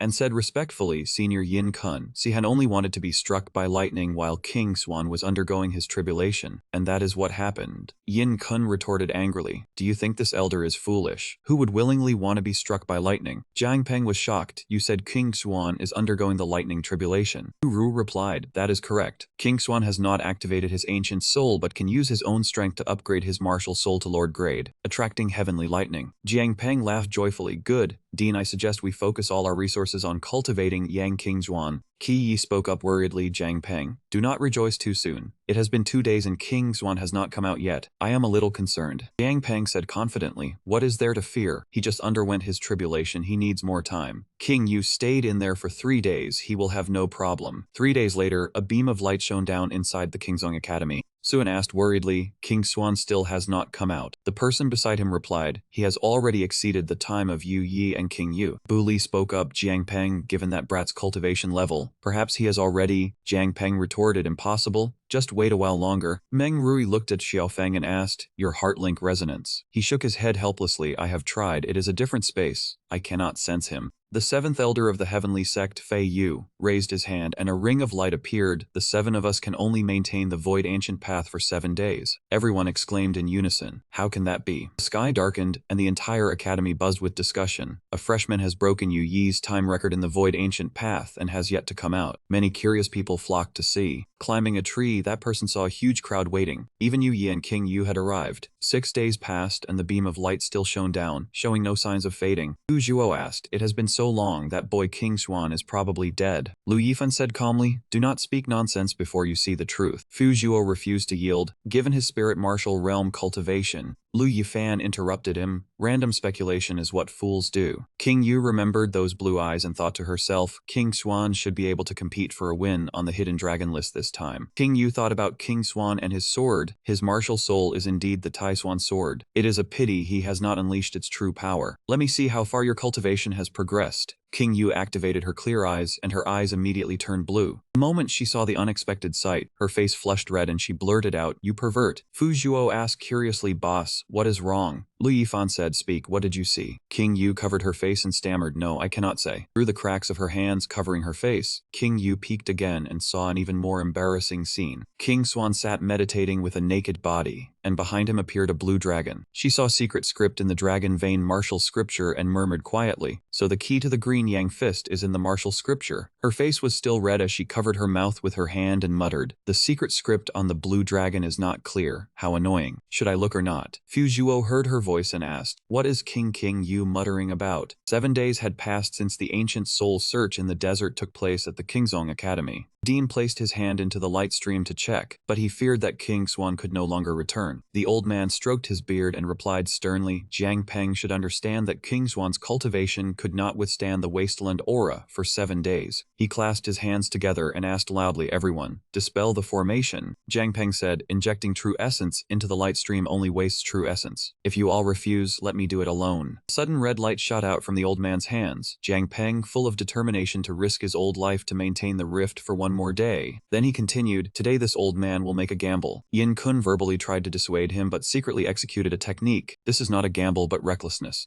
Wu Hao followed and poured his true essence into the light stream, saying that one must be persistent. Jiang Peng, this old man will help you. Dean watched, only able to shake his head and sigh, calling them two madmen, yet still merged the red light stream in. Qi Yi said the Dean was the same. Yi Zhang and Fei Yu shouted in unison, going mad together, then both transferred their true essence to stabilize the formation. Chen Zhen rushed over with a determined face, transferring the red light, saying that King Xuan is the captain. He believes nothing will happen to him. Su Ying also came to help, saying this was the time to repay the life-saving debt to King Xuan. People from all around transferred their true essence, shouting in unison, quickly transfer your true essence. We must hold on until King Xuan comes out. Qi marveled at their unity. If Yang King Xuan survives, he will surely become a great figure leading the masses. The red true essence continued to fly into the light stream. The light stream was shrinking by the moment. The elders worried. The ring of light was getting smaller and smaller. Chen Zhen was astonished and disbelieving, asking how this could be. Shouldn't the formation be maintained just by transferring true essence? Kei Yi was exhausted, drenched in sweat, but still forcing his true essence forward, saying that although there were many people, their power was too weak. Su Ying asked Qi Yi with a dark expression, if King Xuan is not dead and the rift closes, what will happen to him? He replied, then he would have to die even if he were not dead, unless he could break through the void or withstand the wasteland aura. Everyone was panicked upon hearing this. Su Ying shed tears, crying out painfully, King Xuan, hurry up and come out. As for King Yu, after days of waiting, she sighed that it had been 3 days. It was too tiring. Her makeup was almost all worn off. Fu Zhuo spoke up asking if she wasn't worried about King Xuan. The void ancient path has shrunk so much that won't even go out fine. Wu King Yu's face was tearful as she pressed her hand to the ground and answered succinctly, I don't care. Fu Zhuo asked in surprise, what did you say? From the light stream a golden slash appeared, startling everyone. The Dean wondered to himself, is the void ancient path having an anomaly? The slash appeared and became clearer and clearer within the light stream. Finally, a powerful ray of light slashed straight down to the ground, leaving a brilliant long trail that panicked everyone. Dugu Sin blurted out, such strong sword energy. Jiang Peng laughed heartily, saying it was him, it must be him. King Yu watched from a distance, thinking in surprise just how much King Xuan could unleash the Tai Xuan's sword, seed martial soul. She was truly looking forward to it. Lu Yifan jumped out of the bushes, saying decisively to go. Fu Zhuo asked doubtfully, are you sure it's King Xuan? Why not stay and see his cultivation? Lu Yifan cast a glance and replied, his strength will be known when we fight on the hidden dragon ranking next year. Fu Zhuo, you have another rival. He turned to ask the person who jumped out of the bushes, isn't that right, Fang Chen? Fang Chen, Jiang Peng's disciple, replied, who knows?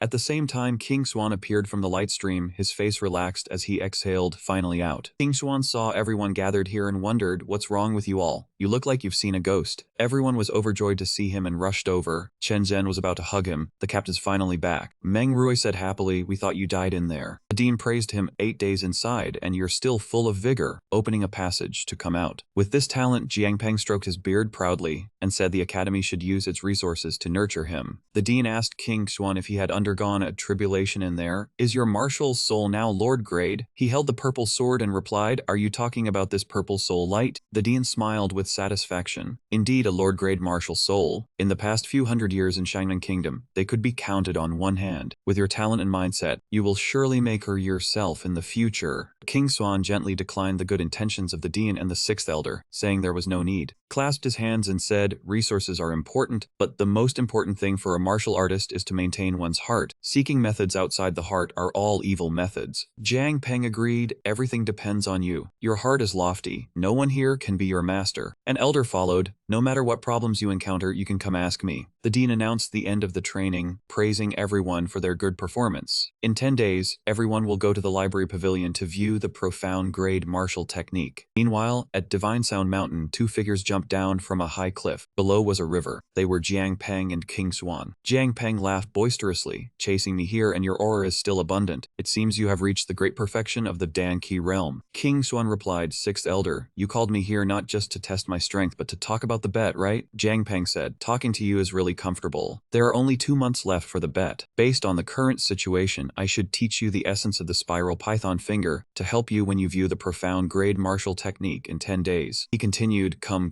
let me see how far you've practiced the spiral python finger. King Xuan immediately channeled his power, releasing a ray of blue ki, saying, "Sixth Elder, your student takes offense." Jiang Peng also pointed a finger at him, gently praising his finger force. The two finger forces clashed, creating a strong shockwave. Jiang Peng was stunned. Although he suppressed his power to the Dan Great Perfection stage, his finger strike had already fallen into a disadvantage. This brat's talent is astonishing. Then he asked, "How long have you been training the spiral python finger?" King Xuan replied, "I started training it after you gave it to me." Jiang Peng said, "I'm no longer surprised by you. In such a short time, you've mastered 6 or 7 out of 10 parts. If I were to give you thorough guidance, I'm afraid you would be even more astonishing." King Xuan humbly said, "I feel that this finger technique seems somewhat incomplete. I don't know if it's due to my misunderstanding or insufficient comprehension." The old man was startled. "You have surprised me again." He put his arm around his neck and asked in surprise, "Are you even human? How did you detect the completeness of this finger technique? Even if it's incomplete, it's still a profound grade finger technique for better or worse." King Xuan forced a smile and replied, "For better or worse, it's a profound grade finger technique. I must be naturally sensitive." He thought to himself, "I can't say that the spiral pine finger's power is weaker than the 6 yang collapse compared to an elementary profound grade martial technique." Jiang Peng said, "Forget it, let me tell you. This spiral python finger is actually 1/8 of a high-grade profound grade martial technique." King Xuan exclaimed in surprise, "What, 1/8? He was inwardly shocked, thinking, if 1/8 has such power, the complete version must be no joke. Jiang Peng stroked his beard, his voice steady. "This is the Academy's greatest secret, and also the reason the Dean brought out a profound grade martial technique manual for everyone to read." King Xuan asked, "Are you sure it's okay to tell me this secret?" He said this martial skill was called Silent Sound Finger, with 8 types of finger techniques. Only those with extremely high comprehension could master it. King Xuan wondered if no one had that level of comprehension. Jiang Peng regretfully agreed, so the 7 elders each practiced 1 finger, and even Bu Li with the highest comprehension only mastered 1, which was the hardest moon shackle finger. He recalled the scene of Qi Rui cuffing blood, saying even a martial king had failed, so they decided to release the moon shackle finger, hoping someone could master it. King Xuan asked if the mysterious martial skill in 10 days was that one. Jiang Peng confirmed it was. He thought of King Yu and showed an excited expression. Jiang Peng said he originally thought the most promising ones were Yu Yi and King Yu, but now he saw that he himself was the most promising. King Xuan asked if that meant not only new students could read the martial skill. Jiang Peng placed his hand on King Xuan's shoulder, saying they would select inner courtyard elites and teachers to join the comprehension. But in 10 days, only new students would comprehend the first part, and whoever performed the best could enter the later part. King Xuan spoke up, choosing one from over 300 people. The odds were really small. Jiang Peng said someone who dominated the void ancient path like that had nothing to worry about. It would be fine. Saying that, he took out a glowing pill and handed it to him, saying taking it would help him reach the peak of spirit martial stage in half a year. King Xuan respectfully received it, thanking Elder Lu. As soon as he swallowed the pill, his body immediately glowed, his aura surging. Jiang Peng exclaimed in shock that he had broken through already, so fast. 10 days later at the library, Lan Yan was stopped by some students. He asked if they were inner courtyard seniors blocking his way. A smug one said after reading the martial skill, they would arrange a marriage for him. Another continued, "Do not hinder his rise to the top." Wu Ying spoke up asking if the new students dared to come read, were they stronger than their true martial stage? A frowning one replied if they were not qualified, then how were they worthy? If they did not want a beating, they should memorize the martial skill obediently and write it down for them. Du Ruo put her hands on her hips and retorted that the martial skill was unpredictably changing, focusing all efforts still might not comprehend it. If they deliberately memorized it, the entire process would be wasted. Su Ying added that was right, and this time it was just the first part, they had to comprehend it to enter the later part. Yu Qiang raised one finger, his voice firm, saying these vile people had no ability yet harmed others, truly useless. Wu Ying sneered contemptuously, saying trash still dreamed of comprehending the later part, truly ridiculous. The burly guy cracked his knuckles, his deep voice adding that dealing with new students required tough methods. Wu Ying pointed his finger forward, telling the young man to come up. Anyone who dared fight back could be killed. He would take responsibility. Chen Zhen charged forward with weapons, telling everyone not to be afraid. They had only over 30 people. We had nearly 300. The burly guy struck that student with a palm, sending him flying with blood and mouth twisted. He sneered, a spirit martial stage wanting to fight a true martial stage, truly a bunch not knowing their place. Witnessing that, Chen Zhen tightened his weapon and lunged at him, his eyes determined, retorting to the fatty, "Your opponent is me." Just then, a foot stomped directly onto the burly guy's head. It was King Xuan. He stomped him down to the ground and calmly said sorry for being late. Yu Qiang saw him and joyfully ran over. "Captain, you are here." King Xuan turned back surprised and asked Yu Qiang, "Did your arm grow back?" He slung an arm over Chen Zhen's shoulder, saying it was all thanks to this kid lending a hand. He said, "From now on, brother, if anything happens, just find me. I will help you." Wu Ying, feeling ignored, loudly asked the brat, "Are you treating me as if I do not exist?" Then he swung his twin blades at King Xuan, saying true key weapon was harder than steel. He thought to himself, so this was the true key weapon of the true martial stage. King Xuan used 6 yang palm to block the twin blades with one hand. Wu Ying asked in shock, "A spirit martial stage defeating my attack with one palm, what kind of deity are you?" He then used 5 yang void strike, landing a palm directly on Wu Ying's body, and replied, "Someone like you is not worthy of knowing my name." At the same time, Qiye was leisurely eating a watermelon, curiously asking about the mysterious martial skill. Fei Yu was also eating watermelon, replying that this kid's background was indeed not simple. Kirui asked if he was not in charge of library security. Was he not going to handle it? He casually said he was not done eating his watermelon yet. Wu Ying dropped his arms, releasing his martial soul to gather water into a domain. The water surged forward, and he arrogantly said the kid had some strength. But he had been immersed in the true martial stage for years. Such petty tricks could not hurt him. King Xuan stood still, 2 fire orbs in his hands radiating terrifying heat. He sneered contemptuously. Immersed for years, in plain terms, that meant no ability to advance. At this moment, Wu Ying raised both hands before him, gathering spiritual power into 2 large water orbs. He laughed smugly, saying arrogant new students like him were rare, but unfortunately he would never become a senior student. King Xuan executed 5 yang void strike, the fire palm in his hand transforming into roaring phantom beasts. He angrily shouted that his fate was not decided by trash like him. Wu Ying joined his hands to form a gesture, the 2 water orbs merging into one, erupting violently. His face vicious, his confident voice rang out, telling him to talk after receiving this move. With that, he hurled it forward, a surging river rushing forth, engulfing both the flames and King Xuan. Wu Ying laughed crazily, saying now they would see who was the trash. Suddenly he fell silent as he saw the tip of a sharp red sword emerge from within the water. He widened his eyes in shock, exclaiming, "What?" Blazing golden flames surrounded the sword. King Xuan held the sword, tearing through the waves and charging out, tauntingly asking if that was his true strength. A bit weak. Hearing that, Wu Ying turned green with rage. He threw hundreds of sharp water arrows flying over, roaring not to get cocky. Watching the rain of arrows fly swiftly, King Xuan's face was cold, as he swung his sword and shattered the water arrows while mocking that if this was all the strength he had, he should go home and train again. Seeing him approach, Wu Ying threw a fierce punch, roaring for him to be less arrogant and die. Instantly, King Xuan tightened his grip on the sword and raised it to block, saying that would likely disappoint him. The violent collision created a terrifying shockwave, blasting onlookers far away. Shocked voices asked if this was real, fighting evenly with a true martial stage. King Xuan was too strong.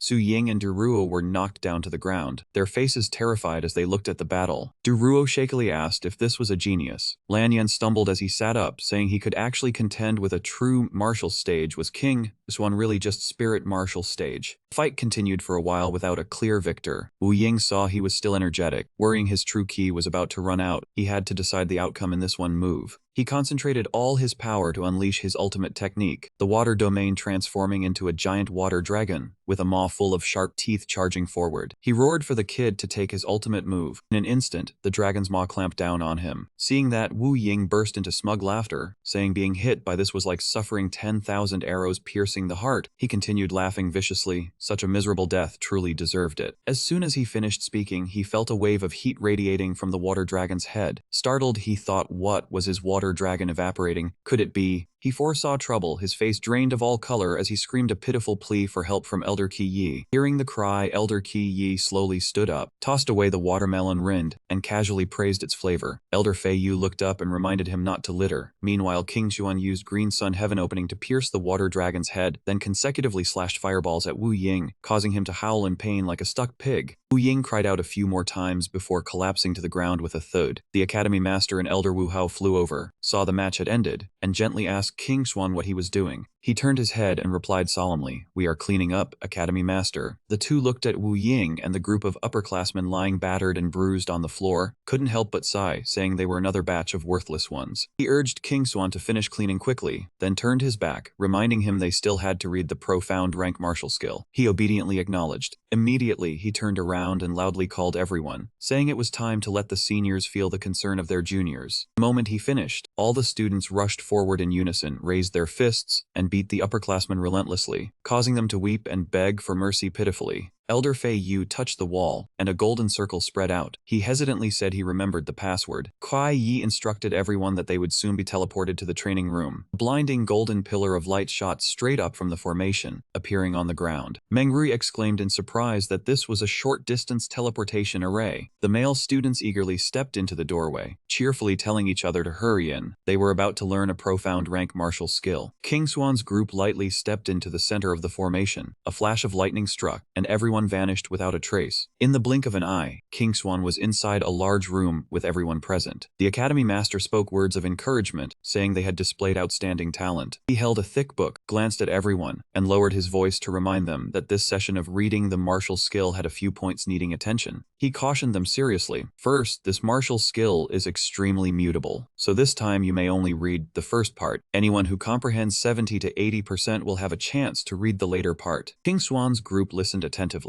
The Academy Master continued, saying everyone's strength and talent differed, and they must not force comprehension beyond their limits, lest they suffer a Kai deviation. Elder Wu Hao gently plucked his zither, the melodious tune calming everyone down. He told them to use their abilities, and if they couldn't bear it, to close their eyes tightly. Everyone thanked the Academy Master and Elder Wu in unison. Finally, the comprehension session began. After giving his instructions, the Academy Master immediately chanted an incantation, and golden characters flew out from the book, preparing for the comprehension ritual. Pillar of light shot straight into the air, forming an orange-gold energy vortex. The Academy Master declared this to be the martial skill Demon Moon One Finger. Elder Wu Hao played his zither while speaking, saying that during the comprehension, he would play the tune Jade Capital Meditation to help everyone calm their minds. King Swan closed his eyes and sat cross-legged, his hands forming a hand seal. He calmed his mind and sensed the floating runes, which were like martial artists executing techniques. Duruo, Meng Rui, and Yu Qiang also closed their eyes and focused their spirits, trying to comprehend like the others. It seemed Duruo had already gained some insight. Glowing circles appeared on her body. The Academy Master praised that the Cloud Qian sect was truly extraordinary. The two discussed teaching Duruo the heart technique. The Academy Master believed the Academy's principle was to treat everyone without discrimination, and they could not show favoritism. Wu Hao nodded in agreement. After a while, a chubby student trembled violently, his face pale green, his eyes wide as he muttered that it was over. At the same time, another student beside him screamed and spat out blood. The other students also knelt down, panting heavily, groaning that they could only withstand 10 variations, and said there was no hope for a profound rank martial skill. Everyone was exhausted, drenched in sweat. They glanced at King Swan, admiring that he had already comprehended hundreds of variations, and Duruo had also reached the 90th kind. Seeing King Swan's circles increase speed, they exclaimed in shock that he had accelerated, surely having comprehended 200 kinds of variations. Meng Rui had only reached 120 kinds of variations at this point, breaking through to the late spiritual warrior realm. He looked to the side, unable to help envying such superior talent. Reaching 300 variations, Chen Zhen sat down on the floor, trembling and breathing heavily, saying he had reached his limit. Wei Wei and Molan also collapsed, having no strength to stand. Yu Qiang observed that King Xuan, Duruo, and Xiao Feng were still cultivating. He analyzed that only 3 variations were left, and their speed was nearly enough for complete comprehension. The Academy Master stroked his beard and looked at King Xuan in admiration, saying his movements were smooth and his speed was swift, earning everyone's praise. Wu Hao nodded, praising the boy's astonishing talent.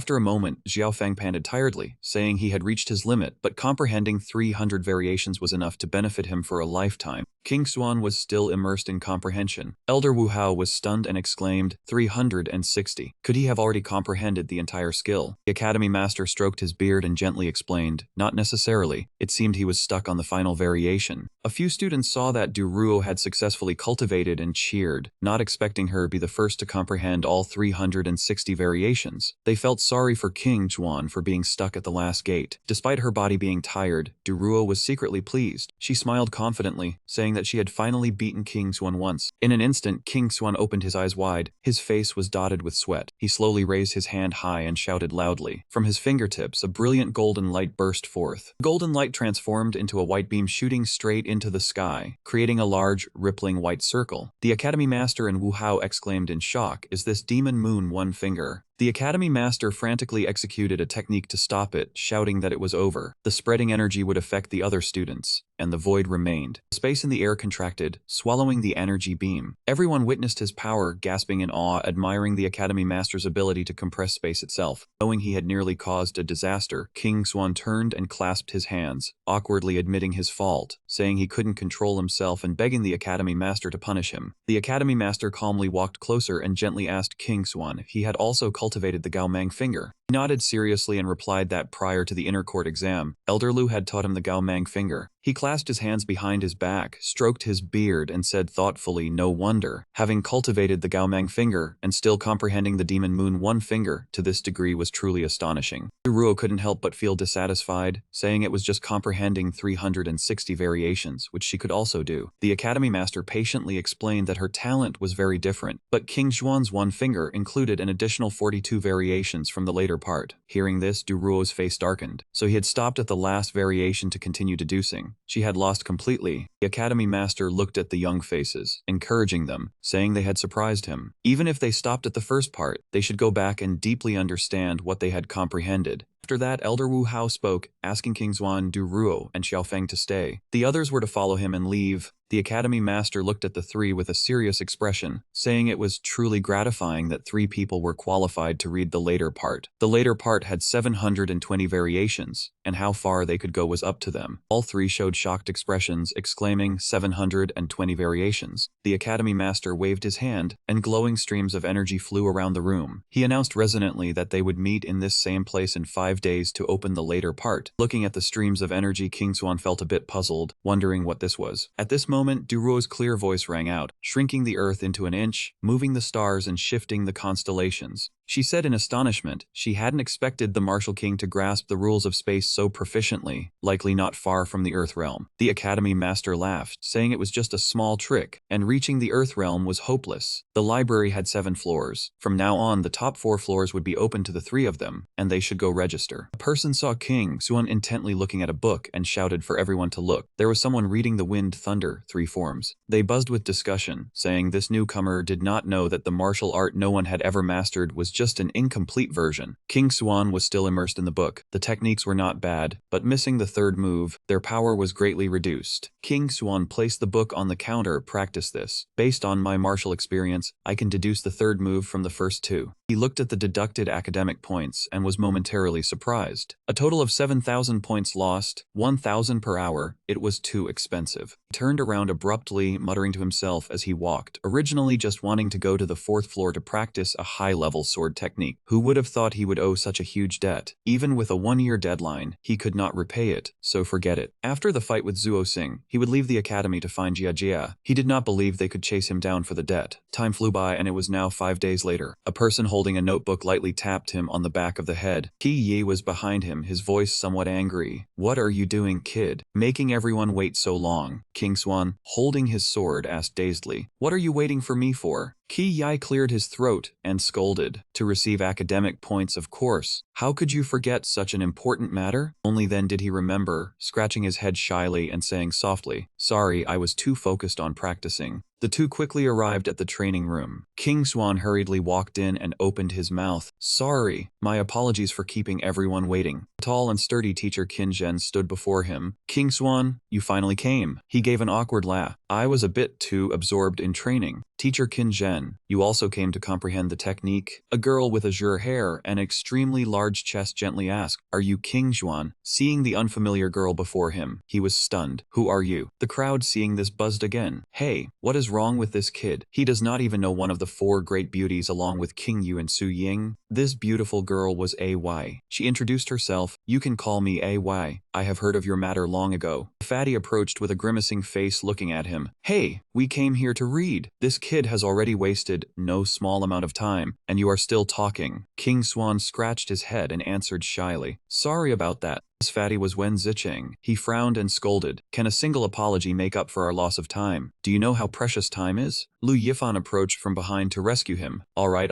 Wen Zicheng, you are also wasting everyone's time." Ai Wei chuckled softly, looking at him. Lu Yifan, actually the one who most wants to teach King Xuan a lesson here is you, right? After all, he took away King Yu." The crowd, seeing Lu Yifan, showed expressions of immense surprise. "He is Lu Yifan, one of the 4 kings of the Qianlong board?" Ai Wei provoked Lu Yifan. "I still remember a few days ago you and King Yu were strolling in the school, looking very sweet." "Too bad." Hearing this, Lu Yifan's face flushed red, and he stammered, "Do not talk nonsense. That time I was just called over by her for a fight. Ai Wei arched her body and leaned her face close to Lu Yifan. How long did you fight with her? Did you determine victory or defeat before then? Be a bit clearer. King Xuan was astonished upon seeing this. He had not expected King Yu to be formidable enough to defeat one of the 4 kings of the Qianlong board. Du Ruo, standing to one side, grew anxious again. This Ai Wei was clearly trying to extract information about King Yu to make it easier to defeat her later. Lu Yifan glanced at Ai Wei and faltered. About 3,000 exchanges. Cause she is a woman. I was a bit careless and accidentally lost by half a move. Ai Wei poked a finger into Lu Yifan's cheek and replied gently, "Oh my, how embarrassing for you. We will talk more after the technique comprehension is done." The headmaster stroked his beard and slowly spoke. Who was it that said time was precious just now? And yet you are still here, laughing and making a ruckus. Is your time more precious than mine? King Xuan, hearing him say this, silently complained in his heart. Just now, the one most fascinated was you yourself. The headmaster summoned his golden energy stream onto the large book and called out, "Elder Wu, let us begin." Wu Hao plucked the instrument, emitting streams of green energy, and continued. This is the 9 heavens heavenly wave melody, containing many mysteries that can help you comprehend the latter part. Everyone knelt down, closed their eyes, and felt it. King Xuan also calmed his mind. This melody is indeed profound, allowing me to sink into it in a short time. Suddenly, a few people could not bear it and spat out blood. It was unexpected that they would be injured by the instrument's sound due to their overly sensitive martial souls. Lu Yifan also had a bit of blood at the corner of his mouth. He laughed with delight. This time, the gains are substantial. Lu Yifan stood up and looked toward his own chest. Although I have not fully comprehended it, the specific changes are all recorded in my mind. I can slowly comprehend them later. The headmaster immediately released a stream of white energy, moon hook finger, causing everyone to step back several paces, unable to utter a word. They quickly unleashed their own finishing moves, showing surprise. Is the headmaster probing our comprehension status? Several finishing moves quickly collided with each other, creating a multicolored ring.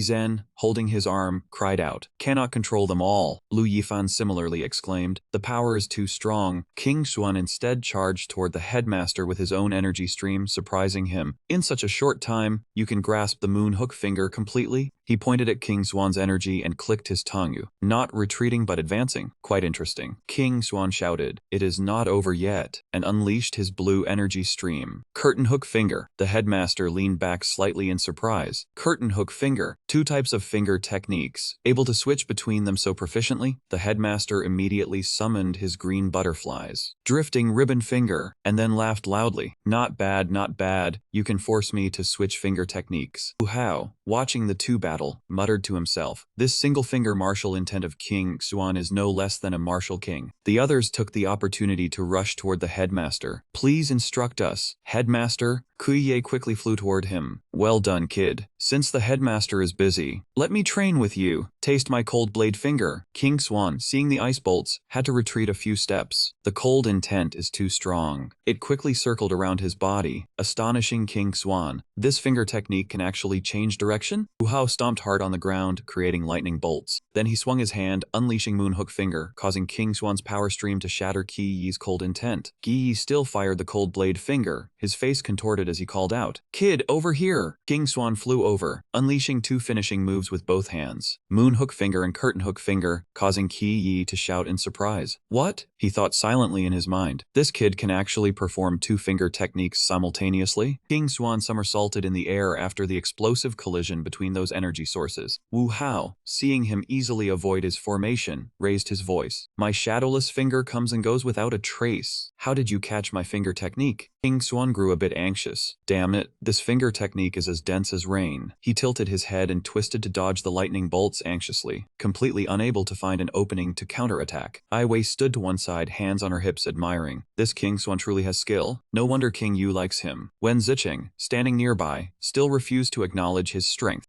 Just luck. Ai Wei glanced at him. Stop being jealous there. Luck is also part of strength. You cannot even understand this principle. No wonder no woman likes you. This truth left him speechless, only gritting his teeth and uttering, "You." The headmaster raised his hand high, creating several circles of various sizes. "We are done for today. Except for King Xuan, the others follow Elder Qi Yi out." Before leaving, Qi Zhen even made a like sign with his hand toward him. "King Xuan, Well done. King Swan clasped his hands and bowed to ask, by the way, may I ask what instructions the headmaster has for keeping me here? The headmaster spoke. Just now during the fight, you entered the late, spiritual martial realm, did you not? He paused for a second and then continued, with such talent, plus your comprehension ability to understand principles. You are the one in this academy with the most potential to learn the 8-sound profound finger. He replied humbly, the headmaster flatters me too much. He instead asked the headmaster, may I ask how many fingers the headmaster has grasped? He looked up at the sky and explained, I have grasped all the variations of the 8 fingers, but I cannot comprehend them thoroughly. King Swan wondered, then does the headmaster keep me here because of a pressing matter requiring someone who knows the 8-sound profound finger? He held up a white stone and told him, yes, look at this light-gathering stone. King Swan took the stone, examining it closely in his palm. He had recently researched in the archives and knew this type of stone was hard and had high transmittance, used for forging tools. He seemed to sense something, asking in surprise, this stone has lost all its inherent properties, its internal structure is shattered. How can this be? Wu Hao finally spoke, saying only the Earth Realm could do this. The dean sensed the green key from the stone and nodded in confirmation. It was indeed Earth Realm cultivation. King Swan straightened up, looking at the wisps of Kiai, and thought to himself, the Earth Realm? Dean Cadence Duster explained that years ago, the Academy had a very powerful enemy. He was defeated by the combined forces of the 7 of us, and went missing. Recently, someone brought this stone, and I immediately recognized his technique. Its power has surpassed the primal martial realm. Only the Earth Realm could achieve it. King Swan asked with concern, does that mean the Academy could be attacked by this Earth Realm enemy at any time? The Dean worriedly replied, yes, that is why I was in such a hurry to cultivate the grasping yin profound finger. It was because of this haste that I failed, and now I cannot merge it anymore. King Swan said awkwardly, Dean, even if I manage to cultivate the grasping yin profound finger, I cannot stand against the Earth Realm expert. The Dean raised a hand to calm him, saying he had already considered this and he should not worry. Wu Hao added, if he truly comes, the 7 of us old men will not stand idly by. Hearing this, King Swan felt more at ease and replied, I understand. He sighed inwardly. It took 7 elders to join forces against one Earth Realm cultivator. Truly, there are mountains beyond mountains, and the path ahead is long. Thinking this, he spoke up, oh, I just heard Elder Wu Hao play the 9-tune Skywave melody on the flute. I felt it was related to the finger technique. Was I mistaken? The Dean hesitated about this. He then said softly, there is a slight connection between the two, but for now, the most important thing for you is to comprehend the finger technique well. We will leave other matters for later. He pondered, only a slight connection. Then he cupped his hands and bowed. If so, I will take my leave. The 2 7 grandmasters looked at his retreating back and whispered, this person's talent is truly frightening. In the future, he might be able to grasp both the 8 tones profound finger and the 9 tunes sky wave melody. The 2 were originally one, created by the divine sound back then. While regulating the purple key, the Dean worried it will not be too late to pass the melody score to him after he has comprehended the finger technique. Passing it now might backfire. As soon as King Swan stepped outside, Ai latched onto him. He turned around in surprise, calling out Senior Ai. Ai reached out and touched his chest, then hugged his waist from behind, complimenting him, firm muscles, you train often, don't you? He looked down at her hand and smiled wryly, I cannot compare to you, Senior. You are strong and beautiful. You must also be very diligent. She continued, you have such a silver tongue, I like it. Want to date me? He pulled his hand back hesitantly, suspicion rising in his heart. Why is she suddenly so enthusiastic for no reason? This can't be some cat and mouse game, can it? Ai quickly pulled him along. Come now, let's start our date. King Swan panicked. Hey, I haven't even said anything yet. The 2 walked slowly under the falling cherry blossom petals. Ai chuckled softly, finally out. He stammered, out? Out of what? Suddenly, he saw King Yu standing on the other side of the bridge, his heart filled with anxious unease. King Yu? Why is she here? Why do I have such a bad feeling about this? Ai quickly grabbed his hand and placed it on her full chest, then yelled loudly, where should we go for our first date? How about we find an inn and rest for a bit? It was then that King Swan realized Senior Ai was using him to provoke King Yu. He thought dejectedly, sure enough, no good things ever fall from the sky. But King Yu, she is... Looking at her expression, he continued thinking, oh no, her face has darkened. Could it be that King Yu really likes me? She spoke up, I was wondering who it was, it's Academy Big Face Ai. Why is your face as thick as copper? Saying this, she pulled his hand to her own chest, challenging her, so what, you fatty? Aren't you just jealous because my body is seductive enough to steal your boyfriend? King Yu stepped closer, her voice sharp as it cut through. Having a body is important, but that pile of lard will keep you from ever knowing what being the favored one feels like. Ai Wei released a burst of cold Kai and shouted, "You don't even have lard, you have even less hope of ever experiencing it." King Xuan felt several ice shards from Ai Wei's freezing technique and had to exclaim, "It's so cold, you two absolutely must not." Before he could finish, both girls drew their swords and faced each other, shouting in unison, "Shut up, you rotten man." Seeing she was at a disadvantage, Ai Wei worried, "Is my frozen ice power no match for hers?" She flew into the air and somersaulted to dodge King Yu's ultimate move. Ai Wei retreated and fired an ice arrow. "What? Can't handle it with your body, so you resort to fighting." King Yu quickly blocked it with her brilliant golden sword.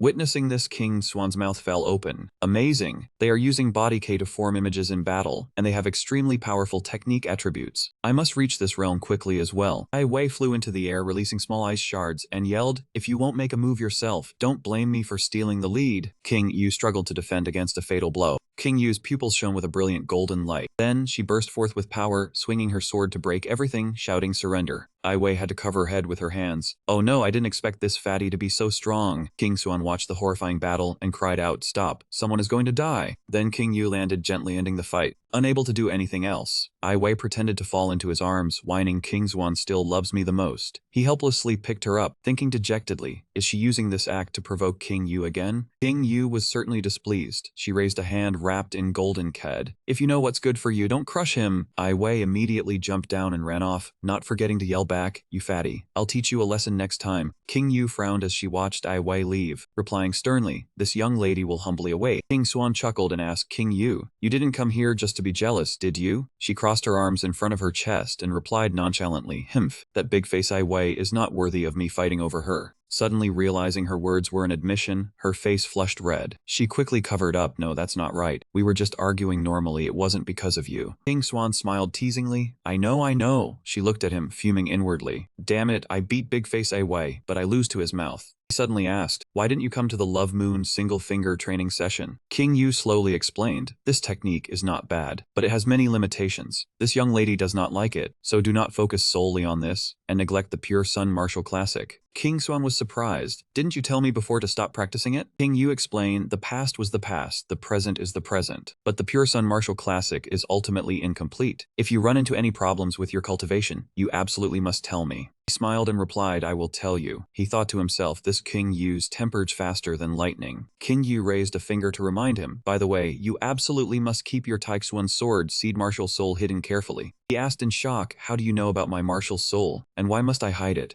King Yu thought back to the time she saw him training without a shred of clothing, and her face flushed red again. "I have my ways, you don't need to worry about that. Just remember, your martial soul is one of the 10 ultimate, powerful martial souls surpassing imperial grade martial souls, and it is also a heritage martial soul." Saying this, she flew into the air, followed by purple butterflies, not forgetting to instruct, "If others learn of your martial soul, it could bring about your death. I have things to do. I am leaving now." King Swan ran after her, calling out, "Just how much do you know about my martial soul and my background?" He watched her figure leave, doubts rising in his heart. Could it be that my parents were also killed because of this heritage martial soul? Then he ran off, telling himself, "I must increase my strength as quickly as possible so I can learn the truth sooner." A moment later at the Divine Resonance Mountain, he looked at the person in front of him and asked, "Are you Fang Shen?" Fang Shen frowned and looked at him, "Do you know me?" King Xuan rejoiced inwardly. "Finally here," he replied, "not acquainted, but I can sense that you are Fang Shen." Fang Shen, standing on the other side of the waterfall, also sensed his aura. "Your instincts are sharp, and your talent is high." He humbly replied, "You flatter me." King Xuan shrugged and raised his hands, "Are you here to teach me a lesson too, since you are replacing Elder Lu in the battle? And then I will replace you." The whites of Fang Shen's eyes turned yellow. He growled, saying, "Teach is a bit much. Consider it a sparring session. It is best you make me convinced through strength." He flew into the air and summoned water, releasing Opening Sky Hand through a blue sphere. King Swan did not move, pondering, "Too strong, cannot block it directly." Then he leaped nimbly into the air, unleashing the Shadow Step technique. In the blink of an eye, Fang Shen was nowhere to be seen. He asked worriedly, "Where did he go?" King Swan summoned the bear roar and warned loudly, "Want to play dirty tricks? No chance." Fang Shen instantly appeared and threw a punch at him. This move caused the water surface to churn violently. King Swan was knocked back by the impact and landed on a rock behind him. He wiped the blood from the corner of his mouth and thought, "He is indeed strong. This Fang Shen is at the Jade Bone realm, just not sure which layer." Fang Shen took advantage and unleashed several ultimate moves in succession, but King Swan was agile enough to dodge them all. His face was sweating from exerting too much force. "Your movement technique is so profound. A Jade Bone realm body cultivator must borrow force to fly. But you are not using much energy. King Xuan looked at Fang Shen and muttered, "This battle is interesting." Fang Shen walked on the water, charged forward and shouted, "Continue, King Xuan." He swung his leg and kicked water at him while taunting, "That alone cannot convince me." He jumped to dodge and said, "It has just begun. Are you in such a hurry to lose?" He gracefully evaded Fang Shen's attacks, thinking to himself, his strength far exceeds mine, but his sensitivity is lacking. To win, I can only use my movement technique to compensate. Fang Shen attacked continuously in anger. "You deliberately dodging only prolongs your defeat. Like this, you cannot beat me." Hearing this, he gritted his teeth and shouted, "Battle is not just about comparing strength. If it were only a contest of strength, I would have already lost." As soon as he finished speaking, Fang Shen crossed his arms and showed his teeth in a grin. "Then you have lost." Instantly, a golden diagonal / shot forward. It was the Void Rend technique. King Xuan could not withstand it and was sent flying. Fang Shen gritted his teeth and charged forward, shouting, "Letting a cowardly escape artist like you represent the master in battle only brings shame to the academy." King Xuan regained his balance and said, "Your strength is greater than mine. If I stubbornly match strength and lose, would that not be even more embarrassing?" Fang Shen used the Thousand Hands technique. Countless stones flew toward him as he yelled loudly, "Let us see how long you can dodge." Seeing this, he punched the stones to pieces and thought, "Not good, my movement technique is being locked down." He stepped back and thought, "I must escape quickly." Fang Shen seemed to read his mind and rushed forward, saying, "Do not even think about escaping." He then unleashed another diagonal slash using Void Rend. King Xuan quickly drew his Wind Thunder sword, thinking to himself, there was no avoiding it. He used the purple Wind Thunder to counter Fang Shen's special slash.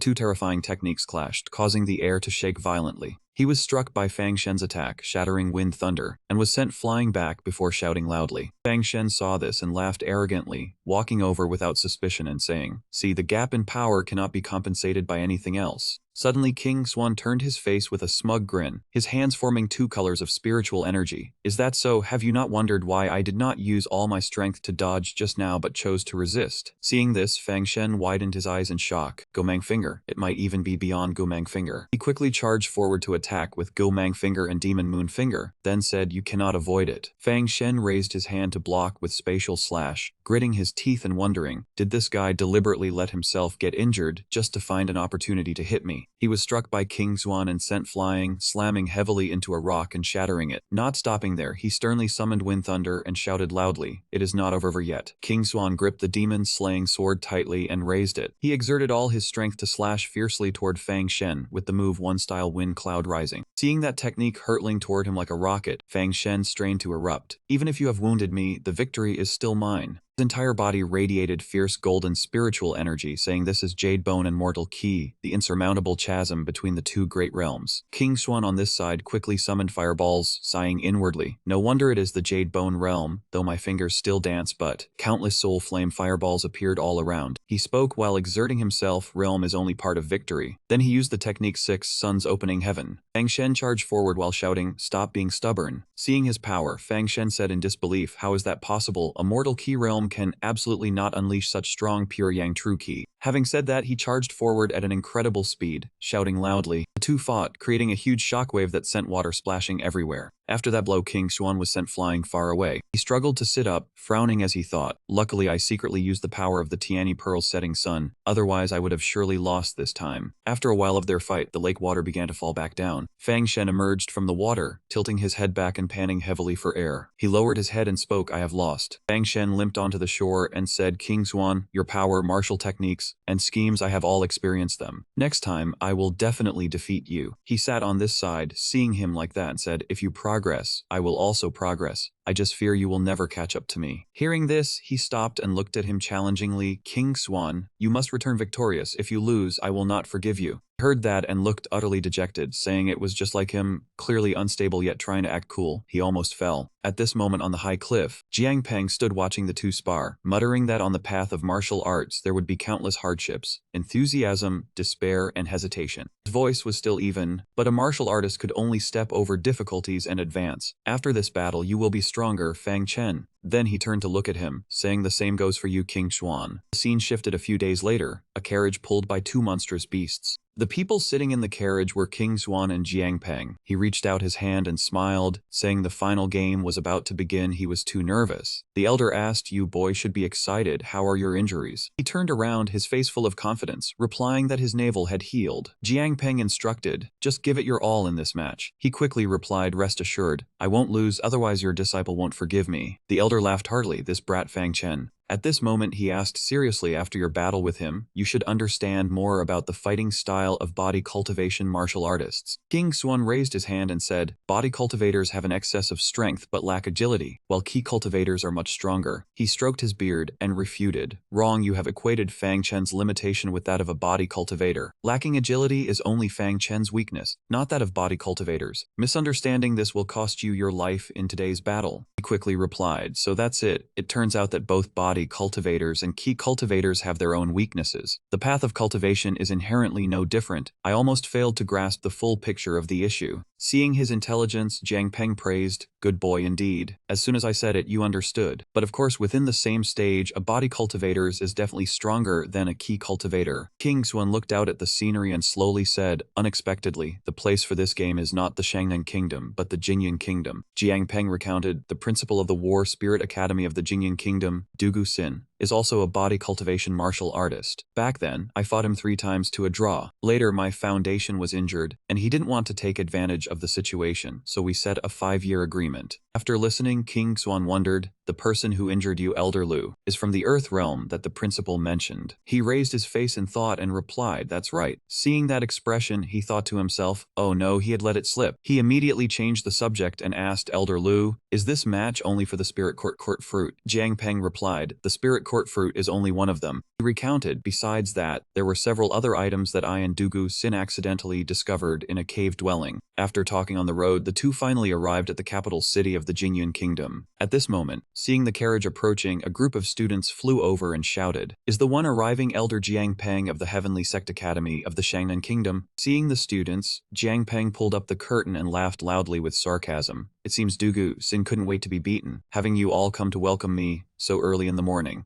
A student flying by the window raised his hand in greeting and introduced himself. "I am Wu Fei, ordered by the principal to come and respectfully welcome Elder Lu." Hearing this, he replied, "Then I'll trouble you to lead the way." A moment later, in front of the Imperial Palace gates, the carriage of the two landed. 2 people were already standing waiting to greet them. Elder Lu, long time no see, a junior pays his respects. The silver-haired person was Yan Liang, the vice principal of the War Spirit Academy. The blonde youth was Du Zhengzhen, the crown prince of the Jinyan Kingdom. Jiang Peng raised his hand and said, "Vice Principal Yan Liang, long time no see, your highness the crown prince need not be so polite." Seeing King Xuan standing beside him, Yan Liang greeted again. "This must be Elder Lu's esteemed disciple Fang Chen, truly a dragon among men." He also raised his hand to return the greeting. "Greetings to Vice Principal Yan Liang and your highness the crown prince. I am not Fang Chen, my name is King Xuan." Both of them were stunned, thinking the same thing. King Xuan doesn't match the rumors. Then Du Zhengzhen spoke up, "So this is the younger King Xuan? Everyone says the Heavenly Sect Academy is weak. I didn't expect it to have such a talent." King Xuan replied, "Not at all, the Jinyan Kingdom is also very prosperous." Jiang Peng stroked his beard and looked at him, thinking to himself, "If you all knew King Xuan's talent, you'd be surprised with your mouths hanging open. This time, I intentionally brought him here to show off the prestige of the Heavenly Sect Academy." Yan Liang said, "Your Highness, it's cold outside. Quickly invite the honored guests into the Imperial Palace to warm up." He nodded and replied, right, well said." Then he spoke up, "Elder Lu and King Xuan, please follow me into the Imperial Palace to talk slowly." The scene shifted inside the main hall of the Jinyan Kingdom's Imperial Palace. Du Zhengzhen raised his wine glass and said, "Come, this is the fine wine of our Jinyan Kingdom. Please everyone try it." He smiled lightly. "I often hear my master mention Elder Lu. Meeting you today truly lives up to the description. The match tomorrow between junior brother King Xuan and junior brother Huang Yu is truly worth looking forward to." Hearing this, he held his wine glass and thought to himself, "So the person I'm competing against is Huang Yu. I just don't know what his cultivation level is." Jiang Peng, sitting beside him, raised his hand and asked, "I wonder what rank this Huang Yu is on the War Spirit ranking of the War Spirit Academy?" Yan Liang smiled and replied, "Huang Yu only joined the academy last year and hasn't participated in the War Spirit ranking, so he has no rank. I wonder where your classmate King Xuan ranks on the Hidden Dragon ranking?" King Xuan lowered his head hesitantly. "Me?" Seeing his awkwardness, Jiang Peng covered for him. "King Xuan is the same as Huang Yu." Du Zhengzhen exclaimed, "Oh, junior brother King Xuan can replace Fan's spot on the Hidden Dragon ranking to fight. His strength must be extraordinary." Jiang Peng laughed confidently. You'll know when decisive battle comes. Seeing that expression, Du Zhengzhen and Nian Liang thought to themselves, that old fox really won't reveal any information. Du Zhengzhen expressed, my master has an unexpected matter. I don't know when he will arrive. Junior brother King Xuan is still young. This is probably his first time in the Jingyan Kingdom. How about I send someone to take you sightseeing around the imperial capital? King Xuan smiled brightly. Alright, I also want to see what the Jingyan Kingdom is like. Du Zhengzhen clapped his hands and called out loudly, ordering Tantao to take junior brother King Xuan on a tour of the Jingyan Kingdom. Tantao came forward and replied, yes, your highness. He instructed, remember junior brother King Xuan is an orphan. Treat him however you usually treat an orphan. Having said this, he leaned close to Tantao's ear and whispered, probe his abilities for me, understand? Tantao replied, yes, I understand. Tantao led the way. Sir King Xuan, please come this way. In the capital, the purple towers and pleasure houses are in the eastern district, while shops selling training resources are in the west. Where would you like to go first, sir? He raised his hand and replied, the pleasure houses should wait until after the match. Let's start from the western district first. King Xuan asked curiously, do they sell origin energy there? Tantao pointed and replied, you asked the right person. In all of the northern 5 kingdoms, besides the large auction houses, only this place sells origin energy. He said, quickly take me to see it. A moment later, in front of the Dalao workshop, Tantao pointed at the shop, it's right here. Seeing the two arrive, a female employee hurried out to greet them. What would you two gentlemen like to buy? Tantao asked, do you still have origin energy today? The female employee smiled and replied, you've come at the right time. The last piece of origin energy is about to be auctioned. She walked ahead to guide them. If you two need it, please follow this way. King Xuan noticed the red stone on the shelf and pointed, asking, is this a Yang Spirit Stone? She gave a professional smile. Correct, the Yang Spirit Stone is a specialty item of our trading company. She calculated in her head the Yang Spirit Stone was originally hard to sell. Looking at this kid, maybe I can sell a few more today. King Xuan asked, what's the price? She clasped her hands and replied, it can be exchanged for ordinary spirit stones of equivalent value. He held up the Yang Spirit Stone, looked at it, and said, I'll buy one. As soon as he finished speaking, her jaw dropped and her whole body seemed to turn to stone. As expected, it didn't sell. Tantao looked at King Xuan, thinking to himself, it seems he practices a Yang attribute cultivation method. He said, I'll also exchange for one. The female employee was even more shocked and began to weep inwardly.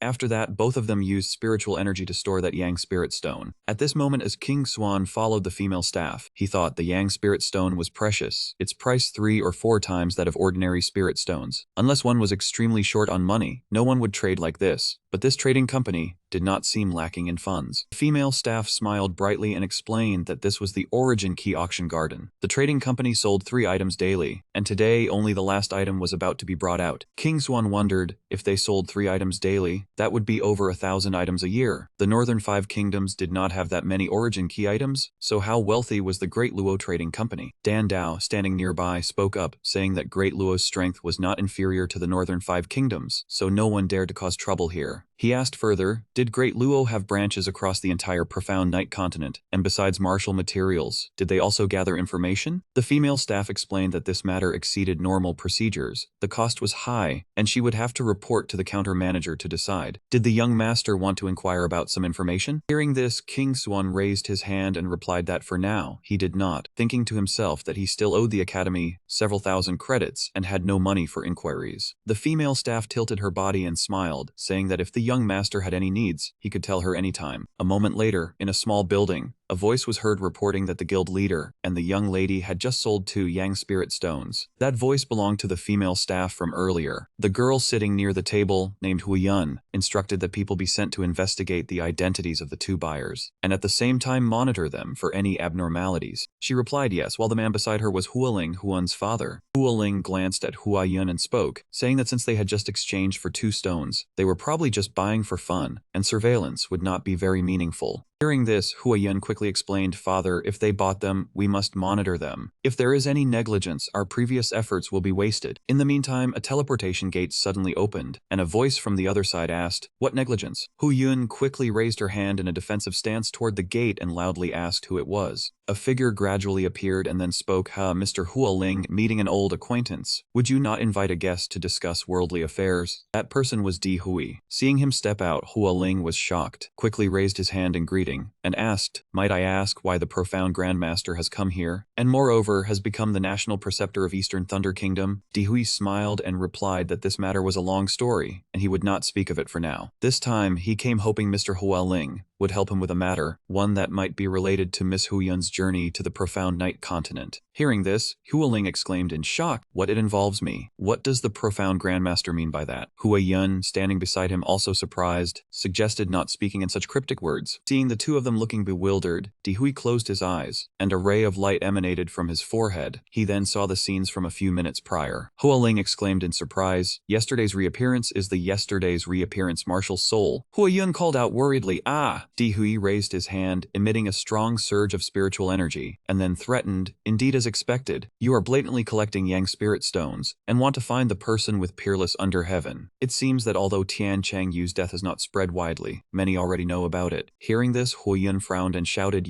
"What nonsense are you spouting?" Hua Ling then explained, "The profound Grandmaster's martial soul is yesterday's reappearance, which can see the river of time. My conversation with my daughter earlier had already been seen by him." Hui asked with a light laugh, "I am truly curious. How did you manage to deduce that the person with peerless under heaven was in the northern 5 kingdoms of the profound night continent?" Hua Ling frowned and said, "The profound Grandmaster has come here for this matter as well. It seems the Grandmaster is still a step ahead." Hui refuted, "No need to probe me. My coming here is entirely coincidental, and whether I am a step ahead or not cannot be said for certain." Then he smirked, "If you do not speak, I also know that the one who gave you the hint was Grandmaster Shi." Hearing this, both father and daughter were surprised. Hua Ling asked, "Then what matter does the profound Grandmaster need my help with?" Di Hui raised his voice seriously and said, "I want all the information about the Demon Emperor." As soon as he finished speaking, Hua Ling froze, broke out in a cold sweat, and shouted, "The Demon Emperor? The Demon Clan's Eternal Sky Emperor? No, why?" He replied bluntly, "That is correct. If possible, please help me ask Grandmaster Shi. Perhaps he knows more." Hua Ling scratched his chin, saying this was quite difficult. Grandmaster Shi was always elusive and very hard to meet. At this moment, he suddenly realized something and looked at Di Hui suspiciously, asking, "Could it be that the profound Grandmaster has already found a lead on something?" He closed his eyes and reminded with a smile, "Lord Hua Ling, do not guess recklessly. This matter is important, and random guesses could cause a great upheaval." Hearing this, Hua Ling raised his hand in salute. "I understand. Rumors related to that are too sensitive, and even if there were real leads, there would be no share for the great Luo Trading Company to profit from. Rest assured, profound Grandmaster, I will do my best to gather the secrets." Di Hui also raised his hand in return. "I am very reassured by your conduct, sir. I shall not disturb you further. Farewell." Suddenly Hua Yun, who had been silent until now, spoke up to stop him. "Wait, may I ask the profound Grandmaster to tell me about Peerless Under Heaven?" Hui, who was preparing to leave, stopped upon hearing this. Without turning his head, he replied, "It has indeed been obtained by someone. I discovered it by chance. Consider it that person's fortune. It is no longer meaningful for the great Luo Trading Company to find him." Hua Yun raised her hand to her chin in contemplation. "If we could find that person..." Without letting her finish, Di Hui understood and asked seriously, "Forcibly extract the soul? Peerless Under Heaven is a top-tier martial soul. Are you sure you can successfully extract it? Moreover, can you guarantee that no one else will receive such information?" He asked further, "Holding such a hot potato in your hands like that, I am afraid the great Luo Trading Company cannot handle it." Hua Yun froze, still stubbornly saying, "But..." Seeing this, Di Hui summoned the teleportation gate and reminded her, "Everything has its fate. It cannot be forced." After he left, the gate disappeared. Hua Yun turned to Hua Ling and asked, "Father, are we to give up on the preparations we have made for so long just because of his words?" Hua Ling replied, "Whether to give up or not will be decided after we find the person with that martial soul and observe them." Hua Ling frowned and explained, "The one who obtained Peerless Under Heaven surely has great fortune. If we build a good relationship, even if we cannot extract the martial soul, it will still be of great use." After listening, Hua Yun replied, "I understand, father." Hua Ling reached out and picked up a black robe, saying, "If there truly is no other way, I do not want to touch that hot potato either." Then he looked at Hua Yun and added, "If we cannot act hastily, I will return to the headquarters first to stabilize the trading company." After that, he placed his hand on Hua Yun's shoulder and instructed, "You stay and handle the work. If you find that person, come to me immediately." The appearance of the profound Grandmaster might just be an opportunity to turn the situation around. Hua Yun asked doubtfully, "But will the profound Grandmaster truly help us?"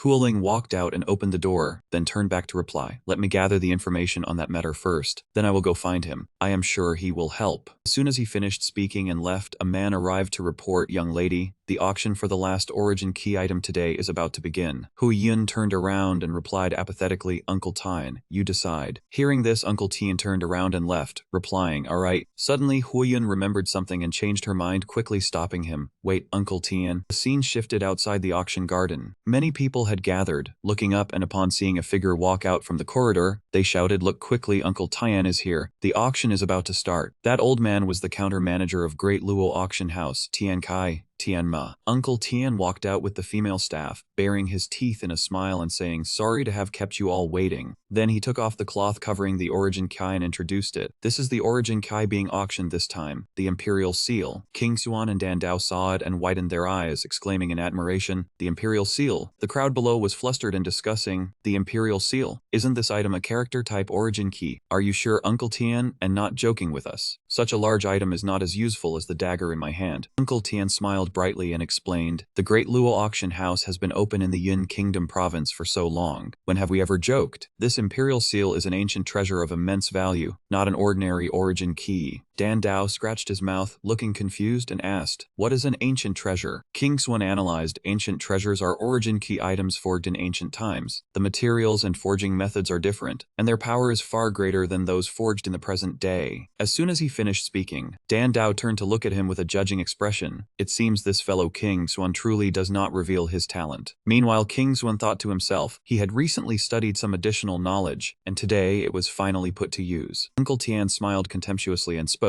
"Correct. Ancient treasures are items that only decrease, never increase. Each one broken is one less, and moreover their power is immense, their value extraordinary." The people below noisily asked, "Then how is the seal used?" "Yes, if we bid on it and then find the usage method is complicated, wouldn't that be a waste of effort?" Tianba raised the Imperial Seal, speaking seriously, "Now you can rest assured, just infuse fire attribute power into it. The ancient treasure is powerful yet simple to use." The crowd curiously asked if there were attribute restrictions. He replied that this was a pear, a frost melon, a secret. Only those who understand can obtain it. The starting price of this ancient treasure was 1,000 low-grade spirit stones. King Xuan heard that number and lifted his head in amazement. 1,000? All the spirit stones on me are barely enough for the starting price. At this moment, Tantao pointed it at him and smiled, suggesting, "Sir King Xuan, if you want it, I can help you buy it." He quickly replied, "How can I do that?" Tantao waved his hand and said with a bright smile, "It is just an ancient treasure. If I cannot even do this to please Sir King Xuan, His Highness the Crown Prince will punish me." After speaking, he raised his hand high and shouted loudly the number 2,300. Everyone heard this and turned their heads to look, annoyed, gossiping, "Where did this brat come from bidding so high? Must be some spoiled descendant of a wealthy clan." Meanwhile, that Ki Huel, holding a girl in one arm, raised his hand arrogantly and shouted the amount 3,000. The girl laughed and praised he. "The young master is truly decisive." Tianba raised his hand and said loudly, "Young master Ki Huel bids 3,000. Does anyone bid higher?" At this moment, King Xuan turned to look at Tan Tao and reminded him, "Brother Tan, this man is deliberately causing trouble for you." He still ignored his words and continued to shout the price 3,500. Then he leaned in and whispered to him, "No need to mind social scum." That Ki Huel refused to be outdone, raised his hand and shouted the next price 6,000, daring a mid-tier clan backing the crown prince to bid against me. "Today I will show you who the true great clan is." King Xuan heard this and was displeased, forcing himself to say loudly in mockery, "Brother Tan, stop this," clearly knowing he is scum yet still getting involved. "You will only dirty yourself." He heard this and angrily pointed at him, shouting in contempt, "Kid, do not think following Tan Tao means you can act arrogantly, I tell you. Before me, he can barely protect himself." Seeing him so reckless, Tan Tao grew furious. "Ki Huo, King Xuan here is a guest of His Highness the Crown Prince. I hope you can show some respect. If you anger His Highness, you will not be able to bear it." He heard this and was still unafraid, challenging, "You dare use the Crown Prince to threaten me?" The disciple beside him also shouted loudly, "You are just the Crown Prince's dog. Once you leave the Imperial Palace, who can protect you?" That Ki Huo mocked contemptuously, "Relying on this country bumpkin. You think you can scare me? Daring to be so arrogant with young Master Qi. It seems we need to teach you a lesson." Seeing the chaos, Tianba spoke loudly to remind everyone, "This is the auction of the Great Luo Pavilion. Please do not cause trouble." That Qi Huo then turned and handed a token to the disciple, ordering him to call people over. "There are 3 exits here. Guard them tightly for me. Let me see how they leave this place." That disciple took the token and replied, "Yes." Tan Tao looked at him and thought to himself, perhaps he could use these fools to complete the task His Highness assigned. Then he saw a fat man standing and eating, and thought of a good idea. "I have a plan." Tan Tao ran over and grabbed his shoulder, calling, "Shen Wansai, help me with something." He was startled. "I was just watching the excitement. Do not find me." Tan Tao frowned, handed him a token and said, "Listen carefully. Take this token for me." He was incredulous and asked, "Really?" Then Tan Tao took out another black pouch and handed it to him. That Shen Wansai reached out and took it, saying, "It is all here. I am holding it." Then he immediately ran over to provoke that Ki Huo as Tan Tao instructed to cause a distraction. That Ki Huo angrily cursed Shen Wansai, "You dare dare oppose me?" the young master Shen Wansai arrogantly challenged. "If you have the guts, hit me, damage any blade of grass here and you will not be able to bear it." At this moment, Tan Tao walked over, raised his hand to continue bidding and said, "I bid 7,000. That Kihuo heard this and angrily shouted a staggering number, 9,000. The two refused to yield to each other, taking turns continuing to bid 13,000, 5,000, 8,000, 19,000. He said to himself in his heart, "Fine. When that Shen Wansai is about to leave, he will give him the pouch of money." He raised the price to 21,000. Next came the bids of 25,000, 26,000, 28,000, 30,000, 31,000. He thought to himself, this Tan Tao indeed has his own reserves, so he was completely calm. No wonder the capital governor valued him so much. Tan Tao shouted 32,000. He continued to mutter, "The fact that I am cultivating a yang technique must have been guessed by him." On the other side, he failed to outbid Tan Tao and angrily frowned. Looking at his underlings, one of his underlings advised, "There is no need to compete with him. Wait until we leave the Great Luo Pavilion and take back that seal. It will still be ours." The other also said, "Right, relying on our status, at worst we kill a guest of the Crown Prince's mansion and only get a few words of reprimand from him." The sounds of bidding continued. 32,000 for the first time, 32,000 for the second time. Finally, the auctioneer raised a seal shaped like a lion and finalized the deal. 32,000 spirit stones for the third time. Congratulations to young Master Tan Tao. He held the seal in his hand, converting his spiritual energy into it. The seal to be surrounded by fire. Tan Tao saw this and spoke, "This ancient treasure is truly extraordinary. I wonder what its power is like, but it is only a raw artifact that must be refined first." He put the seal back into the spatial ring, looked at Tan Tao and said, "Let us stop here for today. Thank you for your generous hospitality. Brother Tan, I wish to return and hone the imperial seal." Tan Tao saw this and also escorted him out of the auction floor, saying, "All right then, let us immediately return to the imperial palace. The headmaster has probably already arrived." Upstairs, seeing the two going out, she looked down and asked, "Are they the ones who bought the 2 yang spirit stones and obtained the imperial seal?" The auctioneer replied, "Yes." She thought to herself, "Let me see the martial souls of those two." In front of the two stood the man who had lost at the auction and his underlings. He spoke, "Tan Tao and that country bumpkin. How shall we settle the matter from before?" His underlings also began to chime in, "If you have no skill, shut up. Kneel down and beg for your lives quickly." The other also said, "Boss, stop wasting words.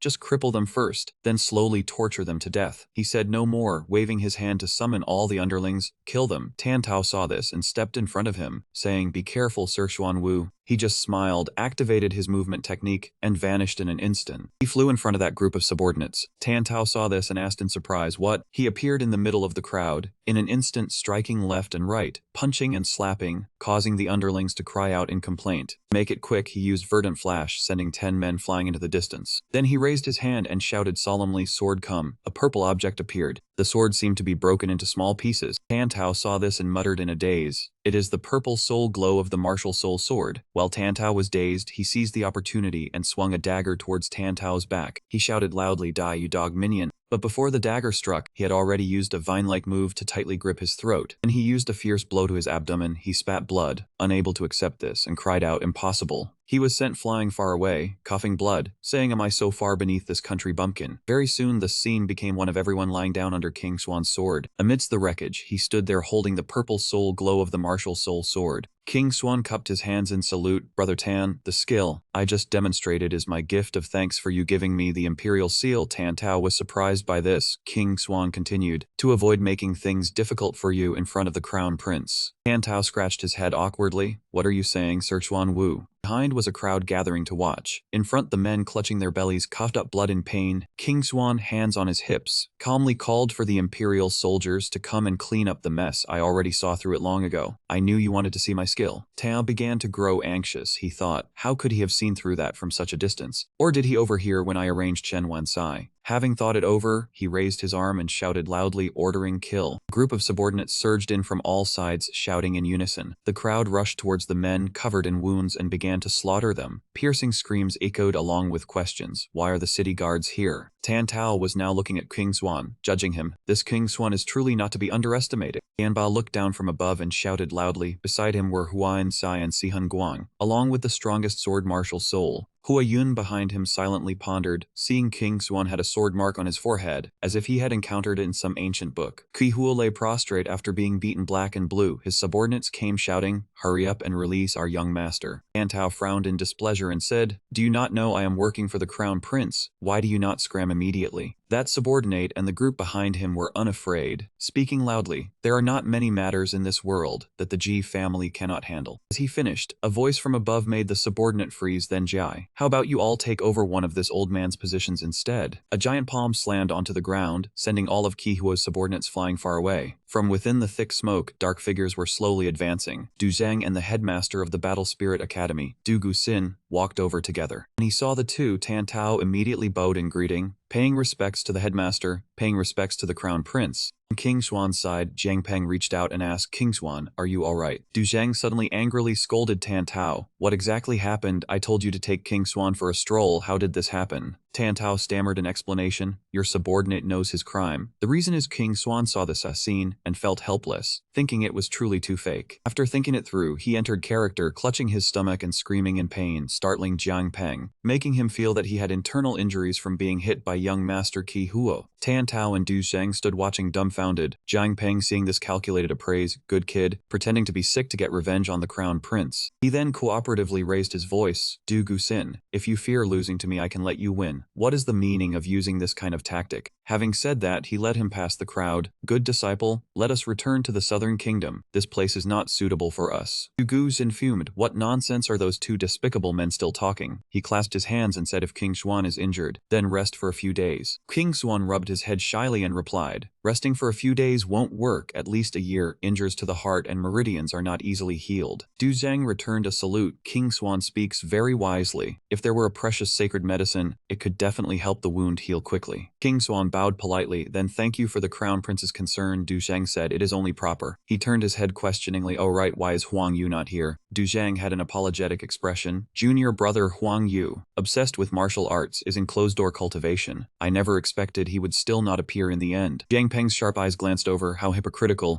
Du Guxin frowned and sighed. "Huang Yu's temperament is like that. I don't know what to do. It seems King Xuan is displeased." Jiang Peng then replied, "What does it matter if one strikes when urgent? If you are displeased, even hitting the Jade Mirror Kingdom would be fine." Du Guxin suddenly laughed loudly. "That is true. If King Xuan could replace Jade Bone Mirror in the battle, his strength would indeed be impressive." King Xuan closed his eyes and relaxed to practice his skills. He opened his eyes, seated on a bagua circle, his hands placed on the ground with a contemplative expression. Beside him was a statue, truly a good place to cultivate. He placed his hand on the statue. A red aura rose. He raised his eyebrows to observe. He must quickly cultivate the Imperial World Seal to be worthy of what he had sacrificed. Thinking this, he placed his other hand on his head. The jade prayer beads emitted a golden aura combining with the statue's energy. He relaxed and wondered what would happen if he continued to delve deeper into his true origin. Suddenly, he was startled to discover in the distance a monster was absorbing the auras in the room. This treasure absorbs spiritual energy by itself. I used it to cultivate only for it to drain me dry. In the Battle Spirit Academy, Du Zheng clasped his hands behind his back watching Tan Tao, who was holding a huge purple demonic sword, and said, "This is King Xuan's purple grade sword martial soul." Seeing this, Du Zheng praised his physical technique has reached the highest realm, his true origin cultivated to the late spirit martial stage. His martial soul comes from a superior grade sword martial soul, truly a genius. Tan Tao was momentarily confused. Strange, this sword seems incomplete. Du Zheng frowned in displeasure. Your martial soul is merely an imitation. How can it have a supreme state? Can you demonstrate it again completely? Tan Tao immediately tried again. Extending both hands, the martial soul manifested an image of 3 mirrors arranged in a circle. Suddenly he thought in dismay, what is this? A purple demonic force flashed past like lightning with a resounding sound. No, this is still not enough. Immediately, Tan Tao took repeated critical hits, blood sprayed as he fell backward. He kneeled down, touching the ground to support his body, and apologized regretfully. Your subordinate is incompetent and has disappointed your highness. Du Zheng comforted him. You did your best. Go rest now. Having said that, he turned around and walked away determinedly. I never expected King Xuan's martial soul to be so terrifying. He arrived at a place where a male figure was cultivating on a large rock, surrounded by thick fog. Huang Yu reproached, "Elder brother, disturbing someone during cultivation is not proper." He replied from a distance, "I know, so I would not have come to disturb you without an urgent matter." That man sneered contemptuously and asked what could be urgent. Did your master die or has your father the king passed away? After stating his case, he went straight to the point. No matter what his strength is, the victory is mine. Du Sheng said if the opponent were Fang Shun, he would be confident in winning. But this is the strange King Xuan.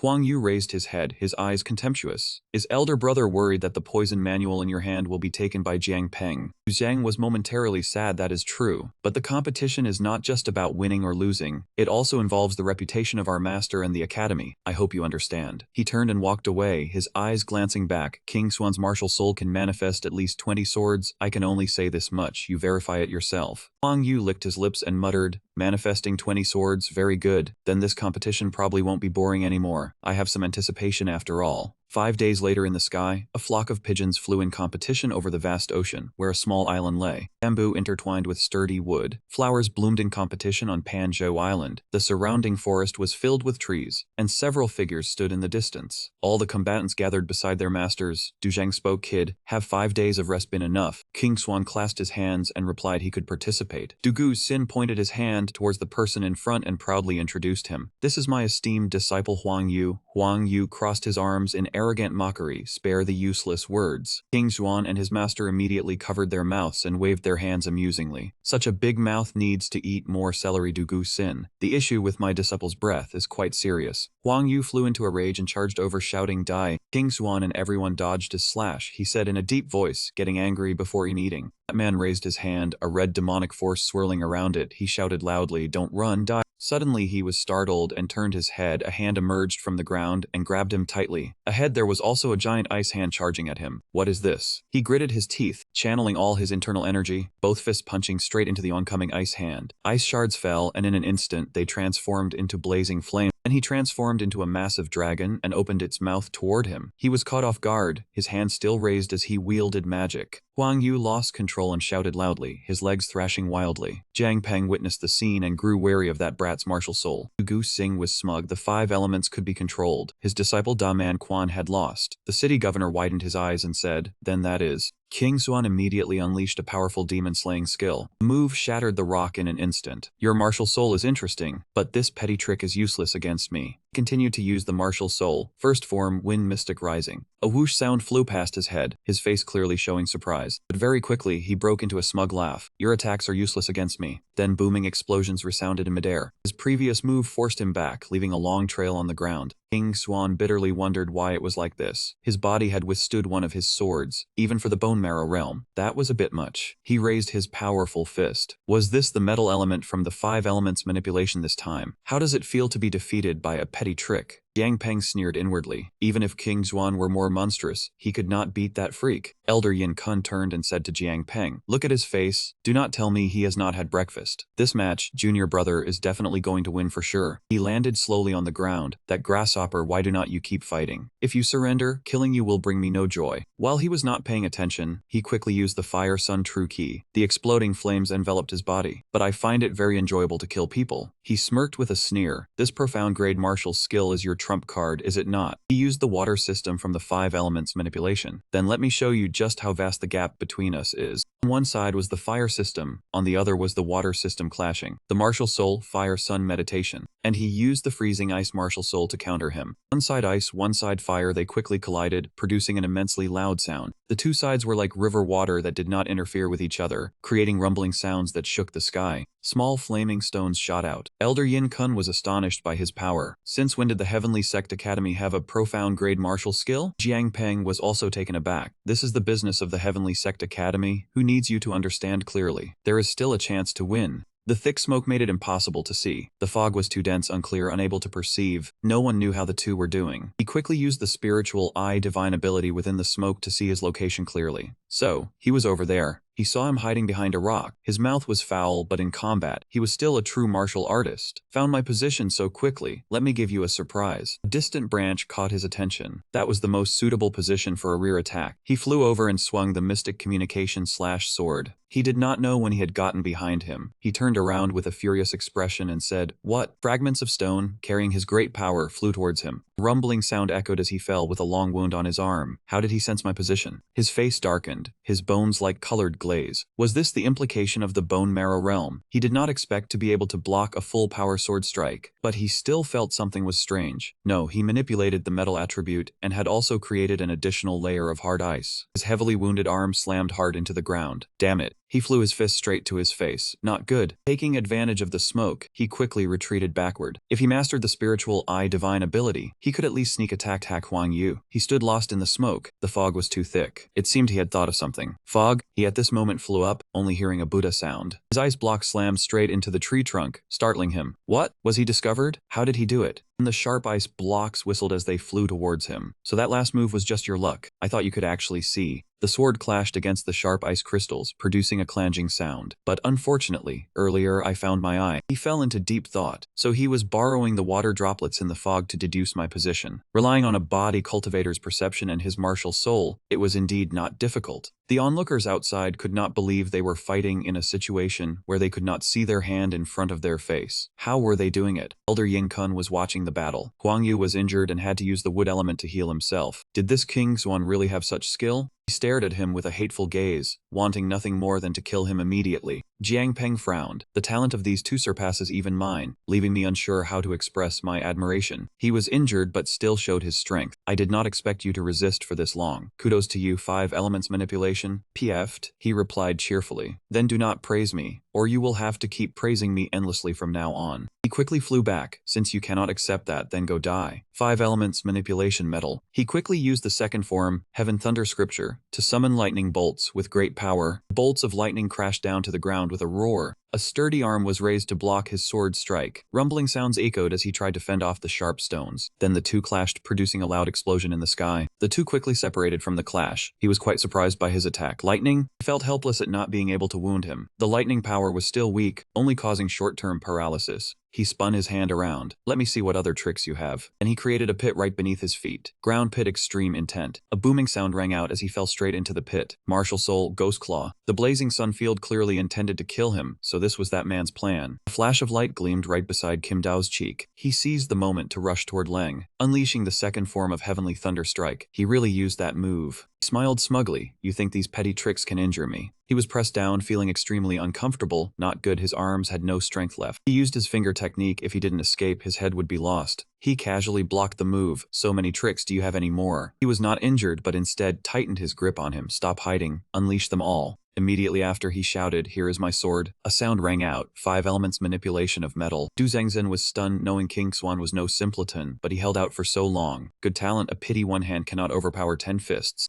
At this moment, that man roared madly, it's over. He faced that man's mighty hand but still taunted, that's right, it's over, I've bought time to use it. He was quite surprised. What? An enormous imperial seal fell from the sky, forcing him to look up. He fell back, retreating and shouting, not good. Immediately, he unleashed his suppressing move. The imperial seal weighed heavily on his body. He helplessly used the 6 elements of the 5 elements. I have to risk it. Gather the power of the 5 elements. A loud bang accompanied by a massive explosion. Du Zhengzhen felt the explosive force, turned to look, and saw the island had been pierced through. Elder Yin Kun withstood that power. Jiang Peng, your disciple is very skilled. Since his strength wasn't enough, he used an ancient Chur source energy. Source energy is also strength. Great power means controlling strong source energy. What's wrong with that? I didn't expect the kid to understand the ancient treasure so quickly. Du Zhengzhen stood dumbfounded. Master, rest assured, junior disciple. He has my white bone heart protecting mirror. At worst, he'll be severely injured. Jiang Peng was furious. You old fox, very good. Using the white bone heart protecting mirror, an item that can withstand attacks from the primal martial realm. With it is he unbeatable. Even I dare not casually receive that move from your disciple. What? You can use it, but I can't. He fumed inwardly. That ancient treasure was bought by my disciple himself. If I'd known, I would have given him a few items. He used his hand to shoot a rock aimed at him. His body was weary, he stood in contemplation. This one move exhausted all the power of the heavenly water droplet. If he could still fight, I'm afraid I wouldn't have enough solar yang true ki to refill it. The tiger's mouth emitted purple smoke, accompanied by his ladder. King Xuan, I will remember this name well. His severely injured body flew up. You managed to injure me to this extent, then I will show you what full power means. He didn't expect that man still had fighting strength. Gather the power of the 5 elements. King Xuan, panting, felt he was about to lose. Damn, he can still fight. I have no counter moves left. Du Zhengzhen behind was shocked. This is bad. Huang Yu wants to use all the power of his martial soul. Huang Yu, stop. Doing so could permanently destroy your martial soul. Didn't listen and shouted back, "Shut up, telling me to stop before such a strong enemy? My martial artist pride does not allow it." Jiang Peng trembled as he looked ahead. Dugu Xin spoke first. "If my disciple is in danger, I will intervene." Du Zhangzhen silently prayed, "Excellent. After this move, junior disciple has won." He lunged at him like a starving tiger. "Take this, King Xuan. Let me show you the strongest attack of my great fullness state, the 5 elements cycle. Even with a stronger ancient treasure, you cannot turn defeat into victory. Meeting a genius like me, I must say I respect you." He calmly retorted, "Congratulations on finally learning to say pleasant words, but I don't plan to accept the compliment." Two collided, continuing to produce loud explosion. He laughed maniacally, "A mantis trying to stop a chariot, accept your fate." He thought to himself, would he lose this time? He squinted his eyes, why hasn't the strike come yet? This moment, that old man had stopped his move, why? He looked up and saw 2 spheres clashing. It was the Sun-Moon Star Wheel. The Sun-Moon Star Wheel? What is happening? He fell into deep thought. Has time stopped? Could the time of the entire heaven and earth be? A water droplet slowly fell before his eyes. Not good, time is returning to normal. King Xuan quickly rose on the tips of his toes and leaped. Flying behind him, Sun-Moon Star Wheel. Even though I don't know how you exist, since you have appeared, grant me your power. The Sun-Moon Star Wheel slowly devoured the moon. He shouted as he activated the 6 Yang opening heaven move. He returned to normal and crashed heavily to the ground. I didn't expect this. How is it possible? A boom sounded. Elder Yin Kun, standing far away, was repeatedly baffled. So fast, even I only saw an afterimage. The tiring battle ended. He relaxed his body and fell. Quickly ran over to catch him. King Xuan. On this side, the old man hurriedly ran to his shattered body. Huang Yu will not. Zhu Zhangzhen spoke up. This match has been fought to the point where both sides have lost combatability. Quite rare, it seems it can be considered a draw. King Xuan's current state was exhausted and panting. He angrily demanded fairness, a draw. Are you blind? That Huang Yu is half dead. How can this be considered a draw? Du Zhangzhen stood upright and said, Elder Liu, do not be biased. If my junior disciple were dead, he would naturally lose. But if he is alive and both sides have lost combatability, then it is naturally a draw. Hearing this, he forced himself to stand up. I can still stand, so let him have a headache. Continue to decide the winner. Elder Yin Kun stopped him. No need to fight further, master. He angrily looked at his disciple lying flat on the ground. Even though Huang Yu is not dead, he has exhausted all the power of his martial soul and cannot continue fighting. Jiang Peng, you have won. He laughed gleefully, finally victorious. Hui thought about the match, the 300 seconds of frozen time at the pure cloud capital. King Xuan did not know how to use the Sun-Moon Star Wheel, causing time chaos to spread to the northern 5 kingdoms. He looked at the sky, knowing this time the trouble was great, unsure if the heavenly surveillance had discovered it. Perhaps he would have to meet that kid soon. Di Hui discovered the ambusher behind him. Fortunately, thanks to that brat disrupting time, otherwise he would not have seen you.